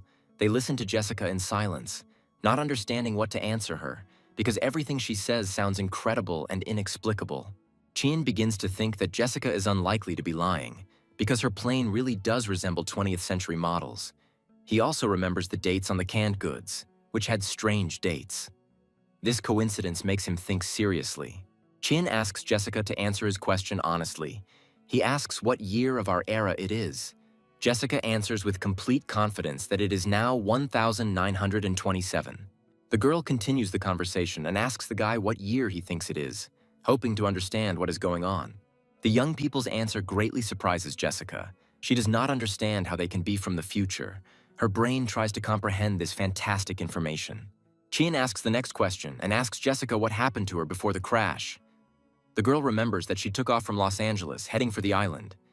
But soon a thunderstorm suddenly began, and then literally a second later a strong storm broke out, which disrupted the control of the plane and led to an emergency landing.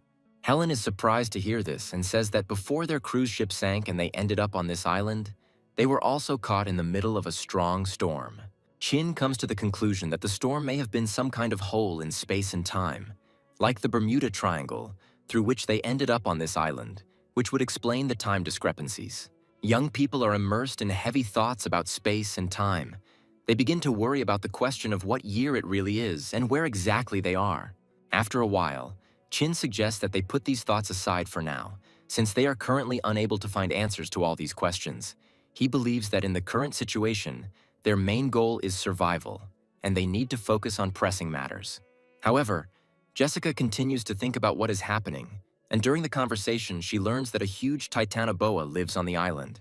She recalls that this giant snake lived in the tropical forests of the Paleocene era, when forest conditions were very different from today, and suggests that environmental changes may have forced titanoboa to evolve to survive in new conditions.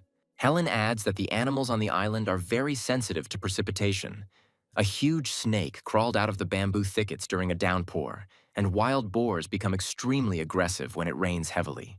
The young people say that during their stay on the uninhabited island, they experienced 2 terrible rainstorms, each of which was dangerous due to the behavior of the animals.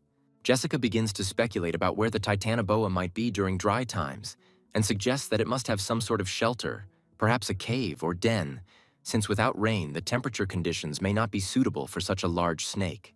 The young men come to the conclusion that the huge snake can only pose a threat during heavy rain, and therefore they are safe now. Helen remembers that Chin and Jessica have just returned from a long and grueling hike, so she suggests that they go to bed and get some rest, while she decides to stay on duty at night to ensure the safety of the camp. Jessica looks closely at the young people and suddenly asks if they are a couple, her gaze full of curiosity and interest. Her words cause an immediate reaction in the young people. They both blush brightly and begin to feel embarrassed, not knowing what to answer to such an unexpected question. Jessica asks Helen a direct question if she has any plans for Chin, which baffles the girl and causes her obvious confusion. Helen asks a counter question why Jessica is interested in this at all. Her behavior seems rather unexpected and too bold. Jessica openly states that if Chin is not Helen's boyfriend, then they can safely go to bed together, which shocks Helen even more. Jessica smiles and says that she admires Chin's tenacity and talent in the swamps, and she was also very impressed by the makeshift oxygen generator he created to save their lives. Chin feels that Helen is reacting strongly to this interaction between him and Jessica, and her tension becomes noticeable to him. To smooth things over, Chin suggests that Jessica not rush things or make hasty decisions, as they are in an extreme situation where emotions can run high. He says that first they should get to know each other as best as possible, and suggests spending more time together, at least a week, to calmly communicate and better understand whether they can build some kind of relationship. Helen, judging by her facial expression, is clearly irritated by what is happening. Jessica, with a slight smile, blows Chin a kiss and calls him her hero, adding that they can get to know each other gradually and not rush. Chin remembers that Jessica had a sleeping bag in her travel bag and decides that he will use it today to avoid any awkward situations. He climbs into his sleeping bag and, trying to avoid unnecessary attention, wishes the girls good night, hoping that they will be able to relax and calm down a little. Helen looks at the guy carefully. She's surprised by his behavior because it seems a little strange to her. At this time, Jessica begins to undress, which causes confusion in Helen. She immediately asks the girl what she is doing. Jessica calmly explains that all her clothes are dirty from her adventures, and that she finds it more comfortable to sleep without them. Helen thinks that American women are really liberated and understands that their culture is very different from her own. Suddenly, she notices that Chin, who seemed to be asleep, is actually awake and is watching them closely, which causes her great irritation and embarrassment. Jessica stands behind Helen and winks at Chin, adding fuel to the fire. Helen begins to openly express her dissatisfaction with the young man's behavior, because it seems to her that he is behaving too disrespectfully in this situation. The animals, who had been sleeping peacefully in the cave, are awakened by the loud screams of Helen, who scolds Chin for peeping at them and calls him a pervert. The next morning comes and Chin crawls out of his sleeping bag, trying to stretch his stiff back after a long night. He immediately notices Jessica, who has also just woken up and greets him, wishing him good morning. At this moment, Helen enters the cave and announces that today will be a beautiful, warm day. Helen announces that she has made a delicious meat broth and wants to treat Chin to some, but does so with an obvious hint of her displeasure. The girl keeps all the meat and most of the portion for herself, pouring only a little broth into the guy's cup. This clearly demonstrates her attitude to what happened. Chin, not wanting to escalate the situation, silently accepts the cup and leaves the cave. So as not to aggravate the situation, Jessica decides to ask Helen how the young man offended her and what caused her irritation. Jessica quickly realizes that it's a matter of jealousy, and that Helen is clearly not indifferent to Chin. This guess makes her smile, and she decides not to stir up the conflict. Jessica recalls that in China, some families adhere to polygamous traditions. She offers Helen to give up the large room, believing that it will be fairer and more convenient for everyone. She says that when she was in China, one old grandfather told her about similar traditions. However, Helen, upon hearing the proposal, turns away sharply and flatly refuses to discuss this topic. She is clearly embarrassed. Jessica thinks Helen is a very sweet and shy girl who makes her life too difficult because of her indecisiveness and desire to avoid difficult conversations. After a while, Chin returns to the room and notices that Helen looks upset and depressed. He approaches her and asks what happened, why she is in such a state, and how he can help. In response, Helen aggressively attacks him, declaring that she wants a bigger room for herself, her demands sounding like a long accumulated complaint. Chin begins to suspect that Jessica must have said something to the girl again, and that this provoked Helen's behavior. After everyone had calmed down and rested a bit, the young people gathered together again to discuss their plans for the future. After much discussion and deliberation, they decided to split their plans into 2 stages in order to act in a more organized and intelligent manner. At the first stage, the young people decided to completely settle down on this uninhabited island and study it as thoroughly as possible in order to prepare for all possible difficulties. Currently, Chin's skills along with the tamed animals allow them not to be afraid of wild boars, but just in case, the guy decided to cut down trees and make a fence to enclose the camp and create additional protection.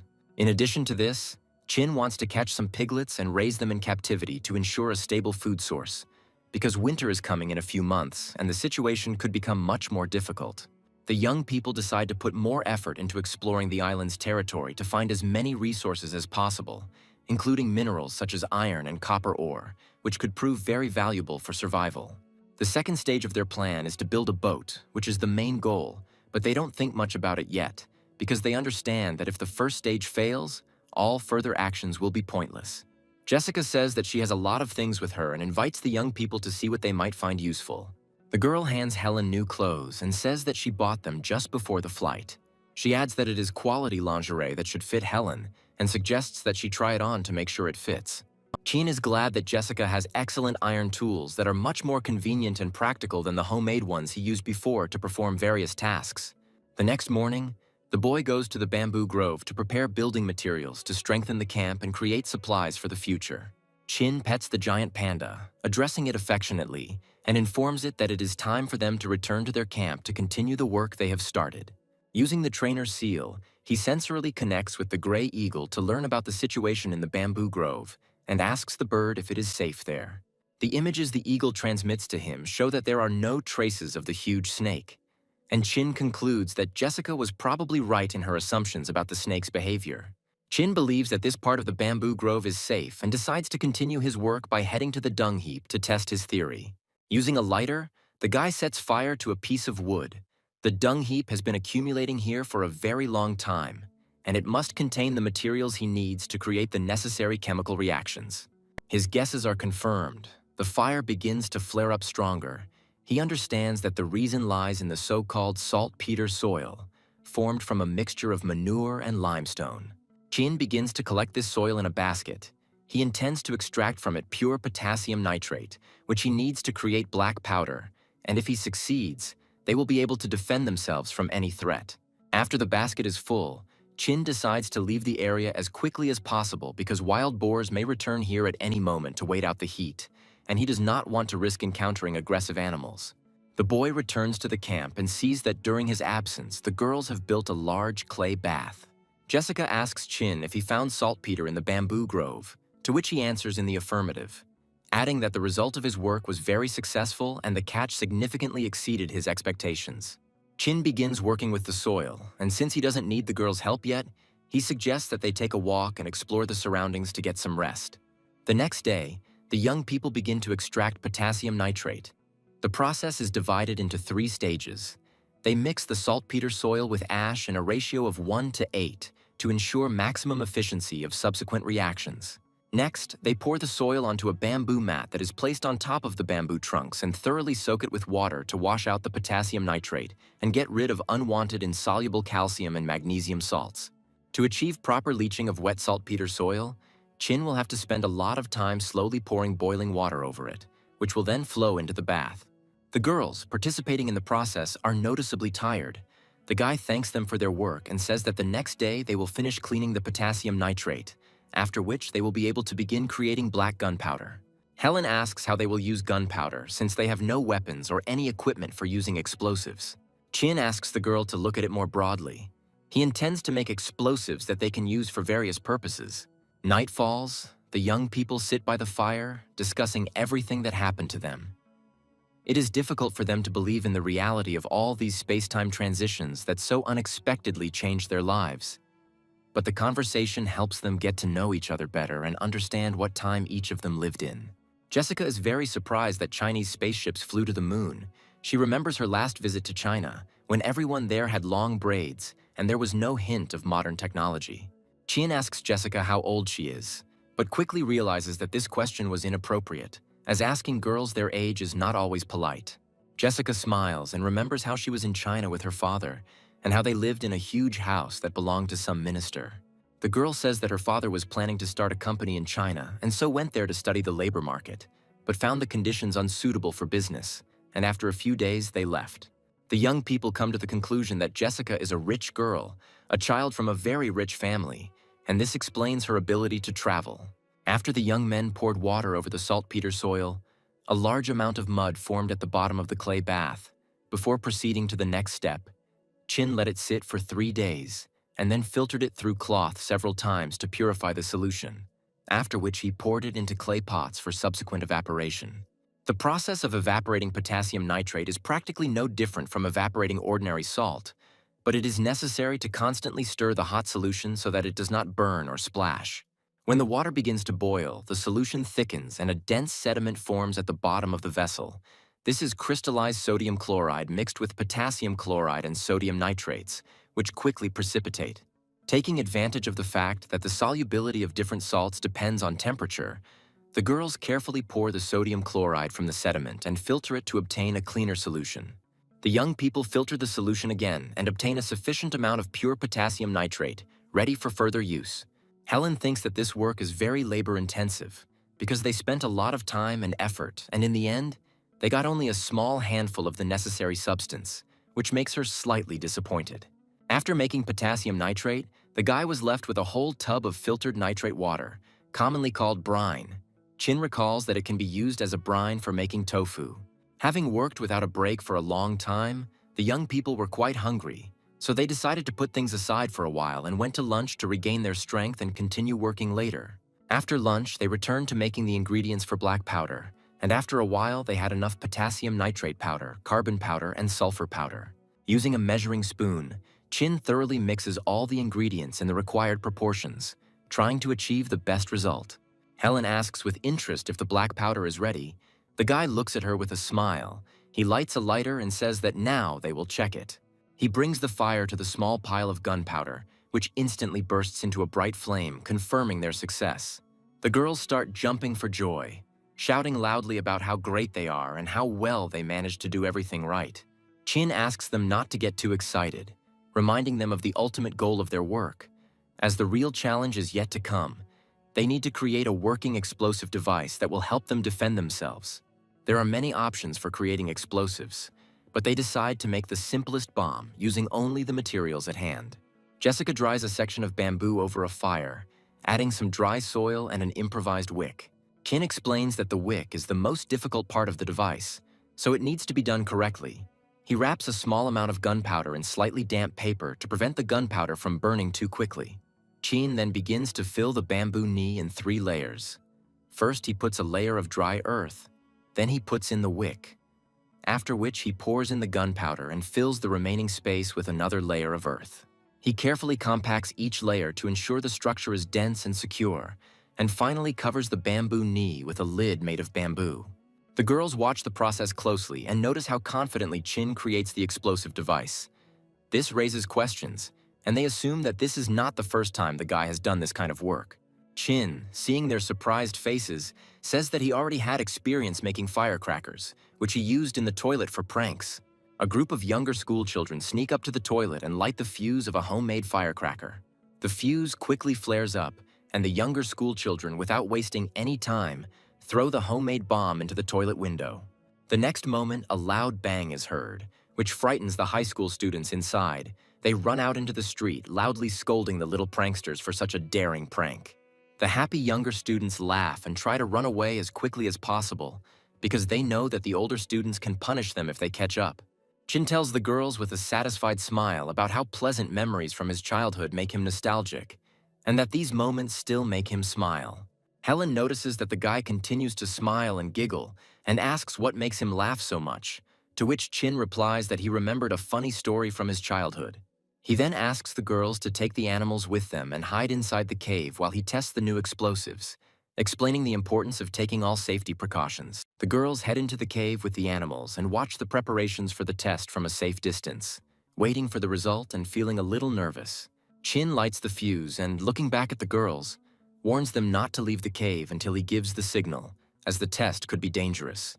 The fuse quickly flares up, and at the right moment the guy abruptly throws the bomb towards the forest. A few seconds later, a powerful explosion is heard, and the birds sitting on the treetops instantly fly into the air, raising a loud cry. Chin smiles contentedly as the virtual system informs him that he has received 5,000 points for successfully making the explosives. Jessica, observing the test, notes that the explosive power was not that great and suggests that there was too little gunpowder in the bomb.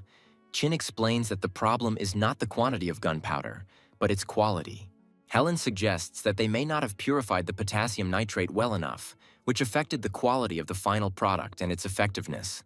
Behind her stands a huge panda, which continues to shake in fear despite the fact that a long time has passed since the explosion. Chin explains that black powder, even of very good quality, has its limitations and cannot compare to modern explosives such as RDX, TNT, or HMX, which have much higher power. The guy believes that his bamboo explosives, although they won't kill a large animal, will still create a lot of noise, and if the enemy gets scared, that will already be a significant advantage.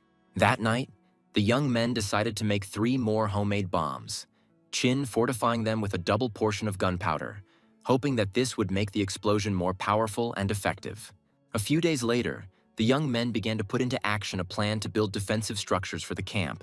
They decided to build a brick wall to create a strong and reliable defense. However, the young men soon realized that under the current conditions, even with several kilns, they would not be able to fire a sufficient number of bricks, and they abandoned the idea as too complicated. Ultimately, it was decided to build a fence around the camp using trees and bamboo, which proved to be a more realistic and quick solution to ensure the camp's security. It was now mid-June, and the intense summer heat was beginning to set in, making outdoor work almost unbearable, especially for Chin, who was constantly toiling in the sun. Working in such heat turned out to be extremely difficult. The guy felt that he was quickly overheating and losing strength, which forced him to look for ways to make life easier in such heat. After one of his grueling shifts, Chin went to the kitchen to quench his thirst and drank several cups of water in one gulp, thinking about how nice it would be to add ice to the water. At this point, the thought suddenly occurs to him about the potassium nitrate they had recently purified, and that they had quite a lot of it left. Chin recalls that when potassium nitrate is dissolved in water, a large amount of heat is absorbed, and by using this property, ice can be made.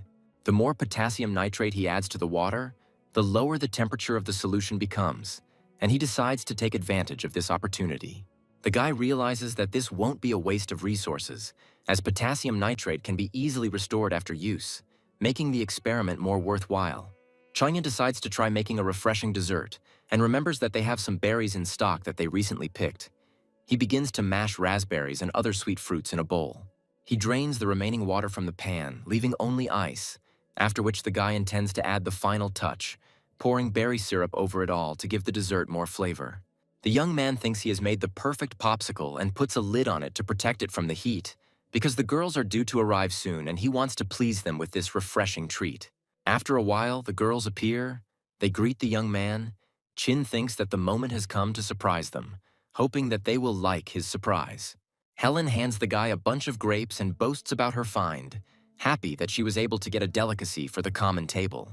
Jessica smiles as she recounts how Helen was so eager to show off her find that she literally skipped back to camp, unable to contain her excitement. Chin tells the girls that their merits and efforts should be rewarded and asks them to come to the table to reveal their surprise. He lifts the lid sharply, revealing a large plate of fruit ice sparkling in the sun, and the girls' expressions instantly change to delight. The girls immediately pounced on the treat, because they did not expect to see something so refreshing and tasty, especially in such unbearable heat. Helen experiences heavenly pleasure from fruit ice. She feels like she is surfing, sliding on the waves, and enjoying the coolness. Jessica asks Chin with interest how he did it, and suggests that it is some ancient Chinese magic. She's so surprised by the result. Chin, smiling, explains that everything is actually much simpler and it is a matter of chemical reactions. Potassium nitrate, when dissolved in water, absorbs heat, which is what made it possible to create ice. Jessica praises the guy for his resourcefulness and ingenuity, adding that he is really very smart, which makes him slightly embarrassed. Helen doesn't hear anything around her. She is completely absorbed in eating the fruit ice. Her attention is completely focused on this treat. To make ice, the young people made several pots that nest inside each other like a nesting doll to create an effective cooling system. To achieve a better cooling effect, they used boar skin, placing it between the first pot and the main cooling chamber. This helped to reduce heat transfer and keep the temperature low inside. Meanwhile, Jessica was not sitting idle either. She spent the entire day picking and crushing grapes to make wine from them, hoping that it would be a nice addition to their table. The process of making wine turned out to be quite simple. Clean crushed grapes had to be mixed with sugar in a ratio of 10:3, and then the mixture was tightly sealed in fermentation containers. The vessels must be closed, because if air gets in, special bacteria will begin to oxidize the ethanol into acetic acid, and the result will be vinegar instead of wine. Jessica happily runs up to Chin and tells him that she has completed the winemaking process, and now all that remains is to wait for the fermentation process to be completed and the wine to be ready. Helen, seeing the guy, asks what he is doing. Chin replies that he is currently making fan blades. This immediately attracts the attention of the girls. They are puzzled by his words and ask again what kind of fan he is making the blades for, since such a device had not previously been discussed in their plans. Khan explains that he intends to make a direct drive fan. He's going to take a long bamboo stick and install blades on one end and a tail on the other that will transmit torque.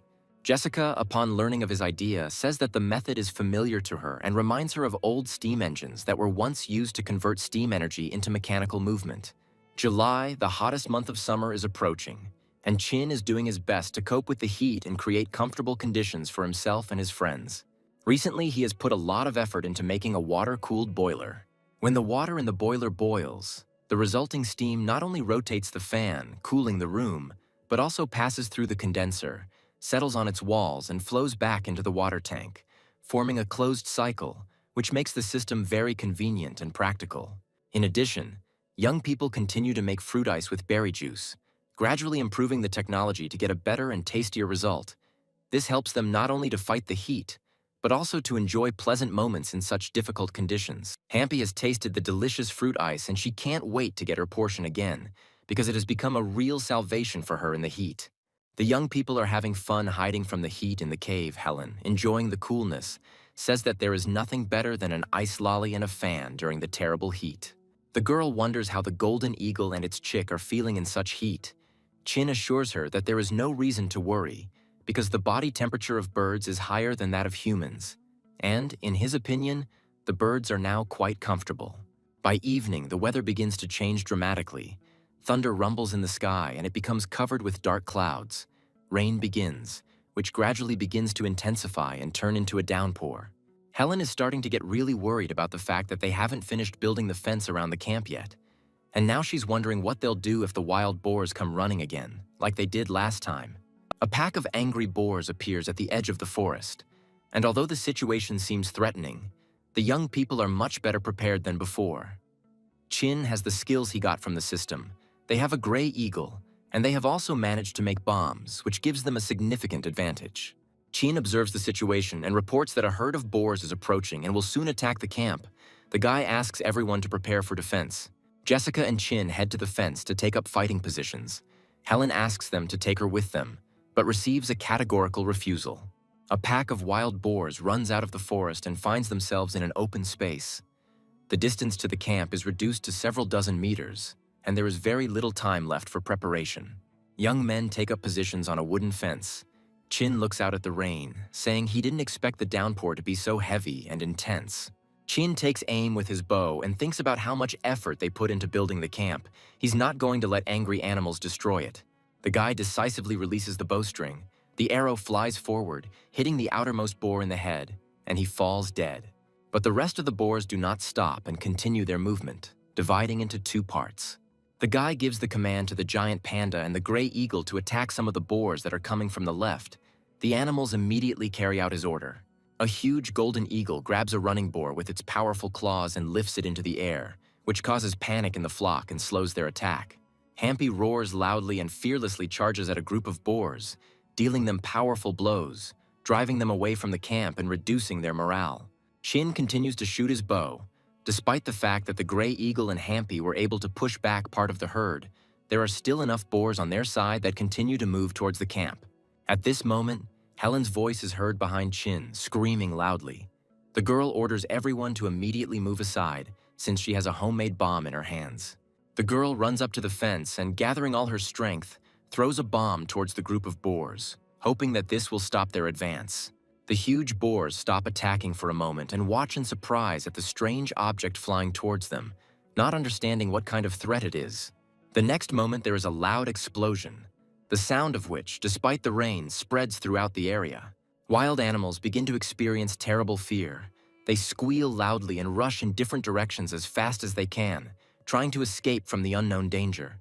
Hampy catches up with the dawdling boars and delivers a series of powerful blows with his strong paws, causing the animals to fall. Sheen decides that he will not let the boars get away with it and quickly draws his bow to fire another arrow, aiming accurately at one of them. Despite the animal moving at high speed, the arrow flies straight to the target and the boar falls, making a dying sound. The gray eagle completes the attack and grabs the wounded boar, then lifts it high into the air. A huge golden eagle spins a boar in the air and then throws it towards the forest, where it crashes into a tree with a deafening crash. The giant panda and the gray eagle stop pursuing, watching as the remaining boars flee in panic into the forest thickets, escaping the attack and no longer thinking about attacking the camp. Chin looks closely at the battlefield and sees that there are many dead boars left on it, which makes him think about the consequences. He comes to the conclusion that the lifespan of wild boars is not very long, and if they exterminate all the animals now, the population is unlikely to recover anytime soon. Chin realizes that he cannot mindlessly kill the boars, as they are the only source of meat on the island. So he decides to stop further boar hunting and save those that remain in order to maintain the balance and provide himself and his friends with food in the future. Having acquired a decent supply of food, the young people turned their attention to strengthening the camp in case of new raids by wild boars on rainy days, and completed their fence.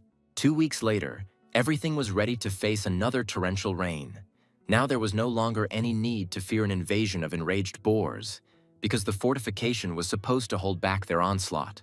It seemed as if the endless rainy season had begun on the island, and in order to while away the time and lift their spirits, the young people decided to taste the wine, which, in their opinion, should already be ready. The guy opens the lid of the vessel. The room is instantly filled with a very bad smell, and on top of the liquid there is an unpleasant foam cap. The girls, covering their noses with their hands, believe that the wine has gone bad or was prepared incorrectly. because its appearance and smell do not at all correspond to expectations. Chin tries to calm the girls down, explaining that the white foam on the surface is due to carbon dioxide being released during fermentation, and says that this is quite normal for homemade wine. He says that he intends to filter the liquid, and only then can the wine be considered ready for consumption, without unpleasant impurities. Kine then takes out small cups and begins pouring the wine, offering the girls a taste, hoping that the taste will improve after filtering. However, the girls do not like the taste of the drink at all. They say that they have tried different types of wine before, but none of them were so sour. This makes them disappointed. Chin believes that the liquid needs to be allowed to ferment a little longer, and then the excess acid will go away. After some time, the guy has a new idea. He decides to share it with the girls. He says that they can improve this drink by distilling it and turning it into alcohol to get rid of the acid and get a purer product. Chin explains that ethyl alcohol has a lower boiling point than water and begins to boil at 78 degrees Celsius, which allows it to be separated from water and other impurities. As it is heated, the alcohol begins to evaporate faster, and the resulting alcohol vapors condense on the bamboo tube, cool, and then flow into another vessel. Chin warns that the distillation process is not fast and requires constant attention, so if they start now, they will be able to complete it by evening, having obtained the desired result. Jessica asks where Chin got such extensive knowledge in the field of alcohol production, because he clearly feels confident in this business. Chin replies that the technology is very simple and widely known. Helen brings bamboo sugar and some soda. She asks what they will do with it. Her curiosity does not give her rest. Chin tells the girl that soon she will see everything for herself and asks her to be patient a little. Chin intends to mix alcohol, soda, sugar, and water in the right proportions, and then put the resulting drink in a cooler to give it a pleasant, refreshing taste suitable for hot weather. The drink prepared by the young man cools down quite quickly. Chin offers the girls to try it, hoping that their tastes will coincide. The girls try the drink and are truly delighted, because the taste is surprisingly familiar. Helen tells Chin that the drink exactly replicates the taste of Jianglibao, a Chinese carbonated drink that was as popular as Pepsi and Cola in the 90s.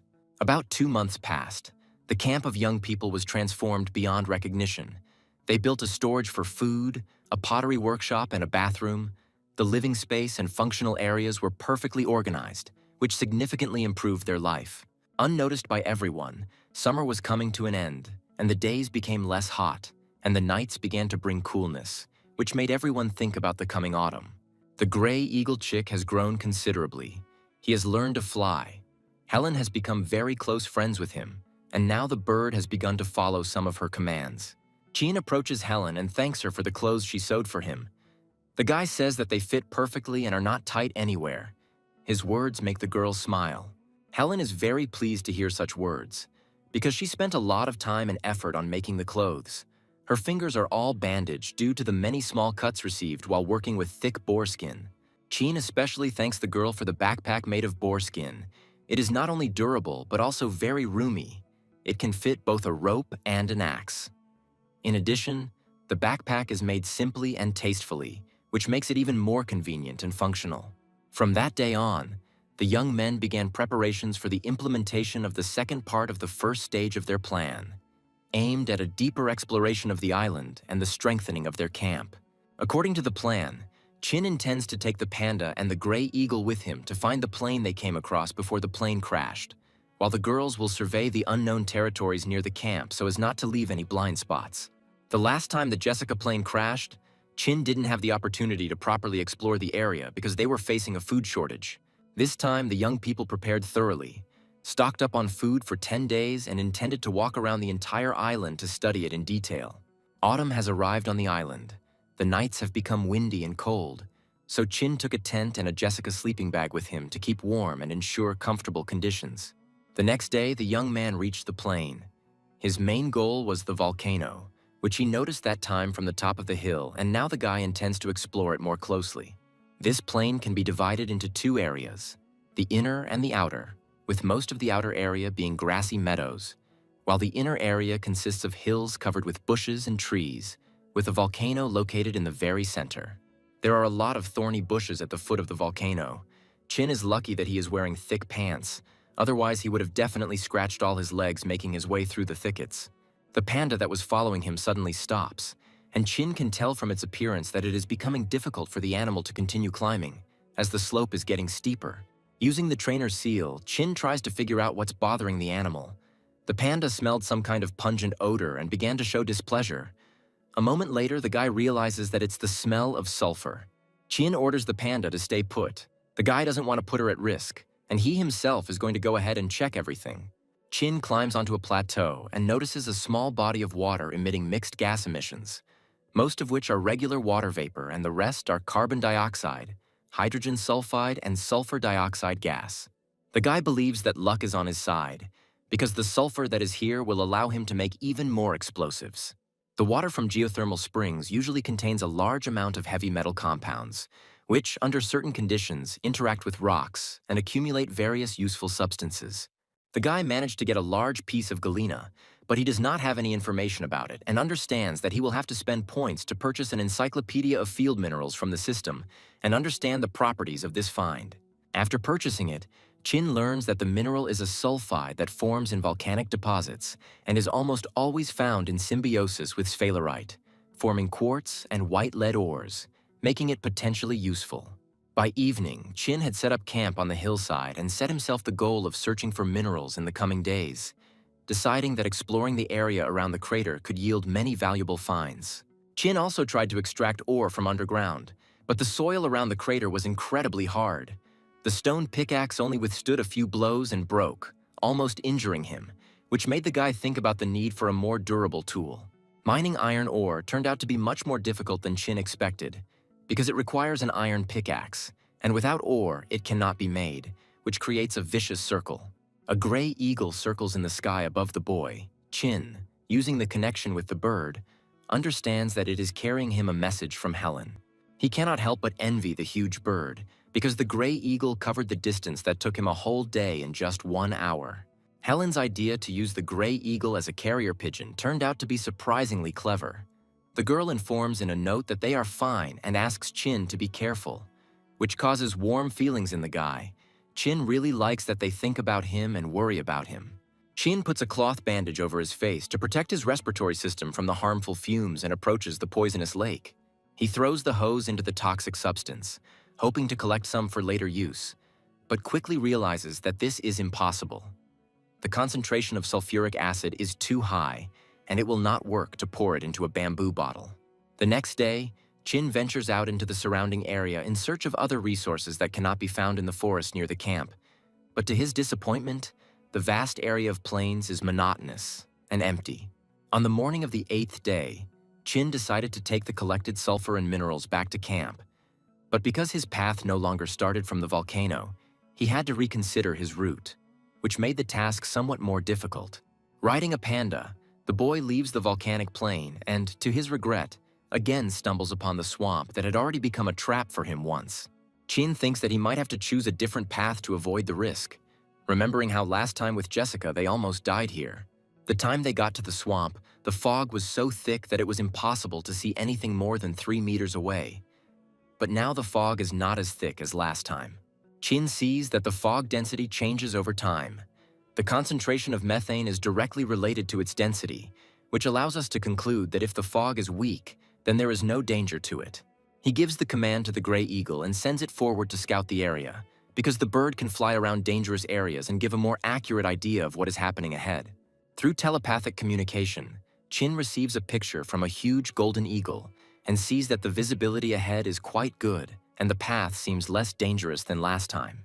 Chin believes that he needs to find out the frequency of the fog's appearance so that next time he can confidently come here for the necessary resources without risking his life. At this moment, the gray eagle tells the guy that he noticed several two-legged beasts nearby.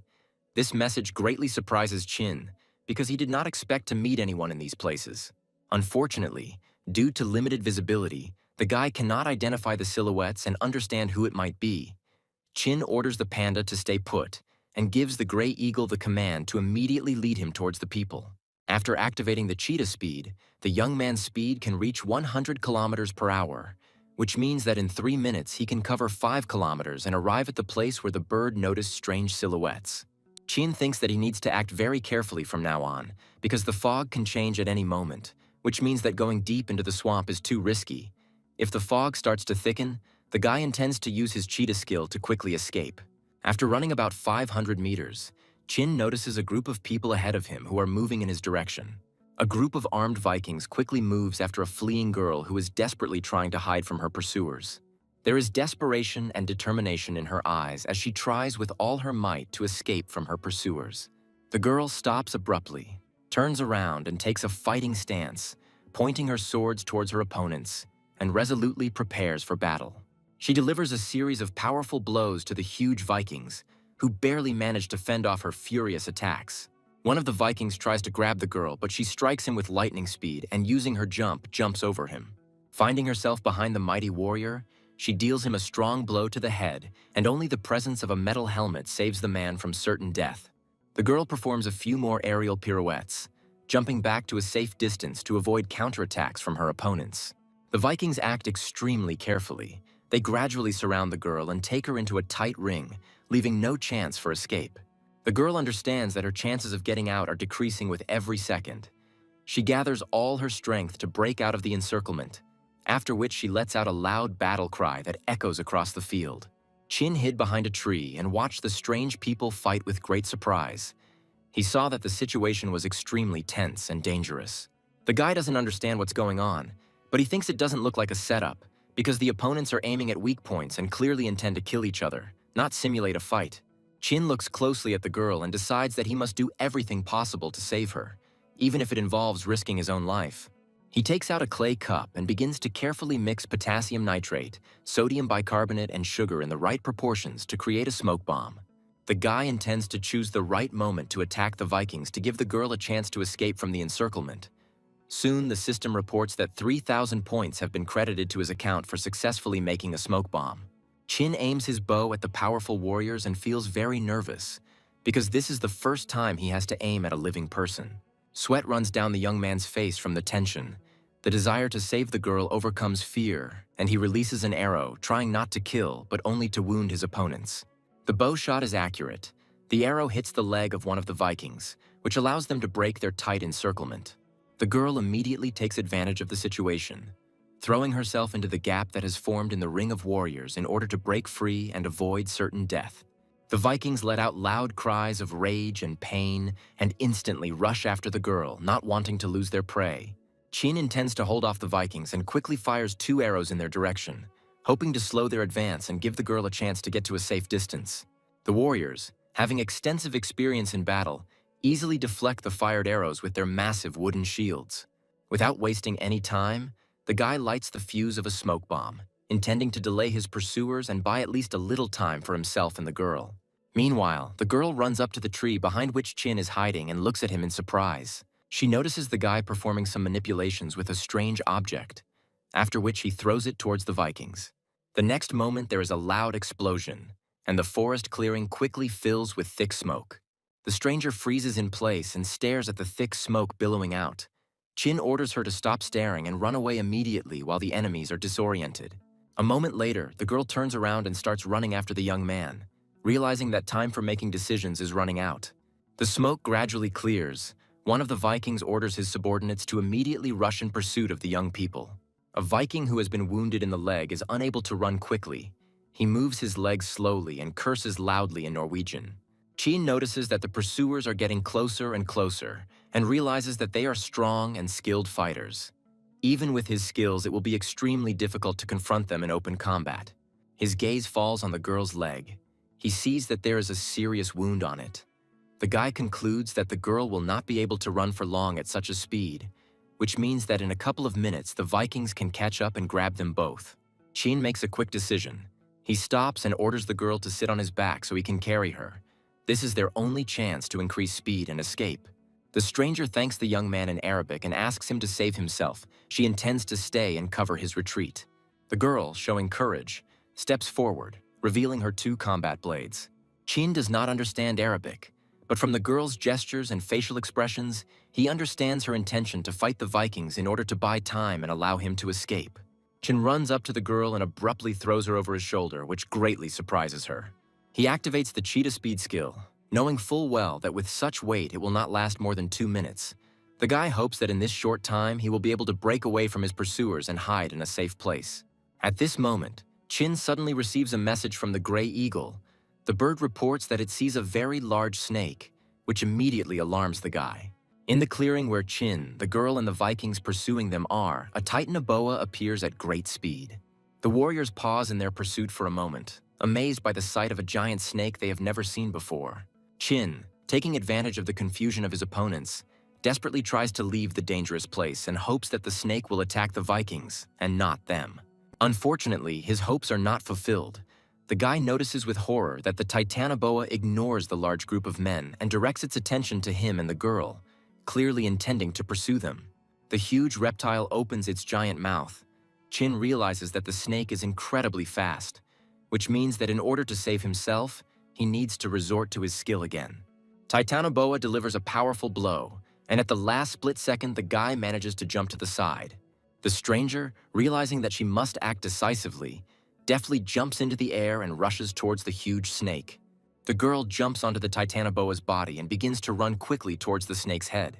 Despite the fact that the snake was at an angle and its skin was incredibly slippery, the girl successfully reaches its neck and delivers a powerful blow with her sword. The huge monster lets out a wild roar and begins to rush around the clearing in pain, trying to get rid of the enemy who dared to attack it. Due to strong vibrations, the girl is unable to stay on the body of the wounded reptile. She falls down and falls from a great height. The girl doesn't manage to group herself in time and falls to the ground with a crash. Titanoboa opens its terrifying mouth and rushes at the brave stranger, preparing to deliver a fatal blow. Using the cheetah's speed skill, the young man manages to run up to the girl at the last second and pull her aside, saving her from certain death. The young people hear the jaws of a huge reptile closing with monstrous force behind them. They fall to the ground. The young man instinctively covers the girl with his body, trying to protect her. A huge snake slowly crawls towards the young people, sticks its tongue out of its mouth and hisses loudly. The next moment, Chin manages to throw a homemade bomb into the Titanoboa's mouth with a well-aimed throw, and a second later there is a powerful explosion. The huge snake falls senseless to the ground. The young man assumes that the snake exploded from the inside and died. The stranger is very surprised by the events that are happening. Chin asks the girl to come to her senses quickly, since they need to immediately leave this dangerous place. The young men rush towards the forest, leaving behind them the huge, smoking body of the reptile. They are already running up to the edge of the forest when they hear a terrible roar and feel strong vibrations in the ground. The guy turns around and realizes that the huge reptile is still alive. It rises high into the sky and roars loudly. A moment later, the snake notices the young people and rushes in pursuit with incredible speed. The young people try with all their might to run to the nearest forest. The stranger tells them in Arabic that all their attempts to resist are pointless, because it is almost impossible to defeat the demonic snake. The young people hid in the bushes, and the huge snake continued to search for them using its thermal sensor located on its snout. However, the snake's mouth is covered in blood. Chin hopes that all of its senses and abilities are now impaired, which could give them an advantage. Chin believes the time is right and gives the order to his trained gray eagle, hoping to use the bird as a distraction. The huge bird lets out a loud cry and begins to dive at the Titanoboa at high speed. The gray eagle inflicts serious wounds on the giant snake, causing it to stop searching for people and turn its attention entirely to the new threat. The huge golden eagle does not fly far. He continues to provoke the giant reptile, trying to lead it as far away from the young people as possible. Chin adjusts the girl's cloak and informs her that they are now relatively safe and that there is no immediate threat at the moment. Chin takes the girl to the place where the panda is waiting for them. The stranger immediately reacts to the appearance of the huge bear. The girl bravely steps forward, drawing her swords, as she believes that they are facing a wild animal that poses a serious threat. Chin steps forward. He claps his hands loudly, after which Hampy calmly lowers himself to the ground. This causes the girl great surprise, because she did not expect that the huge bear would obey the commands of the young man.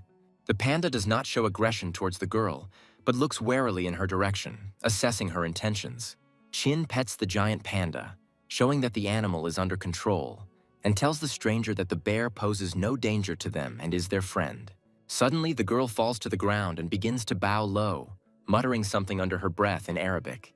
Chin exchanges glances with the panda, both of them clearly confused and surprised by the girl's strange reaction.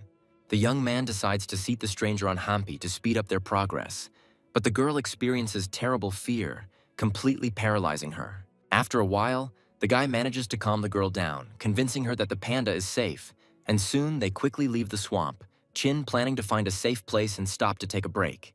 Chin takes out his travel bag. There is a deep cut on the girl's arm, and in addition, she has more serious wounds on her thigh that need to be urgently treated and bandaged. A stranger puts brushwood into a fire. Trying to light a fire in the traditional way, the guy decides to surprise her. He takes out a lighter and lights it, showing how easy it is to get a fire. The unknown girl is in a state of great surprise. She has clearly never seen such devices before and admires the fire magic from the small box. Chin sees the girl taking a burning log from the fire and immediately realizes that she intends to cauterize her wounds to prevent further infection. He asks the stranger not to do this and is going to treat her wounds with antiseptic and bandage them, which will be a more effective and safer method of treatment.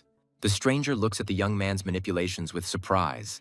Chin asks the girl to be patient, warning her that it will hurt a little now. The antiseptic treatment causes the girl severe pain, but she endures it with dignity without showing it.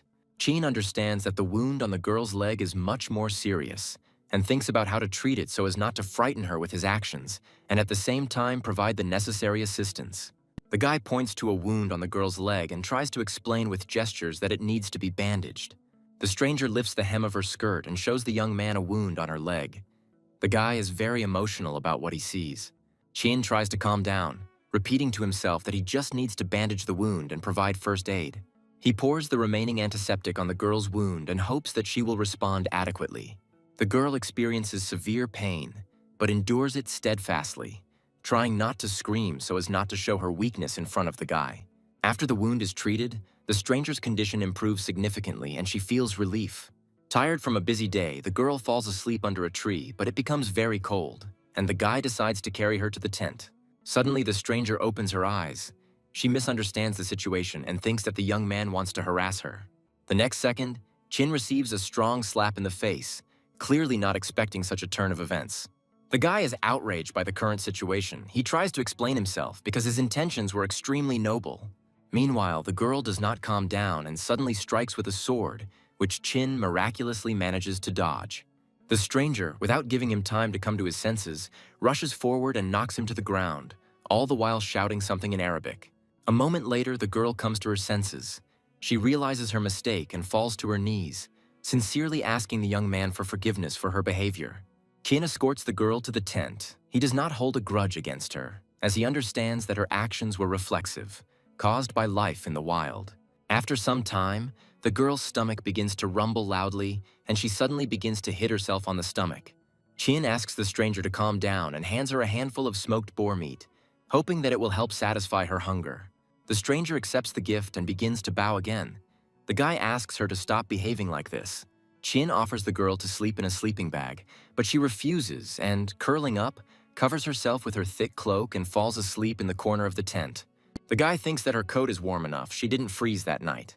The next morning, the young man wakes up from a light blow to the head and immediately hears a scream from outside. Chin quickly runs out of the tent and sees that the girl has entered into a fight with a gray eagle that is circling around her. Chin asks her to stop the fight, desperately trying to explain that the bird is not dangerous. A huge golden eagle lands on the guy's hand, which greatly surprises the girl, since she clearly did not expect such a connection between a man and a bird.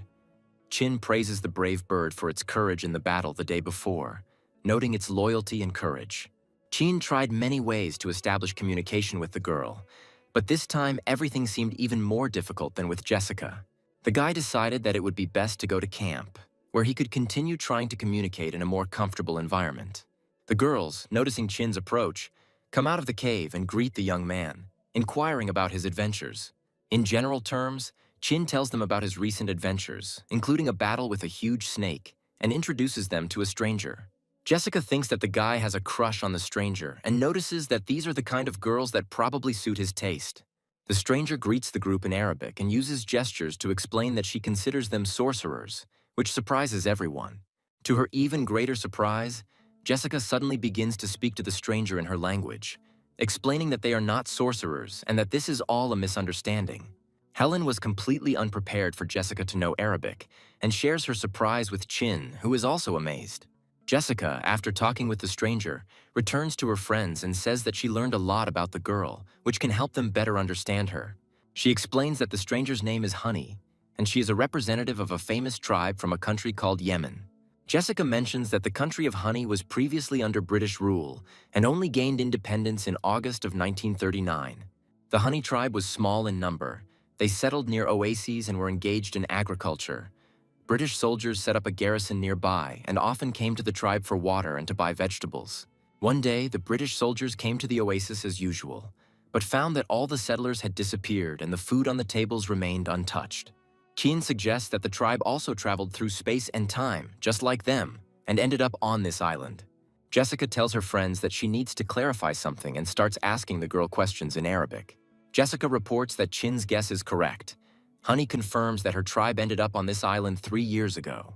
Later, the young people learn that, according to the girl, a year ago another group of people arrived on the island on ships, who, having landed, immediately attacked the tribe without reason. The young people decide that they need to find and unite with the remaining members of the Honey tribe as soon as possible to act together. Thanks to Jessica's translation, they learned that when the tribe first arrived on the island, its members suffered from a lack of food, and during their search, they came across a strange fog from which no one ever returned. After this incident, the tribe moved along the curtain of fog for a whole week until they realized that it crossed the entire island, creating a kind of border. The strange fog remains in the same place almost all the time, disappearing briefly only during the change of seasons, and then reappearing. Chin believes that thanks to this fog, they will be safe for the next 3 months. Jessica tells Chin that Honey believes him to be a powerful sorcerer based on what she saw. The girl says that Honey is very impressed by the young man's fight with the snake, and is also surprised by his ability to use holy water to stop bleeding. Chin asks Jessica to explain to the girl that he is not a sorcerer. He wants to avoid false ideas about himself and not mislead her. Jessica, however, believes that it is not worth doing this yet, since her experience of communicating with ethnic peoples has shown that none of them trust strangers. But if the girl considers the young man a sorcerer, it will be easier for him to find a common language with the natives. Chin considers this state of affairs unfair to the people, but the girl argues that it is necessary for their common good. Deciding that the sorcerer has accepted her, Honey falls to her knees and begins to bow low, showing her respect. Jessica advises her friends to learn Arabic, noting that she managed to master it in just 2 months and it is not as difficult as it seems. Chin thinks that this will take too much time and be tiring, so he asks Jessica to be their translator until they find another way to communicate.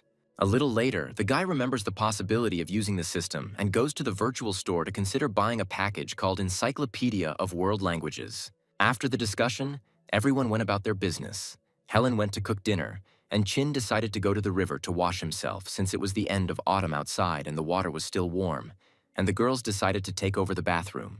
Jessica, as the only person who knows Arabic, took charge of Honey, trying to establish communication and help her get used to the new environment.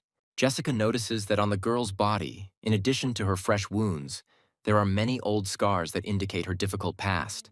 She carefully washes her wounds, trying to do everything possible to avoid infection. Meanwhile, Helen prepared a sumptuous dinner, including fish, pheasant, and fresh vegetables. The young men praise Helen, telling her that her culinary skills are getting better every day, and admire her ability to cook even in such difficult conditions. Honey is clearly amazed by the amount of food on the table. She hasn't seen such abundance for a long time. Her eyes are filled with surprise and gratitude. The girl tries the offered dishes and realizes that she hasn't eaten anything so delicious for a very long time. Tears appear in her eyes as she remembers her fellow tribesmen who are in need and forced to constantly go hungry. For the night, Chin decides to pitch a tent outside near the cave so as not to create inconvenience for the girls. The girls tried to coax Honey into bed, but she fell asleep in the corner of the cave, clutching the hilts of her combat blades, showing her alertness and habit of always being prepared for possible danger. The next day, Jessica set up a small class and began teaching the young people Arabic so they could communicate with Honey and understand each other better. The time for classes came to an end. Chin stretched with relief, declaring that classes were finally over because studying was not the easiest pastime for him. Helen asks the guy if he intends to find the Honey tribe, to which Chin replies that first he needs to come up with some kind of gas mask to cross the swamp. But remembering the giant snake, he immediately changes his mind. Chin proposes an alternative solution to make a raft to sail around the island and plans to start harvesting wood for this purpose this afternoon. Using a metal axe, the work proceeds confidently, and in a short period of time, the young man manages to cut down quite a large number of trees. Suddenly, his work is interrupted by the appearance of Honey, who found him by the sound in the forest and, as it turns out, intends to help him with this task. Honey says something to Chin in his language, but he doesn't understand anything at all and starts thinking about how he needs to buy an encyclopedia of foreign languages from the system as quickly as possible in order to establish more effective communication. The boy carefully asks the girl if she will be able to work, given her wounds from the previous battle, which causes her great surprise and, perhaps, even slight displeasure. In response, Honey approaches the tree and, to Chin's surprise, begins to vigorously and forcefully chop down the strong trunk, demonstrating her determination and strength. The guy is very surprised by the strength that the girl has. With just one hand, she was able to cut down a huge tree in a short time. Chin understands that she coped with the task much faster than he did, despite the fact that he had a metal axe. In 3 days, the young people managed to cut down the required number of trees, and now the next task is to smelt steel to make nails for building the raft.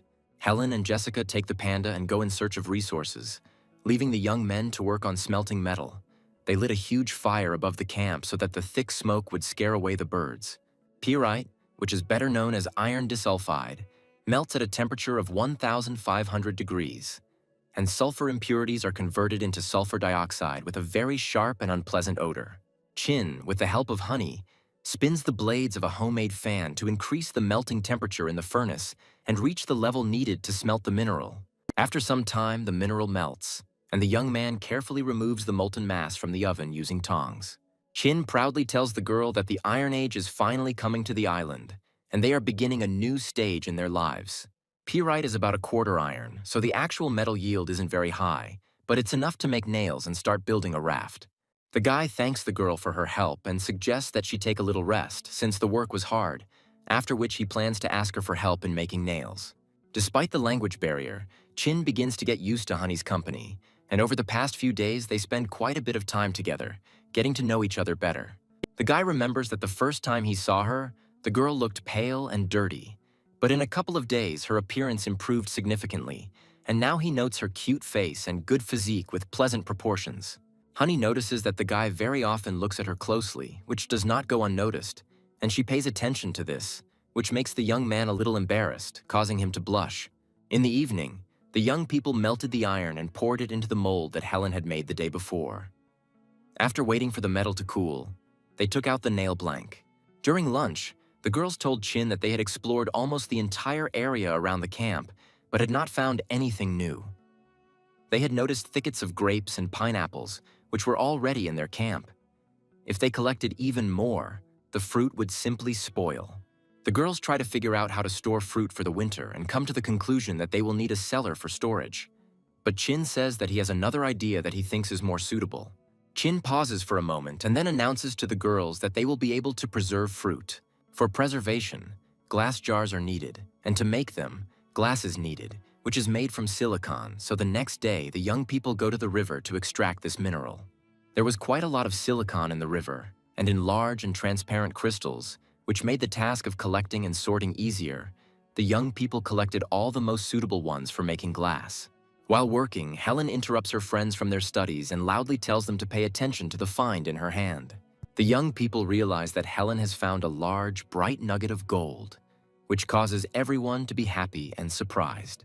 Honey doesn't understand why the young people are so happy about this little nugget, and approaches Chin to show him her find. The guy realizes with great surprise that the girl is holding a giant gold nugget in her hands, the weight of which exceeds several kilograms. He immediately asks Honey where she found such a huge nugget. The girl silently points her hand towards the river current. Young people are beginning to realize that there may be a gold mine nearby, worth tens of millions of yuan. Pretty quickly, Jessica finds a large diamond and reports that it weighs at least 100 carats, and that such a stone could be worth more than all the gold they have found. The young people are overcome with a feeling of intense joy. They begin to think that the island they have landed on is that very fairy tale El Dorado that many have dreamed of, but which no one has managed to find. However, the jewels were not as important at the moment as the necessary materials. So after spending the entire morning, the group of young people collected enough silicon and slowly headed back to the camp. In addition to silicon, other materials are needed to make glass, so Chin crushes and grinds shells into powder to act as a binder and give the glass strength. Glass, being a silicate with an amorphous structure, does not have a specific melting point, but its melting requires a temperature exceeding 800 degrees Celsius 100 degrees. And to achieve such a high temperature, it is necessary to use a compressor. While Chin and Honey were busy melting glass, the girls were making tubes through which they would later blow glass products. Chin takes a tube and rolls some molten glass onto it, then tells the girls to watch carefully as he inflates the balloon and gives it its final shape. Honey is truly shocked by what is happening. She is amazed by the very idea that a solid stone can become liquid. She once again calls Chin a powerful sorcerer. Chin clarifies that when inflating the tube, the glass must not be allowed to cool down, and it is also important to constantly rotate it so that the circular motion helps to evenly distribute the liquid glass. Despite all his efforts, Chin failed to make a normal bottle on his first try, but the system still awarded him 1,500 points for successfully making glass. Chin asks Helen if she would like to try blowing glass, and the girl happily agrees, wanting to contribute to the work and learn something new. Jessica hands her a homemade pair of tongs so she can shape the neck of the bottle.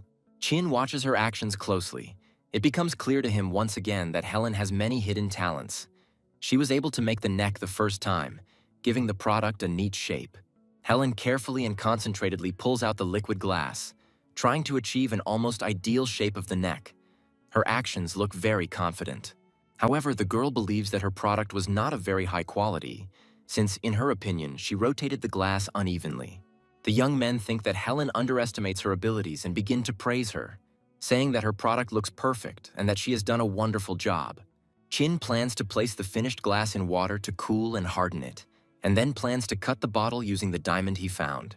The girls ask the guy to make a rotating table for them, which will make it easier to work with the blanks.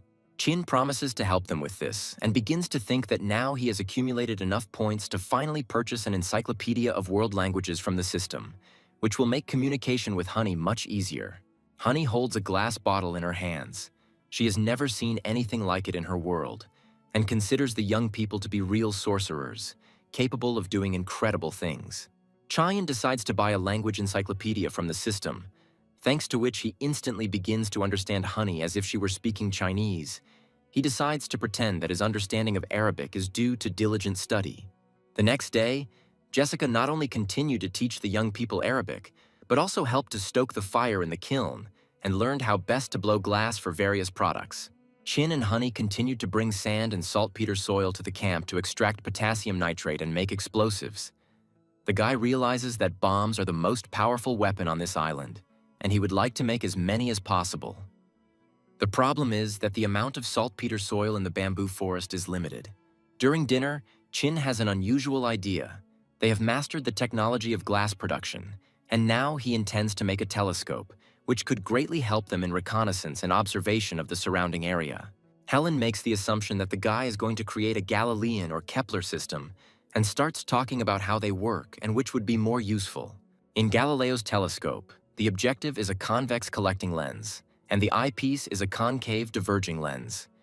Its main drawback is a very narrow field of view, which limits the possibilities of observation. The basis of all modern optics is the Kepler system, in which both the eyepiece and the objective are made of convex lenses, which allows for a significant increase in the field of view, but produces an inverted image, for the correction of which it is necessary to install additional reversing lenses. Helen reports that she is able to make a convex lens, but needs a rotating mechanism to achieve the desired shape and quality. The next day, Chin makes a round block out of clay to create a simple rotating mechanism to help the girl with her work. Thanks to this mechanism, the young people managed to create an ideal funnel from clay, which served as the basis for future lenses. Helen then carefully polished the surface of this form using a sheet of bamboo instead of sandpaper, while simultaneously giving the edges of the funnel the desired curvature. The first copy of the mold turned out excellent, and 4 more of the same remained to be made. When all the forms were ready, the young people poured liquid glass into them, and after it cooled, they glued the glass blanks together in pairs to obtain the necessary lenses. All they had to do was adjust the distance between the lenses to achieve the desired focal length. Normally, the focal length of the lens should be greater than the distance between the lenses. Chin, adjusting the lenses, was amazed at the power of the optical apparatus they had created, which allows one to see even small birds sitting in nearby trees. Helen thinks the image is a bit blurry, but overall it's clear and the magnification is at least 8 times. Honey is very surprised by this device and tells her friends in Arabic that it is a divine eye. Once the desired focal length was set, the telescope was completely ready. Chin selected suitable bamboo tubes to make a sturdy housing to protect the lenses. They also had a few magnifying glasses left. Using them, the young people made magnifying glasses with which they could light a fire. Despite the presence of a lighter, they understood that sooner or later it could break down, and in this case, magnifying glasses would be extremely useful. All preparations were completed, and now the young people were ready to begin building the raft. The Encyclopedia of Fieldcrafts described many types of vessels, but most of them were small, like canoes or fishing boats. Chin intends to build a double-hulled raft that will be more stable and comfortable, as the name suggests.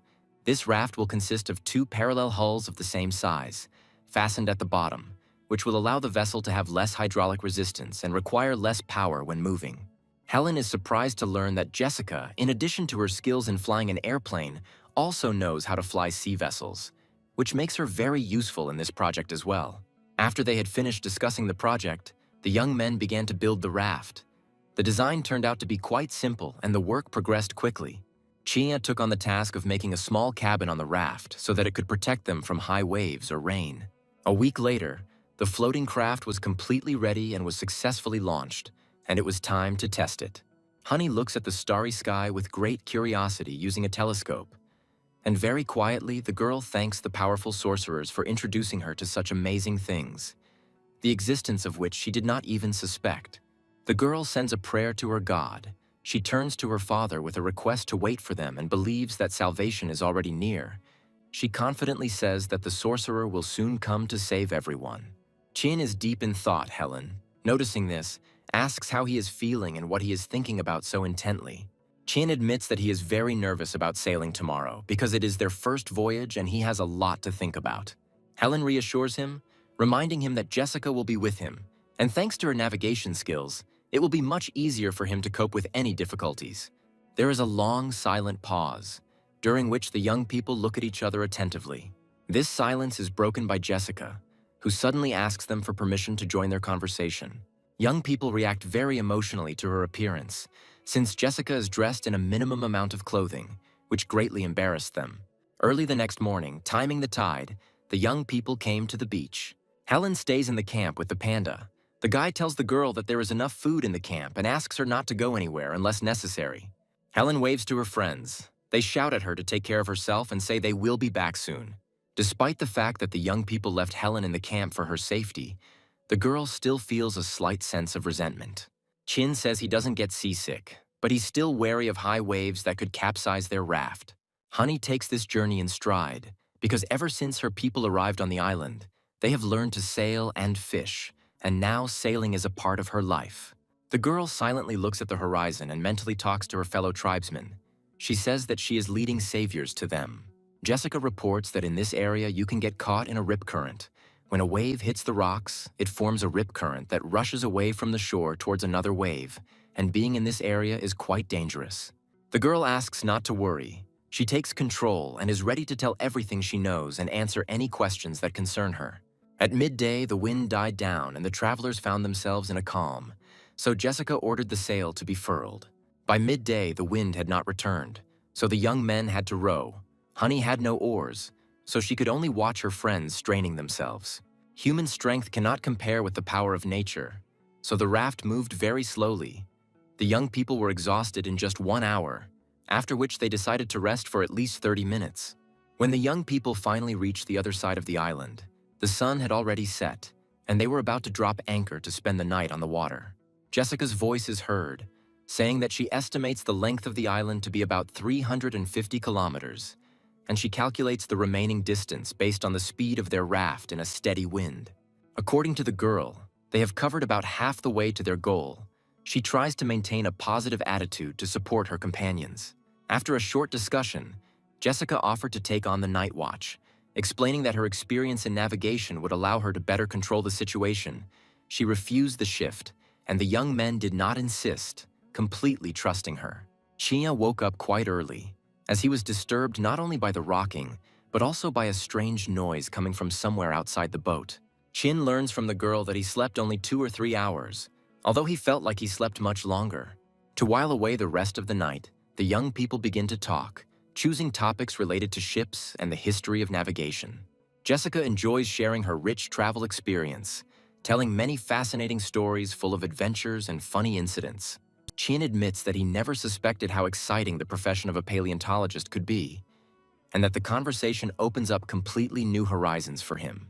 Jessica decides to surprise the guy with her knowledge of prehistoric creatures and begins to talk about animals that disappeared many millions of years ago. The young men look closely at the sleeping Honey. The girl is so tired that even their lively and loud conversation cannot wake her up, which causes a slight smile on both of them. Continuing the lively dialogue, the young people discuss various topics and eventually come to the conclusion that the largest creatures that ever inhabited the earth were aquatic giants. The raft slowly rocks on the waves, creating the illusion of serenity, with only the sounds of water and echoes of their conversations heard around. Chia notices how deeply Jessica is dedicated to her profession. He sees the way her eyes light up when she talks about ancient creatures and the way she gestures energetically with her hands. The next morning was truly beautiful. The wind continued to blow from dawn, filling the sail and pushing the raft forward, which noticeably encouraged everyone. As the sun began to slowly sink towards the west, the young men, looking through the lens of a telescope, finally saw the shore. Honey, unable to contain her joy, shouts loudly and tells her friends that they have finally reached the other side of the island. Relief and pride can be felt in her voice. The young men anchor their raft and then climb onto land, after which they begin to move slowly towards the village of Honey. The girl admits that she has never been to these places before, so she cannot say exactly how far away her village is. She also warns her companions that Vikings often appear on the coast. They can be dangerous, so they need to be extremely careful and attentive. After a good rest the next day, the young men continued on their way. Chin notices that the trees in this part of the island are noticeably taller and thicker than those they had encountered earlier, which causes him surprise and admiration. Honey is happy to know that they are heading in the right direction and shares the news with her friends, saying that she recognizes the area they are passing through as she has seen it before. After some time, the gray eagle informs Chin that there are dwellings of bipedal creatures nearby. This information makes him wary. Jessica asks Honey why she stopped. The girl, frowning, explains that usually the guard is on duty at the borders of the village, but now there is no one there, which seems strange and alarming to her. Chine decides to check with the gray eagle, but the bird reports that it sees many bipedal people, which only adds to the confusion. It is unclear whether these people are Honey's fellow tribesmen or Vikings. The guy asks the girls to stay where they are and decides to go into the village alone to scout out the situation. However, Honey doesn't listen to his words. Suddenly, she rushes forward and runs quickly towards her village.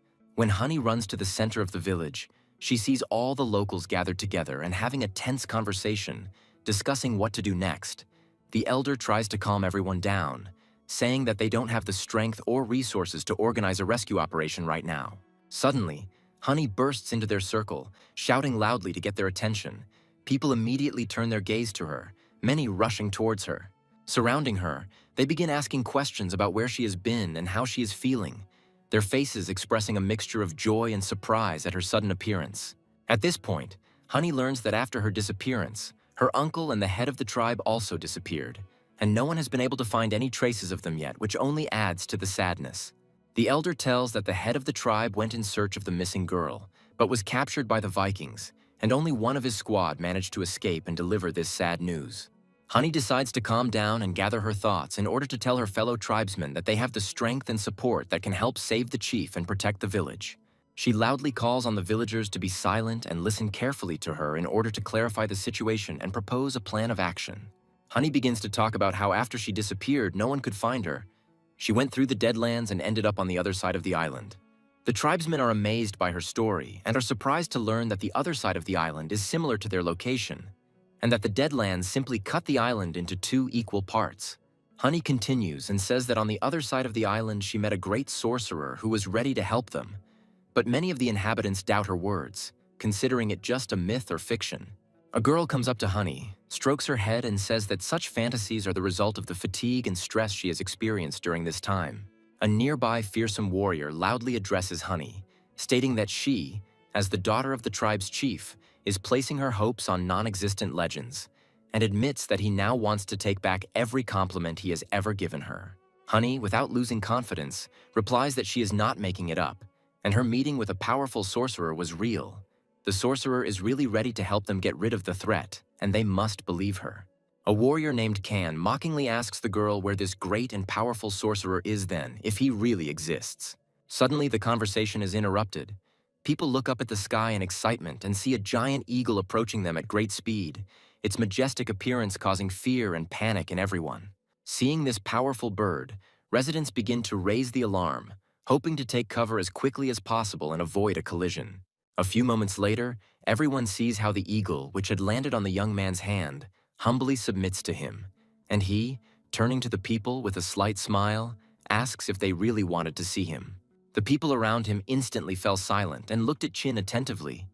They were perplexed, because no one expected that the powerful sorcerer they had heard about in ancient legends could look so ordinary.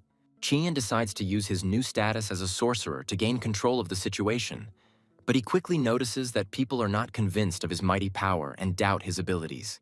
So Chin decides to show them the magical power, which is actually just science. He takes out a lighter and lights it.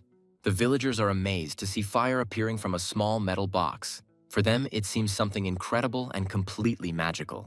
Chin feels on top, smart and cunning.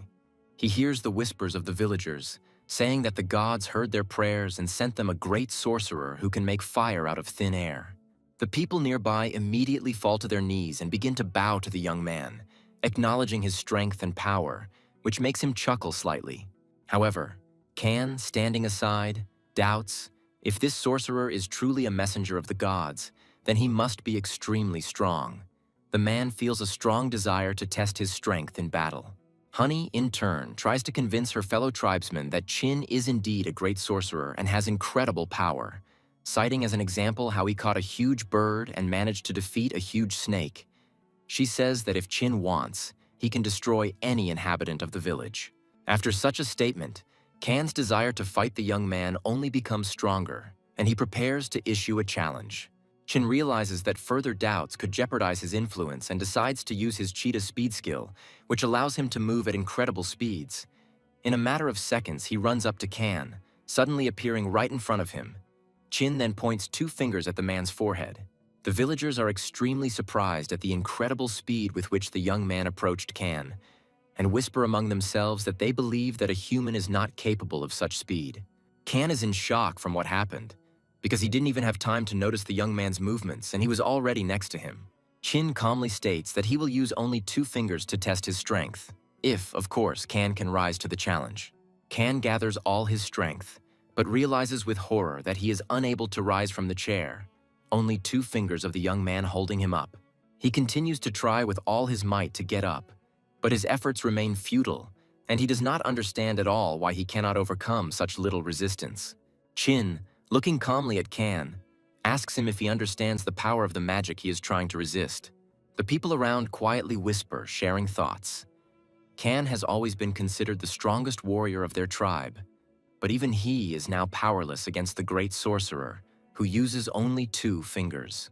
After some time, Can is forced to admit defeat, giving up and saying out loud that he cannot accept the challenge. Suddenly, Can jumps up from his chair, which makes Chin wary, as he cannot predict what the warrior is going to do next. But a moment later, the guy realizes with relief that there is no danger. Can turns around and, depressed, walks away, clearly resigned to what happened. Chin knows that he managed to hold Can with just 2 fingers thanks to a simple trick, and it has nothing to do with magical power. It's all about the biomechanics of the human body. At that moment, the village elder approaches Chin and with despair in his voice asks him to save their tribe. Jessica approaches the villagers and loudly declares that the great sorcerer has come here to help them. The elder approaches Jessica, raises his hands up in greeting and respectfully calls her the great sorceress, confirming her special status in front of the assembled people. The villagers standing around whisper, expressing their opinions. The young men really seem like sorcerers to them. Their unusual clothes and the language they speak among themselves are perceived as divine signs. Jessica is clearly impressed by the performance put on by Chin and tells him with a smile that he's certainly put on a great show and could be considered a God-given actor. She suddenly asks him how he was able to master Arabic so quickly, to which Chin replies with a smug smile that it is due to his innate learning abilities. Continuing his manipulations, Chin raises his hands high into the air, addressing the villagers, and loudly proclaims that the gods have heard their prayers and sent him to save their tribe from all troubles. The elder informs the young people that it will soon be dark and invites them to follow him. He will be glad if they agree to stay with him for the night. As they walk through the village, Chin notices that the locals' houses are mostly round, tent-like, and look exactly like Honey described earlier. Soon the silence and calm of the evening sets in. Chin begins to feel how tired he is, because he has never been the center of such close attention. Honey emotionally shares with her tribe mates her story of how she got into trouble but was saved by the great sorcerer, who used his great power to free her from danger. She says that when the great snake was defeated, fire burst from its mouth, and then it fell lifeless to the ground. The girl also shows off a telescope and proudly announces that the great sorcerer gave her a divine eye through which she can see very far. One of the men turns to Kan and asks him why he looks so irritated, suggesting that he cannot accept the defeat he suffered at the hands of a powerful rival, which only adds fuel to the fire of his inner resentment. The young people continue to observe the life of the tribe and gradually realize that there are only a few dozen people here, including old people and children, and many warriors have fresh wounds that will clearly affect their fighting ability. Suddenly, the tent's canopy opens and a little girl appears on the threshold. She announces that she has brought food, and adds that she is very glad to see powerful sorcerers, and then respectfully asks them to accept the humble gifts. Jessica immediately notices the anxiety in the child's eyes. Her heart fills with compassion. She asks the girl what is bothering her and asks her to tell her everything.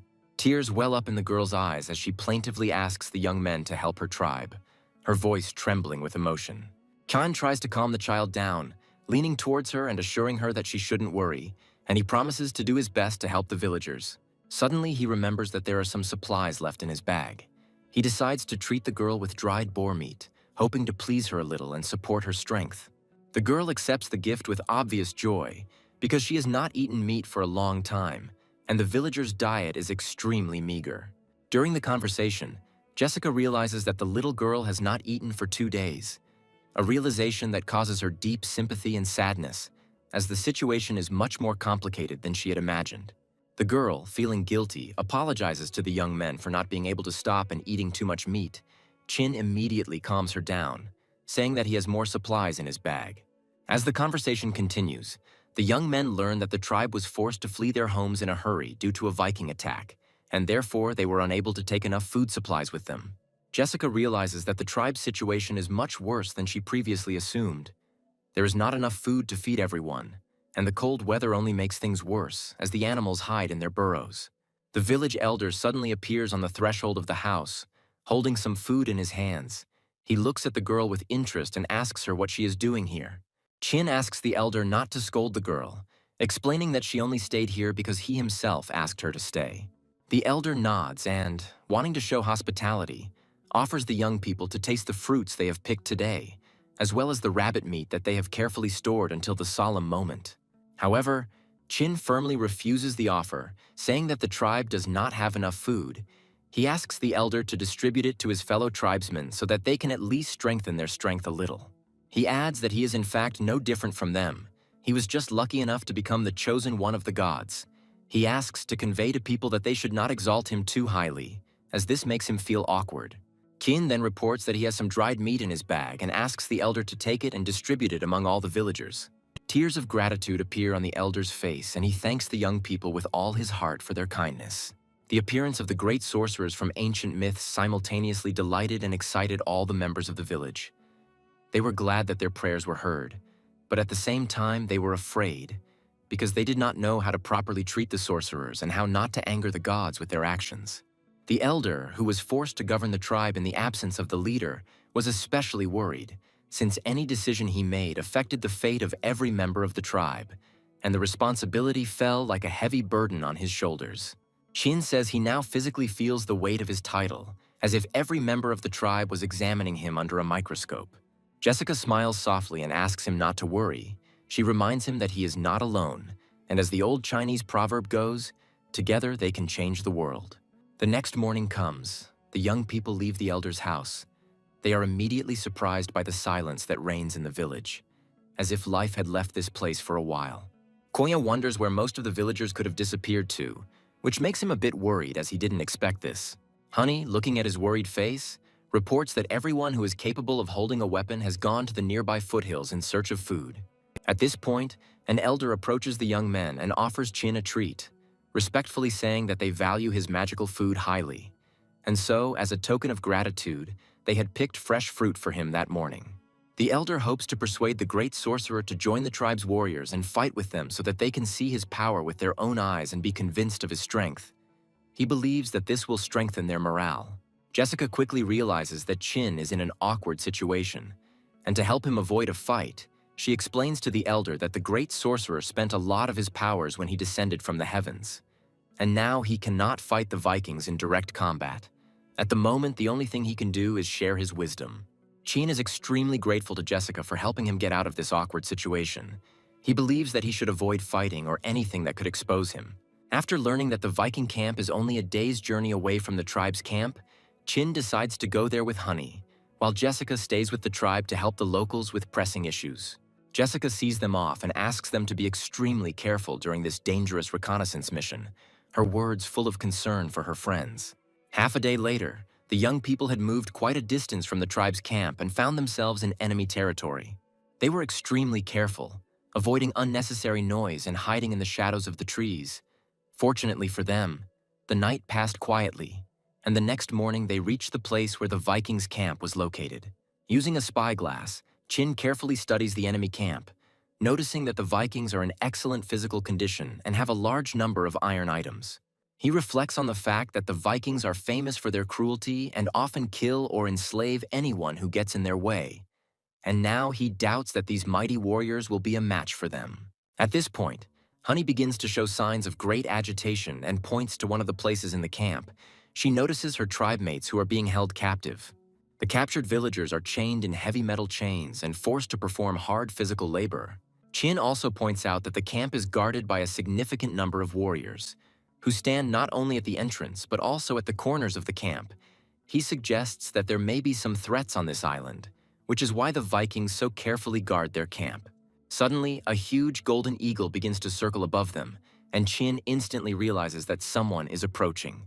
His alarming suspicions are confirmed, and he immediately orders Honey to hide as quickly as possible.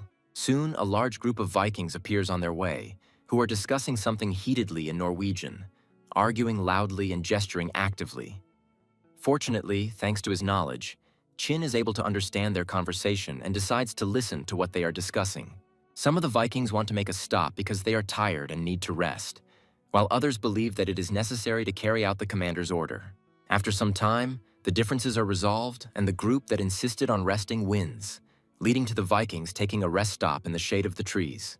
One of the Vikings, in order to pass the time, begins to tell a story about how the natives distracted the attention of a huge snake, which allowed them to escape literally at the last moment. Some of the Vikings are skeptical of the man's story, claiming that he made it all up and that he is simply a coward trying to make himself look good. The warriors decide to change the subject and switch to rumors of a fountain of youth, which, according to them, allows warriors to fight until old age, and add that their commander has a map of this place. One of the men reports that the main problem is not finding the source, but overcoming the threat posed by its guardian, the mythical Leviathan, who guards the sacred waters. The warriors assume that the source is located behind a wall of magical fog, which, in their opinion, divides the island into two parts and hides important secrets from view. One of the Vikings tells terrifying stories about his encounter with this fog, adding that he experienced this horror only once and never wants to repeat this experience again. The squad leader interrupts the conversation, ordering the warriors to stop chatting and reminding them that they must return to their duties. Chin continues to eavesdrop on the Vikings and hears them continue to discuss this mysterious fountain of youth and its legends. The guy is frightened by the very thought that there really could be something magical on this island, and that all this might not be fiction at all, but reality. Suddenly, he remembers the map that the Vikings talked about and comes to the conclusion that they did not come here by chance, but most likely knew about this place. At this point, Honey quietly asks what the guy is thinking about, to which Chin replies that he is thinking about the words he heard from the Vikings, trying to find something in them that will help them further. The girl is very surprised that the young man is able to understand Norwegian and looks at him with admiration. Chin replies that it is due to his divine gift that allows him to learn any language in a short period of time, which makes Honey respect his abilities even more. At this moment, the young men hear that the Vikings are finishing their halt and are preparing to continue their journey, following the orders of their commander. Meanwhile, a group of people, in an attempt to hide from their pursuers, runs away, one of the men carrying a wounded comrade on his shoulder. Enraged Vikings are racing after them, encouraging themselves with loud shouts. They are in no way going to let the fugitives escape alive. The man, carrying the wounded man, despairingly reports that his strength is running out and anxiously asks Kan what they should do next, as escape is becoming increasingly difficult. Kan turns sharply to the warrior and with cold determination says that they must leave their wounded comrade, for this is their only chance to save themselves and escape. He also adds that otherwise the Vikings will capture them all, and then no one will be able to leave alive. The wounded man pleads with Kan not to abandon him, saying that he does not want to die. But Kan, without hesitation, replies that if they are all killed, then there will be no one to protect the remaining tribe, and for this they must sacrifice him. Kan asks his comrade to pull himself together and reminds him that he is a warrior and should not fear death. They leave the wounded man, Kan pulling his comrade by the hand, ordering him not to waste time. He says that it is hard, but they are doing it for the survival of the tribe. Their actions must be aimed at saving everyone. Suddenly, Honey jumps out in front of them. The girl bares her battle blades and loudly shouts a battle cry. The next moment, arrows begin to fly at the Vikings, many of which hit them in the legs. Kan instantly realizes that the situation has changed and they have a chance to counterattack. He immediately orders his comrade to do everything possible to prevent the Vikings from using the signal horn. Honey fearlessly rushes at one of the Vikings, delivering a series of swift blows, but her opponent turns out to be quite a skilled warrior. He parries her attacks and gives a worthy rebuff. Kan realizes that their stone weapons are not powerful enough to penetrate the Vikings' strong shields, and he needs to quickly come up with something to change the situation in their favor. He accelerates and rushes towards one of the warriors standing nearby. The Viking begins to laugh loudly, believing that a wooden stick is not capable of causing him serious damage. Kan delivers a powerful and sharp blow. The force of this blow is so enormous that it throws the Viking several dozen meters into the air. Despite such an impressive blow, the Vikings are not afraid and continue their attack. Their fighting spirit remains unshakable, and they still consider their victory inevitable.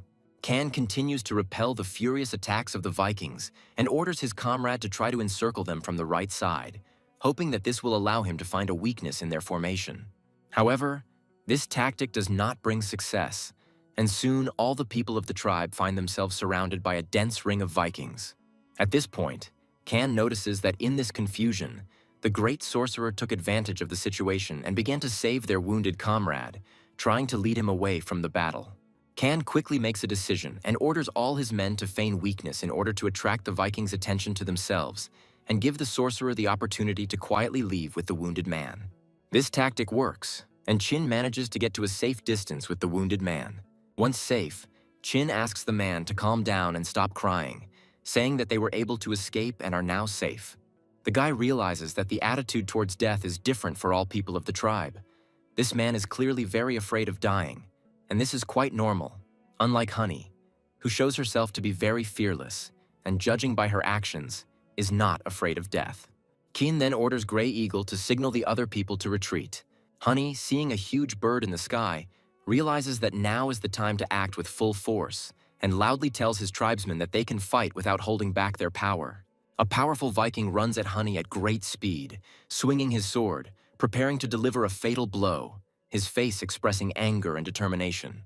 The girl, using her agility, dodges his attack, and immediately, in response, strikes with her combat blade, aiming at the Viking's vulnerable spot. At this time, Kan, armed with his wooden spear, intends to wear out his opponent and, when he makes a mistake, deliver a precise and fatal blow.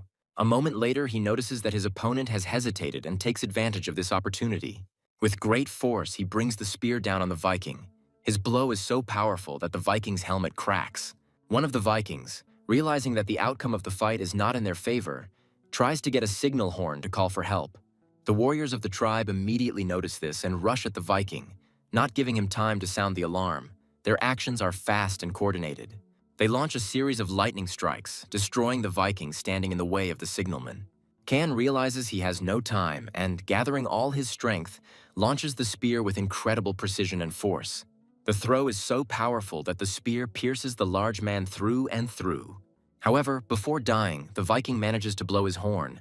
Kan realizes that reinforcements will arrive very quickly, which means that they need to leave immediately, otherwise they will all die. The warriors of the tribe begin to hear the noise of a large number of people moving. This indicates that the Vikings have received an alarm signal and their large detachment is already heading in their direction. The tribesmen turn to the young man, telling him that they have successfully dealt with the advance party. But one of the Vikings managed to sound the alarm, and now they do not know what to do next. Chin realizes that their forces are clearly unequal, and suggests finding a secluded place where they can hide and wait for night to use the darkness to escape. One of the Viking squads finds the battle site. The commander cannot contain his joy that they arrived first. But his joy quickly turns to shock when he sees a large number of dead comrades lying in the clearing.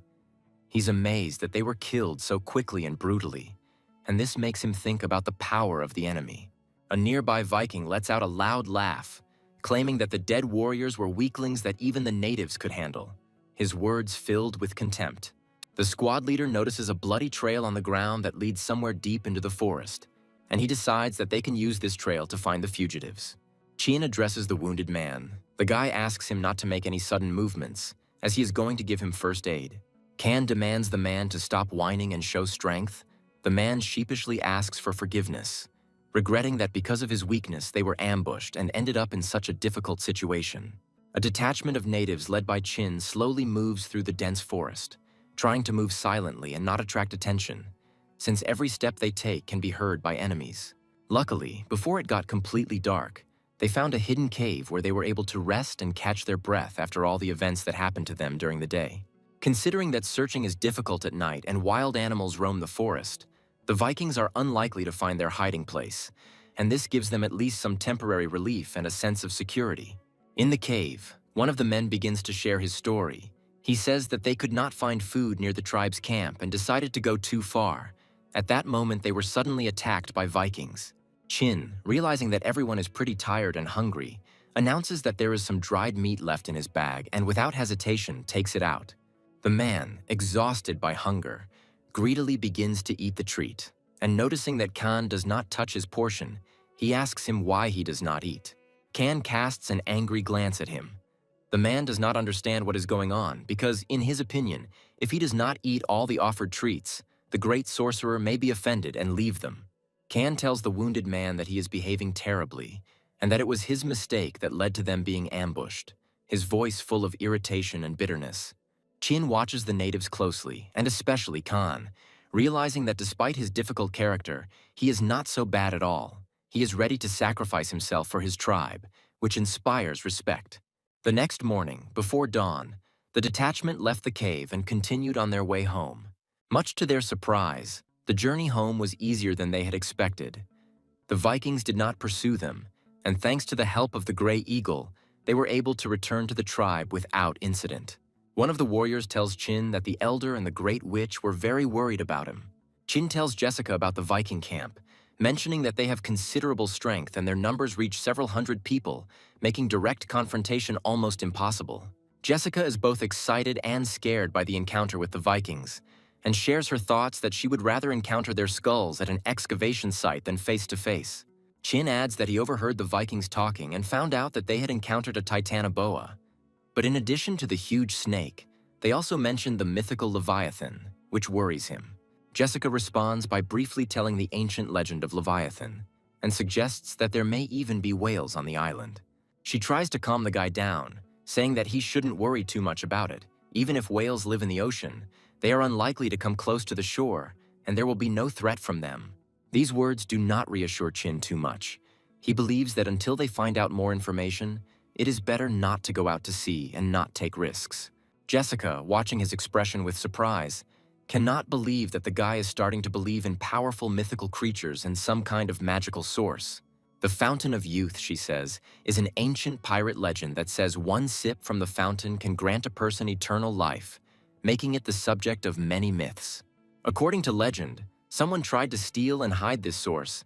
He found a magic cup that could store anything and hid the sacred source in it, after which this person disappeared without a trace along with the cup. Jessica laughs loudly at Chin and ironically asks if he really believes in these children's fairy tales. Her laughter sounds loud and carefree, which somewhat embarrasses the guy. Chin decides to change the subject and asks her about the situation that is happening in the village, as he believes that the girl has spent a lot of time here and should have useful information. Jessica sighs that the situation in the village remains difficult, with most people, from the elderly to children, spending most of their time trying to get food, and even then they are barely able to keep up with the demands of food supply. Chin understands that the tribe's work productivity is extremely low and believes that the most important thing at the moment is to solve the food crisis so that the tribe can survive. He tells Jessica that he has found a way out of this difficult situation, and, smiling, adds that he intends to borrow enough food from the Vikings, which he will not have to return later. The guy, sitting on the ground, begins to draw a map of the Viking camp in the sand and explains that in the western part of the camp, there are either canteens or warehouses, where, most likely, a lot of food is stored. Chin plans to lure the Vikings out of the camp, during which time a group of scouts will be able to infiltrate the warehouse, free the prisoners and seize supplies to provide the tribe with everything they need. Jessica agrees that this plan could work, but notes that it is extremely complex and has its own risks. She doubts that all the Vikings will leave the camp. Clearly, someone will remain to guard it. The girl also asks what to do with the metal chains that the captives are bound with, because this is a serious problem, and without the right tool, they cannot be freed. Chin looks at her silently and confidently says that the metal chains are his concern, and he has a good plan on how to deal with them. In the evening, the elder of the tribe treats the young people with fresh rabbit meat. Chin, eating the treat with great appetite, notes to himself that the only thing missing is salt and seasoning. The young people approach the elder with a question whether there is a craftsman in the village. This question greatly surprises him. The elder decides to take them to a house on the outskirts of the village and introduces them to a craftswoman named Alex. He proudly informs them that she is the best craftsman of the entire tribe, and her work has helped them more than once in the most difficult situations. It turned out that Alex is a girl with outstanding skill in making various items, and even the stone spears sharpened by her hands are as sharp as a razor. The girl is so absorbed in her work that she doesn't pay any attention to the people standing nearby. The elder is about to call out to her, but Chin stops him, wanting to observe her skill. Alex meticulously sharpens the stone tip of her spear and then deftly ties it to the wooden shaft. Her movements precise and confident, showing her vast experience and skill. After examining her product, Alex is clearly pleased with the result, but notes that next time she plans to make an even better spear. Suddenly, Alex feels a strong fright. She notices that people have been standing next to her for a long time and are carefully watching her work. Her eyes widen in surprise. Chin hurries to calm the girl down. He asks her not to be nervous and says that he admires her skill and that he has a request. Khan explains that he needs a container for a special liquid connected by tubes, and describes that he clearly needs something like a bottle with catheters for reagents, which piques Alex's interest. The girl, smiling, agrees to do this work and promises to make perfect vessels for him, using all her skills to achieve the best result. Chin then turns to the elder and asks if there are any large quantities of bone remains anywhere in the village, which causes the elder to appear clearly surprised and even somewhat wary. The elder, not quite understanding why this is necessary, suggests that the great sorcerer wants to use the skulls of enemies to cast a deadly curse on them or to perform some kind of terrifying ritual. Chin, smiling, says that any bones will do, not necessarily human ones, which puzzles the elder even more, who begins to think that the sorcerer might be planning to summon the spirits of heaven to earth with these bones. Jessica, realizing that the situation is becoming awkward, decides to defuse the situation by confirming the elder's guesses and, slightly disingenuously, reports that the bones are indeed needed for a powerful ritual. The elder reports that animals, according to their beliefs, are the spiritual embodiment of the earth, and therefore they have been collecting their bones for a long time and storing them in a burial mound located on the outskirts of the village. He leads the young men to the mound, the man hoping that these bones will be used in a magical ritual that will help the tribe defeat enemies and protect its people. Kin thanks the elder for his help and tells him that he can no longer stay with them and that he should return to his own business while he takes up witchcraft. The young people were left alone. Jessica, with obvious surprise, asks Chin why he needed the bones. Chin explains that he intends to use a mixture of bone meal, coal, and quartz sand to create phosphorus through a chemical reaction, a substance that will help them in their plan. There is no quartz sand in the area around the village, so Chin decides to ask Helen for help. He writes her a note and sends the message via Gray Eagle. After this, the young men decide to explore the area around the village, hoping to help the residents in their search for food and see what resources can still be used here. As they move forward, Chin realizes that he had previously underestimated the severity of the situation, and there is nothing edible to be found along the way, probably because the tribesmen had already collected everything that could be found near their camp. Suddenly, a man approaches them, waving his hand and loudly greeting the young people, calling them great sorcerers, his voice full of respect and admiration. Chin asks the man what he is doing here and inquires about his well-being. Since this is the same man who was injured in the last battle, he wants to make sure he is recovering. The man begins to explain that he is looking for something edible to help the tribe. Chin's attention immediately switches to a large leaf that the man is holding in his hands. When the boy asks, the man explains that he picked the leaf to make himself a sun hat and does not understand why the great sorcerers are so interested in this seemingly useless plant. Joy fills the young people when they simultaneously realize that the leaf belongs to a plant called taro, an edible plant that can help the tribe solve its food problem. Chin asks a local resident where exactly he picked this leaf. The man explains that there is a large clearing nearby where a huge number of these plants grow. Soon they reach this huge clearing. There really are many taro plants growing there. This discovery fills them with hope. The tribe has a real chance to overcome the difficulties with food. Taro is an edible tropical perennial plant with tubers that should not be eaten raw as it causes burning and vomiting. Jessica considers the clearing with so many plants a great find.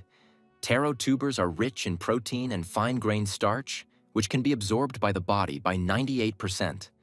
This will help the tribe get the necessary nutrients. The man tries to dissuade the young people, claiming that the plant is inedible and causes terrible pain and vomiting, as he had a negative experience with the leaves.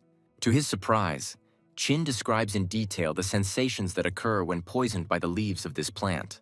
Chin knows that the plant is poisonous only when raw, and if you cook its tubers, they become tasty and very healthy. The man is clearly surprised. He admits that he didn't even know that the plant was edible. He had previously tried the leaves, which led to poisoning and unpleasant sensations. The man, inspired, begins to vigorously pick the leaves, but Chin stops him and explains that only the tubers can be eaten and that the leaves have no nutritional value. The villager still doesn't quite understand and begins to separate the shoots from the leaves. Jessica takes the tubers out of the ground and explains to the man once again that the edible part is what grows underground. They then all set about collecting the tubers of the plant, and since they had no bags with them, they had to use their clothes to carry the tubers back to camp. The elder holds a huge root vegetable in his hands. He looks at it with surprise and cannot hide his excitement. Alex, watching this, asks the elder if these tubers can really be eaten. Her voice is full of curiosity and doubt. The young men make a fire and put a large vat of water on it to boil the tubers and show that they are edible. The tubers taste much better after boiling, but the villagers don't have baskets to steam the tubers in, so Chin decides to just throw them straight into boiling water, which turns out to be quite an effective method. The root vegetables could take more than 10 minutes to cook, and while they were cooking, the villagers could not take their eyes off the steaming pot. When the tubers were ready, Chin opened the lid of the pot and informed the villagers that they could taste the fruits of the taro plant. One of the men noted that the cooked tubers began to look different, and added that they emitted a rather pleasant smell, which caused surprise and interest among those present. Chin also caught the pleasant smell and his appetite grew, as he too had not eaten starchy food for a long time.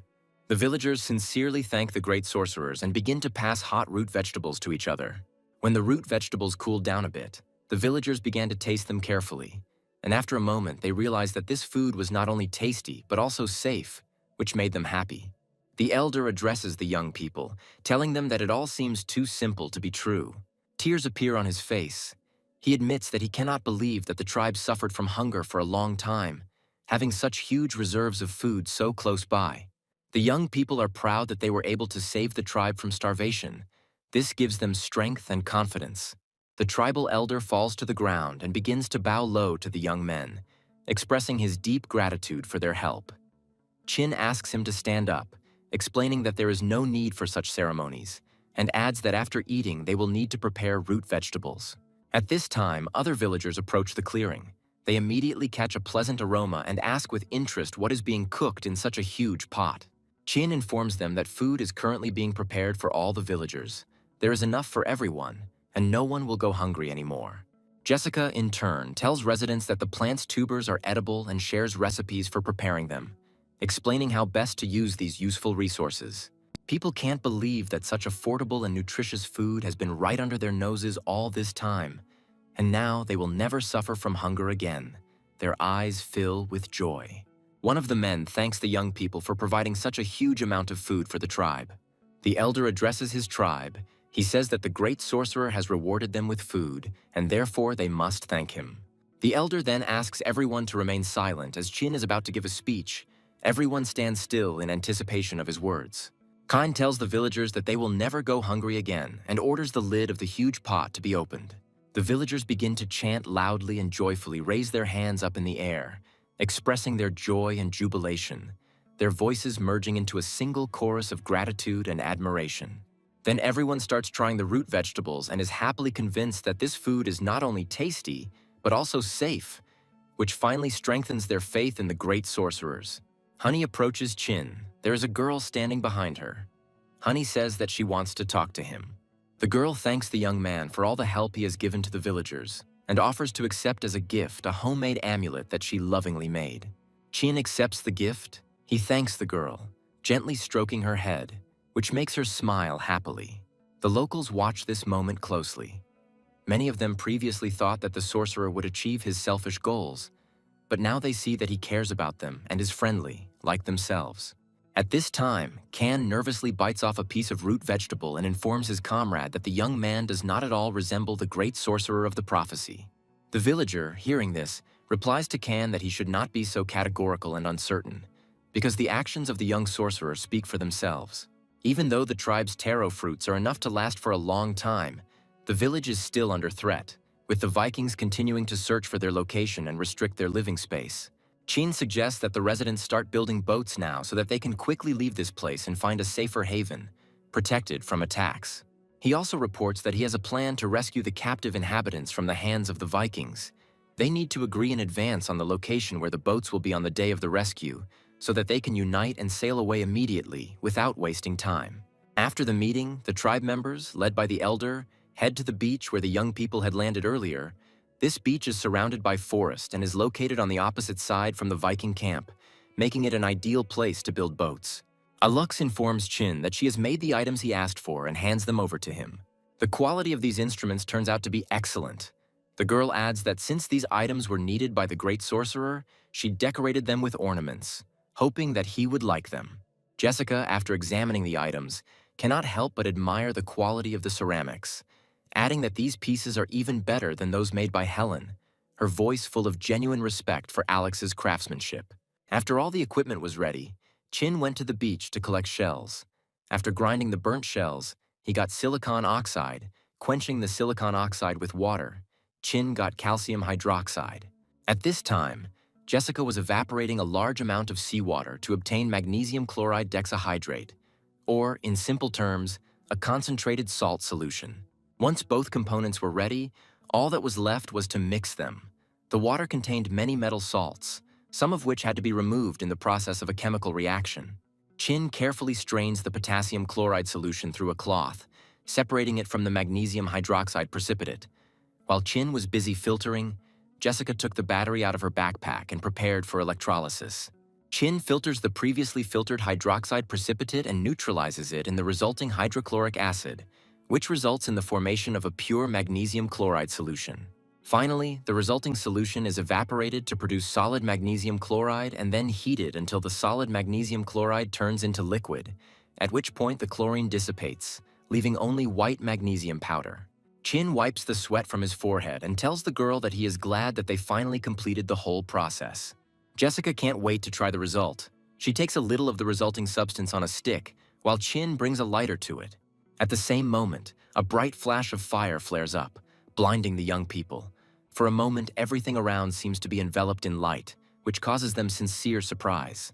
One of the locals manages to see this and experiences terrible fear, thinking that the great sorcerers really live up to their name, and their magic is truly powerful. Meanwhile, the feast continues in the village. The starving residents finally eat their fill of boiled root vegetables. Alex comes to the house where Chin is and asks the young man how she can help him, her eyes full of curiosity.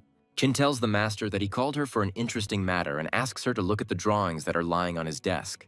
Chin explains that the blueprints show a special mount called a spike paz and asks the girl if she can make it, as it is important for their future plans. Alex studies the diagram carefully. Her face shows great surprise. She says that this is an excellent fastening system. She finds it amazing how you can securely fasten wooden parts together without rope. Alex is a little hesitant about her abilities, as her tribe has very few cutting tools, and it will require high precision, and she needs to make sure that all the fastenings are strong and secure. Jessica tries to calm the girl down, saying that such a fastening system will not be used in all places, but only where it is really necessary, and adds that they have as many as 5 days to manufacture it. Chin informs Alex that from now on, the raft-building issues fall on her shoulders, and emphasizes that this is the key to the survival of the entire tribe, so she needs to try. A gray eagle appears high in the sky, rapidly approaching the village, carrying a large basket in its huge paws. Kia notices the approaching bird and, looking at the basket in its paws, realizes that Helen has successfully completed the task, which gives him a feeling of satisfaction. Chin looks carefully at the contents of the basket and sees a large amount of glass laboratory glassware made by Helen. He can't believe that she managed to do it in just a couple of days, doing such a high-quality job. The young man decides to immediately begin preparing white phosphorus. The first thing he needs to do is grind the burnt bones into a fine powder to obtain the necessary material. He then mixes the bone meal with quartz sand and coal and begins heating the mixture at a high temperature. At high temperatures, quartz and calcium phosphate from the bones react with calcium peroxide, and the carbon reduces them, resulting in the formation of a gaseous fraction.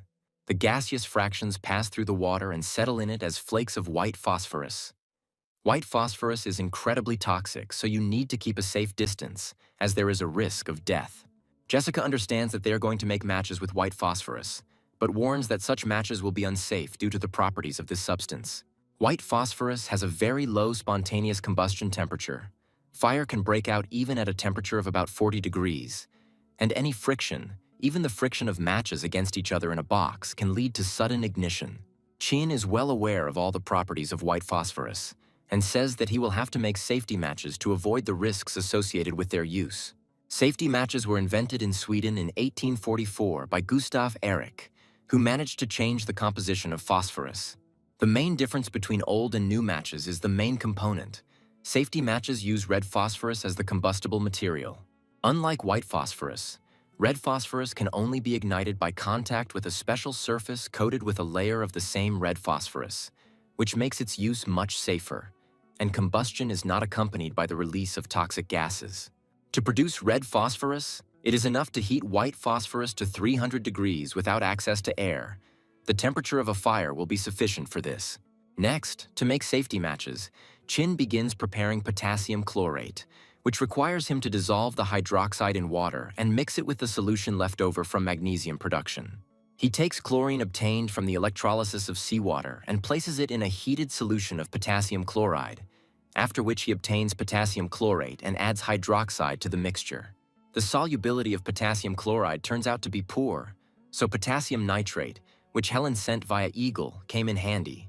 With its help, you can cool the solution and make it suitable for further use. At the end of the work, all that remains for the young people is to take the wood, dry it, and cut out suitable matchstick blanks. Jessica is genuinely happy when she tells them that they made their own safety matches, her eyes shining with pleasure. To make the match heads, you need an adhesive base, and the glue that Chin had previously made from boar bones works well for this. He mixes sand, sulfur, and bone glue in the right proportions. Khan then adds the most important ingredients, potassium chlorate and red phosphorus. The young people have almost everything ready. All that remains is to create a surface on which they will light matches.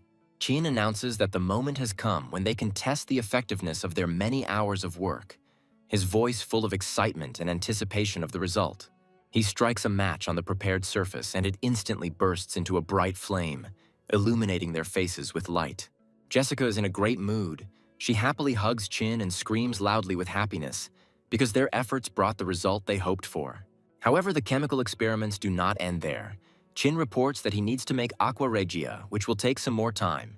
He starts by heating sulfur, which allows him to produce a large amount of sulfur dioxide gas, which he then dissolves in hot water to produce sulfuric acid, after which he adds potassium nitrate powder to the sulfuric acid.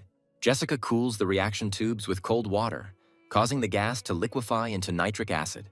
After a while, the nitric and hydrochloric acids were ready, and now Chin would be able to make aqua regia whenever it was needed, so the work could be finished for today. At this time, the villagers are also not wasting time. They are busy making rafts on which they are going to leave their current location. The work is progressing at full speed. Honey looks around the nearby forest and notices young people approaching them. Her face lights up with a smile. She raises her hands high and greets them, calling them great sorcerers. Honey reports that she feels much better and that after the divine healing, only minor scars remained from her wounds, which was a real miracle for her. Alex reports that 6 rafts have already been built and asks the young men to inspect them to ensure their reliability and suitability. Chin climbs onto one of the rafts. He examines it carefully and comes to the conclusion that the structure seems strong and stable. He thanks Alex for the work they've done, but adds that they also need to take into account the prisoners they plan to free, and so the current number of rafts may not be enough for everyone.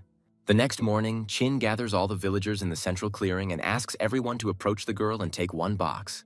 Kin reports that the item is called matches and that residents will now be able to use them to easily make fire. The villagers look at the strange objects with surprise, not understanding how they can create fire, their eyes full of bewilderment.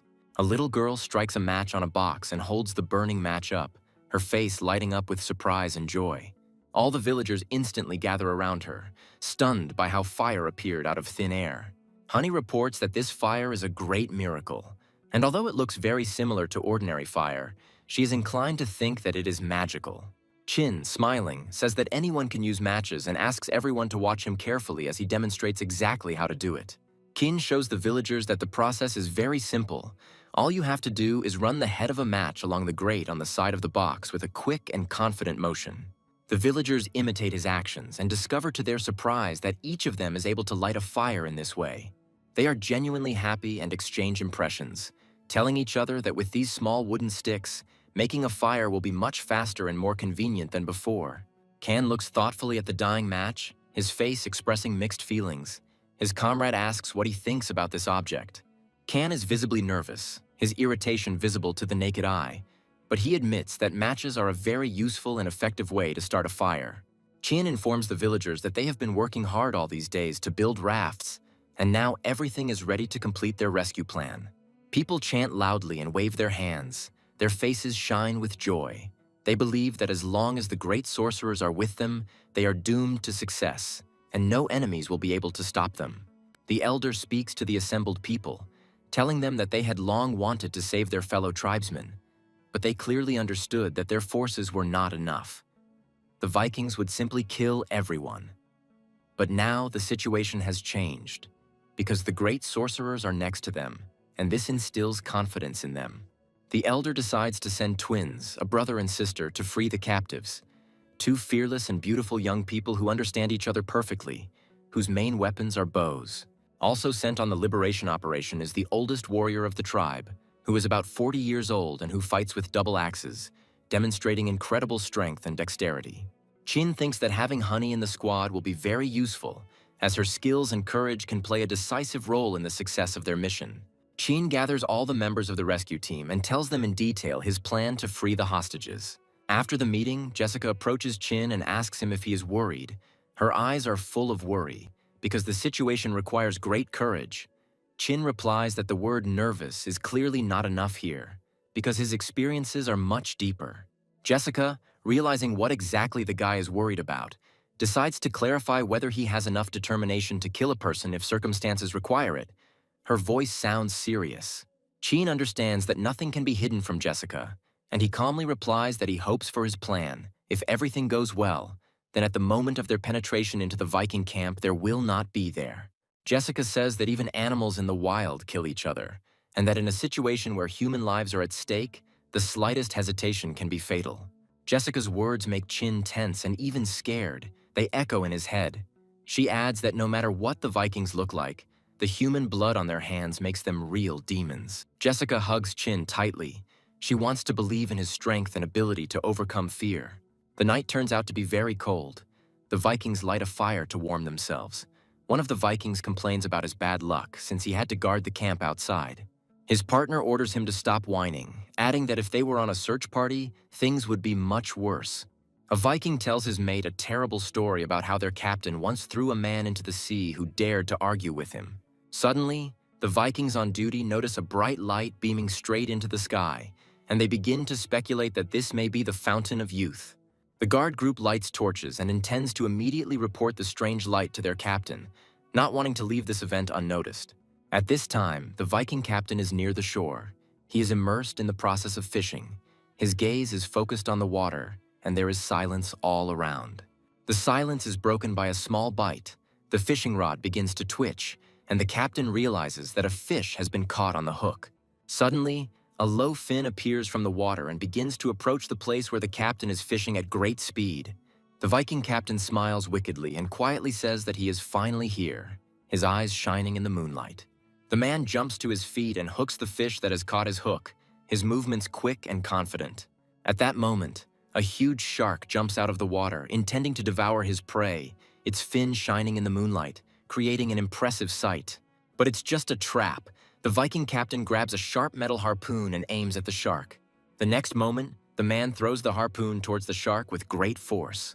The captain is distracted from hunting the shark by the cries of people approaching him.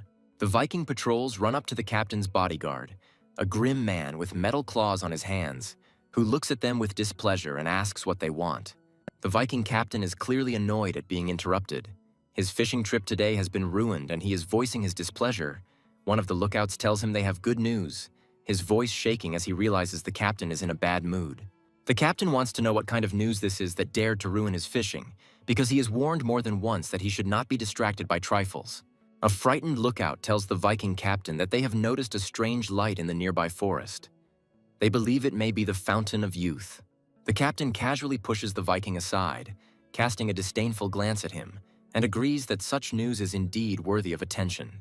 The captain looks towards the dark forest and notices with surprise that there really is a bright beam of light shining from it into the sky, which attracts his attention and arouses his curiosity. A squad of Vikings lights torches to light their way. They head towards the unknown source of light without hesitation, their eyes shining in anticipation of possible treasure.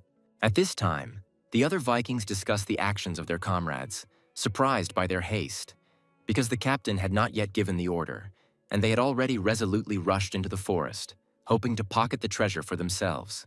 The Viking captain looks forward, his eyes sparkling with confidence, his gaze full of concentration and thirst for success. He's ready for any challenge. The Vikings are amazed to see that a bright beam of light, shining from the forest thicket, begins to move, and this spectacle completely captures their attention. They are fascinated by this phenomenon and believe that the source of light is of a magical nature, which further fuels their interest and desire to find out what it is. The warriors decide that they must not miss this phenomenon under any circumstances. They intend to follow the light. Chin watches the Viking camp closely and sees how the warriors gather into squads and begin to move into the forest, leaving part of the camp unprotected.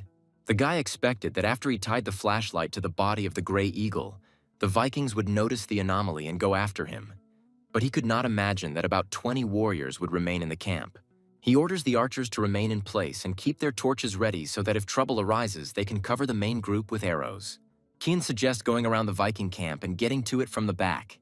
Qin is greatly surprised by the speed and agility with which Kan jumps over the powerful palisade of the enemy camp. Qin himself can also jump over walls 3 meters high. But to do this, he has to activate the cheetah speed skill, while here, an ordinary person can perform such a maneuver without much effort. He is even more surprised by Honey, who displays incredible agility and strength. She easily jumps over a high fence. Her movements seem completely natural. Qin realizes that he has no choice but to activate the cheetah speed skill and follow his comrades, trying to keep up and maintain the overall pace. The scouts move in short dashes around the camp, hiding behind cover. According to intelligence, the room with the prisoners is located in the southwest of the camp, and they are heading there. The villagers ask Qin why he stopped. The boy explains that he had doubts, as there used to be guards at this place, and their absence seemed suspicious to him. After some time, they reach the desired building and forcefully open the huge gates. Inside, they find a large number of cages containing captive villagers, their faces filled with exhaustion and surprise. The captives are surprised to see their kin and ask what they are doing here. Kan confidently replies that they have come to save them. His voice is full of determination and confidence, and this instills hope in the hearts of the captives. Honey runs up to her surprised father and tells him that the great sorcerer will soon free everyone.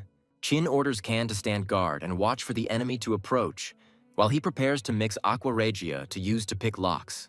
Aqua regia is an acid based on a mixture of hydrochloric and nitric acids, and although mixing the two is fairly easy, it is very risky. Both acids are extremely caustic, and a single drop on the skin can eat away flesh to the bone. Chin approaches the cages, which are locked with huge padlocks and metal chains, and warns the villagers to stay away from the hissing water and not to touch it under any circumstances. He pours acid on metal objects. The chains begin to melt instantly, which amazes the leader, who cannot believe his eyes and considers the young man a real great sorcerer. After Chin manages to melt the locks on the cages, he frees the captives from the chains that bound their arms and legs. All the captives are finally freed from their chains. Chin orders them to get out as quietly as possible so as not to attract unnecessary attention.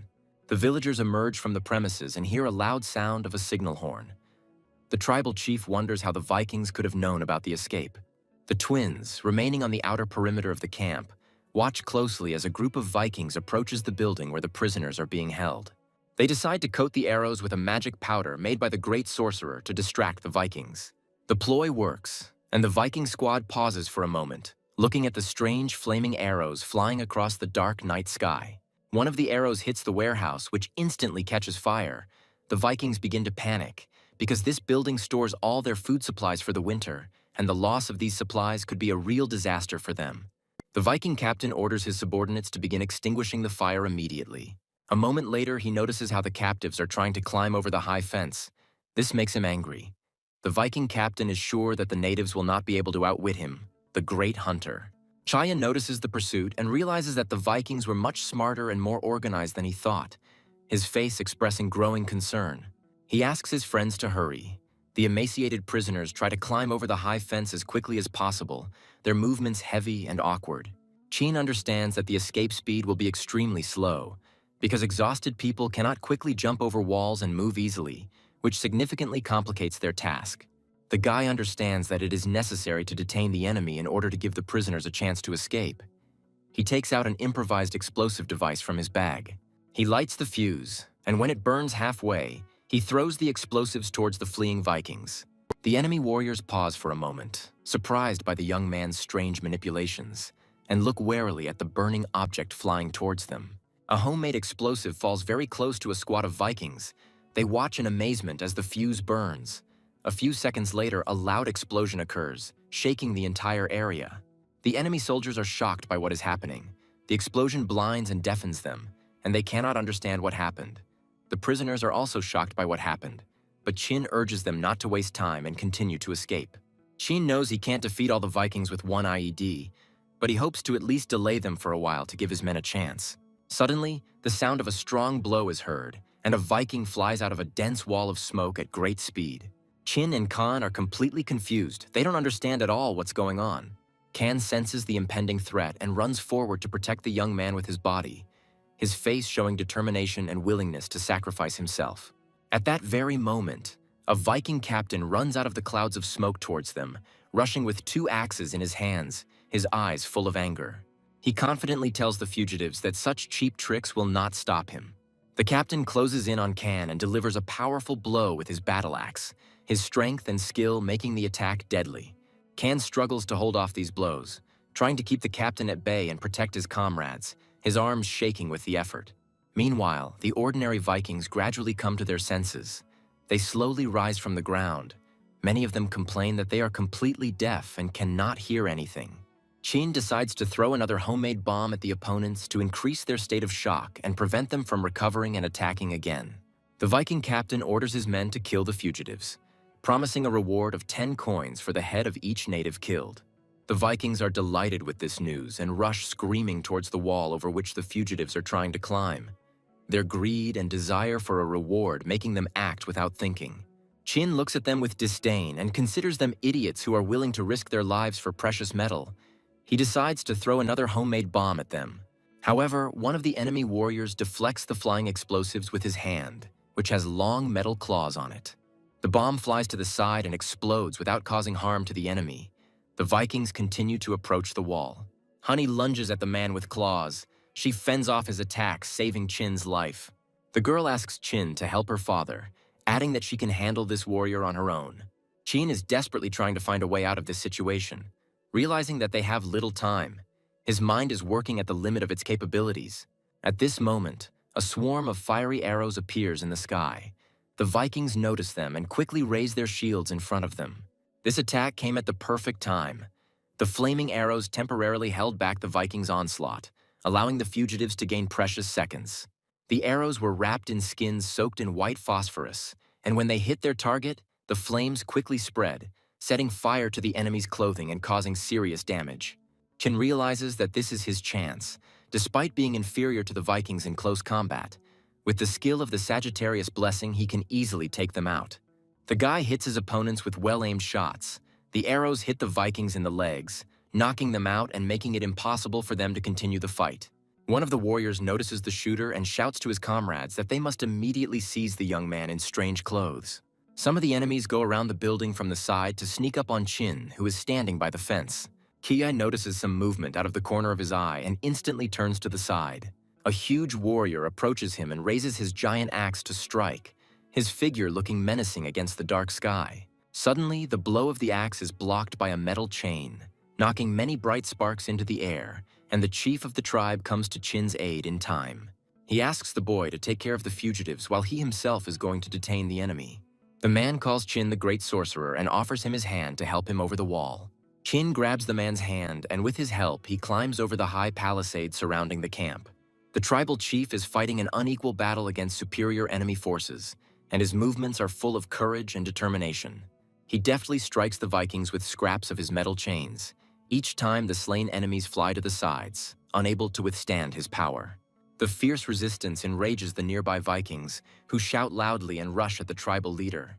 However, the chief of the tribe, as it turns out, is a master of martial arts. He jumps high into the air and delivers a powerful kick, demonstrating his incredible agility and strength. Chin is very surprised by the fighting abilities of the tribe's leader. The guy thinks that in this situation the man will not need his help. He is so confident in his powers. A huge crowd of Vikings presses the tribal leader ever more tightly against the fence. They shout loudly and intend to tear their opponent to pieces, their faces full of hatred. The chieftain continues to demonstrate his mastery of hand-to-hand combat, deftly dodging blows and countering with his chains. Chin thinks that there is no need to worry about the tribe leader, so he is more interested in the situation that Kan found himself in, his eyes filling with worry. The Viking captain attacks Kan with fury, swinging 2 giant axes, his strikes powerful and aggressive. Kan struggles to parry the captain's many blows and gradually retreats back, his strength waning, but he tries to hold on. The man blocks another blow from the captain and hears angry curses directed at him.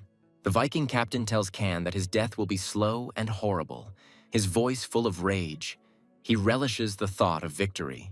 Most of the Vikings will soon recover from the last explosion and join the battle, which poses a serious threat to the fugitives. Chin understands that time is running out. Chin lights another bomb and is very sorry that he has a limited amount of explosives. Before throwing the bomb, he warns his friends and asks them to close their eyes. The next second, a powerful explosion occurs, which blinds the entire surrounding night space with bright light, its brightness momentarily turning night into day. The opponents were briefly blinded, which allowed the fugitives to rush to the fence. The remnants of the detachment deftly jump over the high palisade and join the main group of fugitives. Chin lights a smoke bomb, hoping it will buy them some time. The smoke should make it difficult for the Vikings to follow. The smoke that formed after the explosion of the bomb helped the natives escape. The Viking captain orders his men to immediately rush in pursuit. The Vikings run out of the camp, many of them whispering quietly among themselves, complaining that it is too dark in the forest, their steps becoming uncertain. The captain is extremely annoyed, his voice full of anger. He tells his subordinates that they have let the prey escape, and if they do not return the prisoners, he will personally kill each one. The warriors do not dare to disobey the orders of their captain. They light torches and rush into the dark forest. China hears the sound of a signal horn and realizes that the enemy has sent search parties into the forest. They must get out of here as soon as possible. He realizes that after the tribe's escape, the Vikings are furious and will probably redouble their efforts to find them. So he needs to follow the plan and run to the beach where the rafts are waiting for them. During this time, they not only need to avoid other search parties, but also somehow get rid of their pursuers. Because if the Vikings see them leaving on rafts, they will certainly give chase on their ships. Honey excitedly tells Chin that another search party is approaching them from the other side. Chin asks not to panic. He believes that the Vikings have not noticed them yet, and they need to move on as quietly as possible. The Vikings line up and begin to carefully comb the surrounding area, their torches brightly illuminating the forest. Chin believes that if all the Vikings had torches, they would have to hide in the dark as best they could to avoid detection. Within half an hour, the fugitives encounter several more search parties, but the light of the torches allows them to notice the Vikings in advance, and the villagers manage to hide long before they appear. The third search party is moving away from the natives. The Vikings thought that with torches it would be easier to find them, but they did not expect that the light would give away their presence and play against them. The fugitives' spirits noticeably improve. They believe that if the situation continues to develop in this way, they have a real chance of escaping. Suddenly, one of the Viking squads returns. The warrior standing in front informs his comrades that he smells blood and fear. His words cause alarm among the fugitives. The fugitives realize that the Vikings have deceived them, pretending not to notice them, and then surrounding them. Without wasting any time, the tribe leader, along with his daughter and Can, rush at the enemy, their movements quick and decisive, ready to fight to the end. The Vikings are extremely surprised. They did not expect that the submissive and frightened captives could put up such resistance. Their faces express surprise and confusion. Can approaches the nearest enemy. The man steps into the line of attack and delivers a powerful blow. Honey joins in his attack, jumping high into the air and slashing with her combat blade. Despite fatigue and numerous wounds, the tribal leader demonstrates his deadly fighting technique. His blows are devastating. The remaining Vikings from the search party are in a state of shock. They see how some of their comrades were quickly destroyed and come to the idea that they need to use the signal horn to call for reinforcements. One of the warriors tries to blow the horn, but instantly gets an arrow in the heart. His eyes open wide in surprise and he falls dead. From the darkness of the forest, a brother and sister, twins, emerge. They approach the leader of the tribe and ask if everything is okay with them. Chin is under a lot of mental stress. Despite his preparation, he's still horrified when he watches 5 living people fall dead. The twins notice that Chin is deep in thought. They call him the Great Sorcerer and ask if he's okay. Chin reports that the sounds of fighting could reveal their location and they need to leave immediately. He understands that delay could cost them their lives. Chin realizes that the torchlight is making the forest too bright, and the old smokescreen trick won't work now. If they engage the Vikings, they will attract even more enemies. He realizes that in such a situation, the fight would be pure suicide. Chin suggests the following plan: to detonate a smoke bomb to cover the retreat of the fugitives, while he himself intends to divert the Vikings' attention to himself. He asks not to worry about him, assuring everyone of his strength, and says that he is best suited to the role of bait. The villagers are a little skeptical of his plan, but Chin reminds them that he is the Great Sorcerer and everyone must obey his orders without question. After a while, a loud explosion is heard, and one of the Viking search parties is enveloped in thick clouds of smoke. Chin lights a torch to attract attention to himself and begins to walk away from the fugitives. Honey is very worried about Chin. Her heart is full of anxiety. Her father orders her to focus on retreat. He tells his daughter that the Great Sorcerer gave them a chance and they need to take it. Nearby search parties notice a lone torch moving in the darkness and immediately rush after it. The squad leader scolds his subordinates, ordering the Vikings to move as quickly as possible and not let the natives escape. Chin sees that most of the Vikings are distracted by him, and this pleases the guy since the chances of the fugitives being discovered are noticeably reduced. Having led the Vikings away from the fugitive squad, Chin realizes that now is the time to break away from their pursuers and activates his cheetah speed skill. Suddenly, his entire body begins to be covered with a bright energy field. The guy increases his running speed many times over. His movements become lightning fast. One of the Vikings orders his comrade to immediately give a signal with the horn. They do not intend to let go of the prey. Chin stops by a tree, trying to catch his breath. He finds that it is much easier to escape pursuit alone than when he acted in a group. The guy intends to use his skill intermittently so as not to overload his body. After a while, he hears the sound of a horn, but this sound is different from the previous ones, and he has a bad feeling. His face expresses anxiety. Qin believes that there is no point in wasting much time on rest, and, gathering his last strength, starts running again. Suddenly he stops, as he sees the light of torches ahead. The Vikings are walking in dense rows, combing the forest. Moving forward becomes impossible. Qin turns around and sees that the encirclement ring is also tightening on the other side. The sound of the horn has informed all the troops in the forest of his location, and now they are moving here. Qin begins to think about how to break out of the encirclement. Previously, he ran chaotically, but now he understands that he needs to choose a clear direction. The ring of search parties is tightening around Qin. The guy begins to notice enemy warriors very close to him, their figures flickering between the trees. He takes his last flash grenade out of his bag and says that he is really counting on it. One of the Vikings combing the forest stops abruptly, his attention drawn by a strange sound. He becomes wary, his eyes peering tensely into the darkness. A second later, a loud explosion is heard, blinding the entire surrounding night space with bright light, and for a moment, night turns into day. The Vikings find themselves temporarily blinded and disoriented, their loud cries expressing helplessness and anger. They cannot see anything. One of the Vikings shouts to his comrades that he has found a native and asks them to run to him as quickly as possible. Qin realizes he's been spotted and starts to run at full speed, putting all his energy into running, his heart pounding and every muscle working to its limit. The young man runs out onto a flat plateau and realizes that there is no road ahead. There is a steep cliff ahead. Behind him, the loud laughter of the Vikings is heard. They are sure that the guy is cornered. The warriors say among themselves that the guy will not go anywhere, since there is a cliff in front of him. Qin opens his duffel bag and takes out a tightly rolled piece of cloth, hoping that the item won't fail him, his hands shaking with tension. The guy is already almost at the edge of the cliff. The Vikings are getting closer. He hears their stomping and loud voices. To the surprise of the warriors pursuing him, Qin pushes off the cliff with force and jumps down. The Vikings stop for a moment in surprise. A moment later, the parachute canopy, made by the village craftsman Alex, opens behind him. Its fabric flutters in the wind, and the guy begins to descend smoothly. Qin can hardly contain his emotions, which overwhelm him. It is a strange mixture of fear and joy that he was saved and found himself safe. At this time, other Viking search parties begin to arrive at the edge of the cliff. Their first question is where the young man who was here recently went. The arriving Vikings learn that the fugitive was probably not himself and jumped off the cliff without hesitation, which surprises them. They begin to mock the leader of the first search party, saying that his men are of no use since they could not even deal with one native. The situation quickly escalates. Tensions build between the two squad leaders.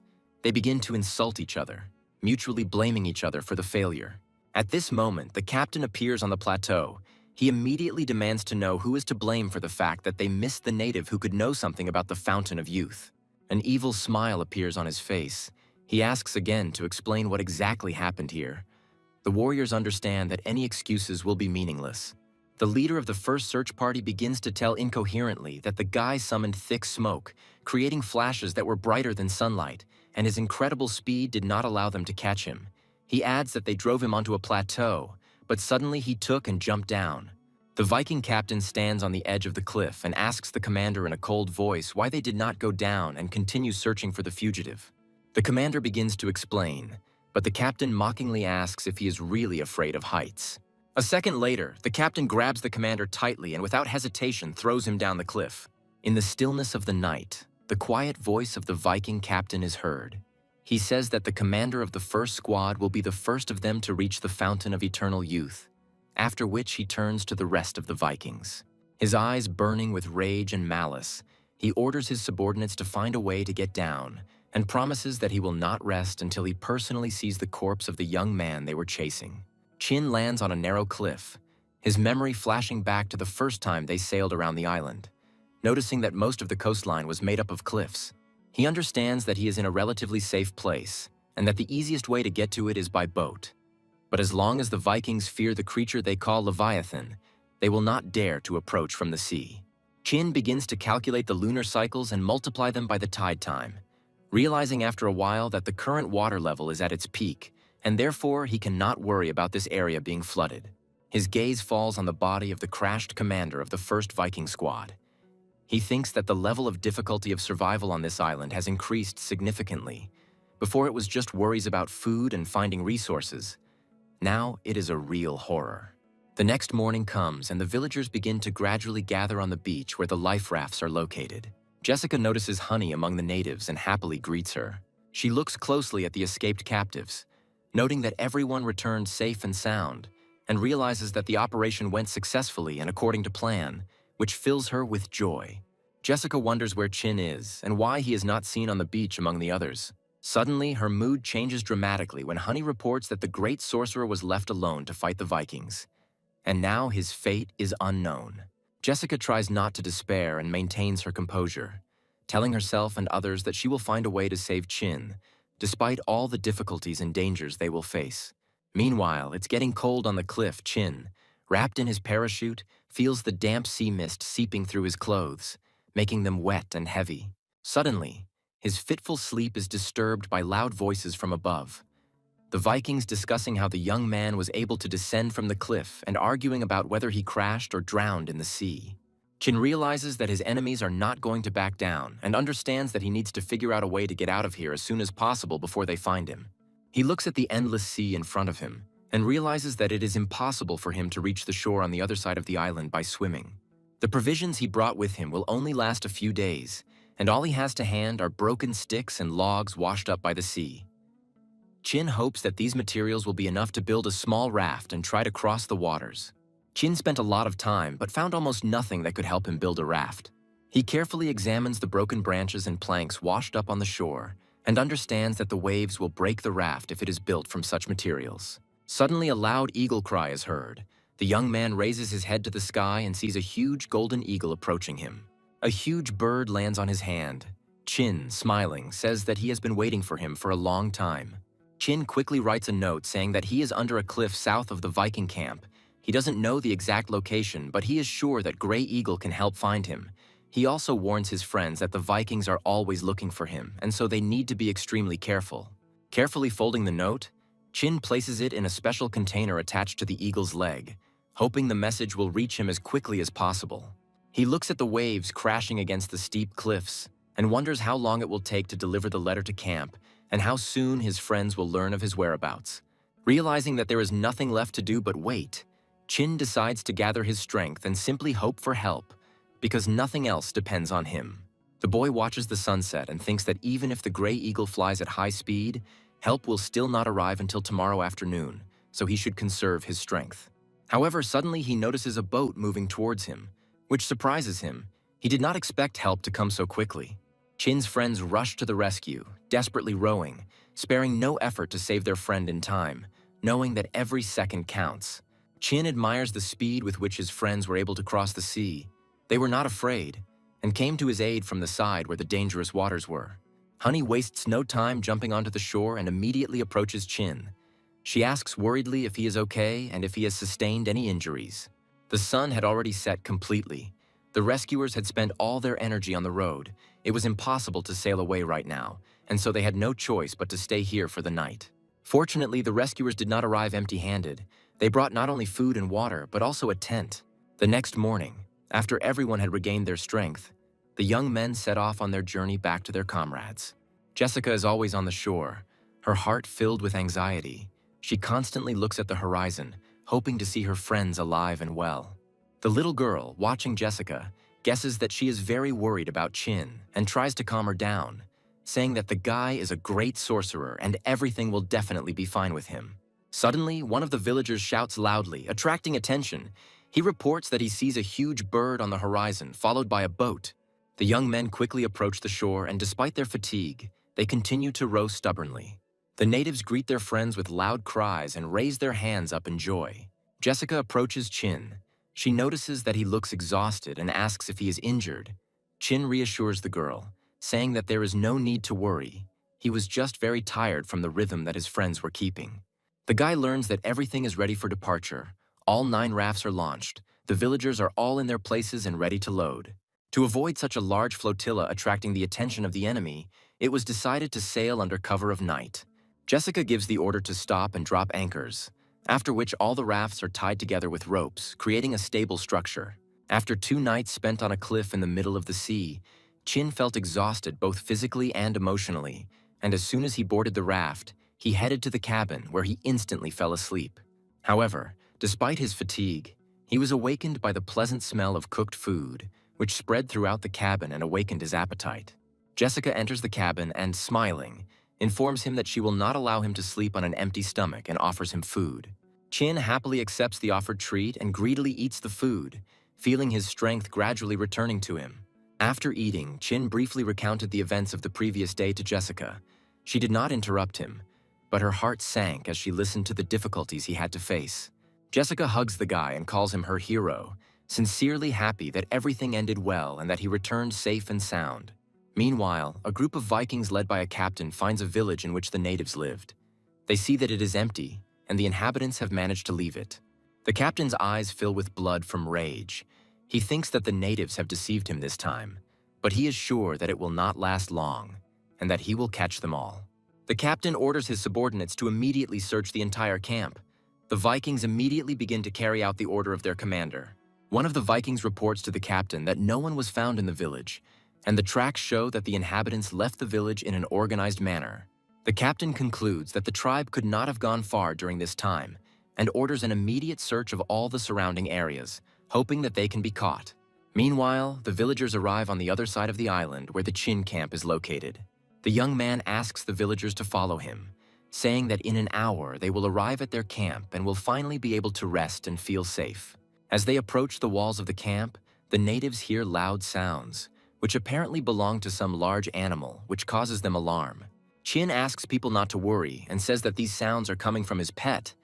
People standing nearby are puzzled as to what kind of pet can growl so menacingly. Suddenly, the camp gates swing open and Helen runs out to meet the group, accompanied by a trained panda, which surprises the natives and causes delight among the children and many adults. The villagers call Helen the Great Lady and instantly fall to their knees, bowing low, showing their deep respect and reverence. Chin had been in contact with Helen through Grey Eagle, but he hadn't told the natives about her status and was a little surprised by their reaction. Jessica calls out to Chin. She says that she has something very important to tell him. Jessica says that she will take care of the resettlement of the natives and advises Chin not to make Helen wait too long and to talk to her. After these words, the girl turns around and leaves, leaving the young people alone, creating a private opportunity for them to exchange words and emotions. Helen instantly runs up to Chin and hugs him tightly, her eyes filled with tears and her face expressing mixed feelings of relief and joy that she can't hide. She says that the wait seemed like an eternity to her and that she was very worried about him. Her voice trembling with emotion, Chin understands how important this moment is for her. Helen, clinging to Chin, does not hold back her emotions.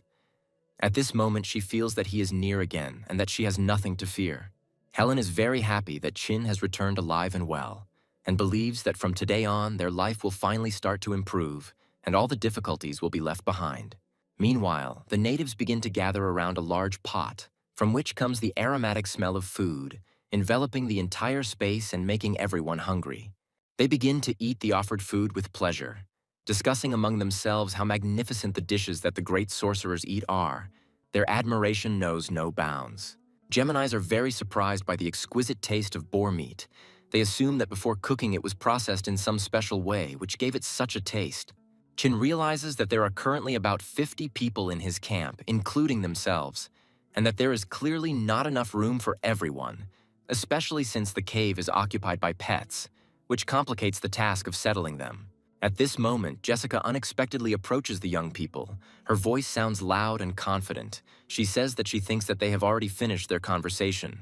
Jessica spreads her arms wide and happily announces that it is now her turn to hug. She hugs Chin tightly and happily tells him that she is happy that everything ended well and that he came back safe and sound. Chin sincerely thanks Jessica, saying that without her help, he definitely wouldn't have managed. This time, the natives ate their fill. They couldn't remember ever eating so much delicious food before. Helen wonders where such a huge number of people will sleep tonight, because the cave and the kitchen will not be able to accommodate everyone. This makes her worried. As a result, it was decided to put the children, women, and old people to bed in the cave and in the kitchen, and all the other natives lit a circular fire around the camp and lay down to sleep on the ground inside it. When everything finally calmed down, it was already late evening. Chin was finally able to rest, but first he took a bath that Helen drew for him. The hot water washed away his fatigue and brought him relief. That night, everyone was able to sleep soundly, feeling safe for the first time in a long time, and Helen was able to breathe a sigh of relief knowing that Jessica and Chin had returned safe and sound. For the villagers, things were starting to look up, and there was a sense of hope in the air that was bolstering their spirits. The next morning came, and the tribesmen slowly began to wake up and stretch their stiff bodies, enjoying the peace they had finally found. Chin wakes up and opens his eyes, but despite sleeping for a long time, he feels completely unrested and does not want to get up. Suddenly, he realizes that both girls next to him are still sleeping and hugging him tightly. After a quick breakfast, the tribe, including the elderly and children, divided into 3 groups, each with its own tasks and goals. The first group, led by Chin, went to the bamboo grove to collect building material for future buildings that were needed to expand the camp.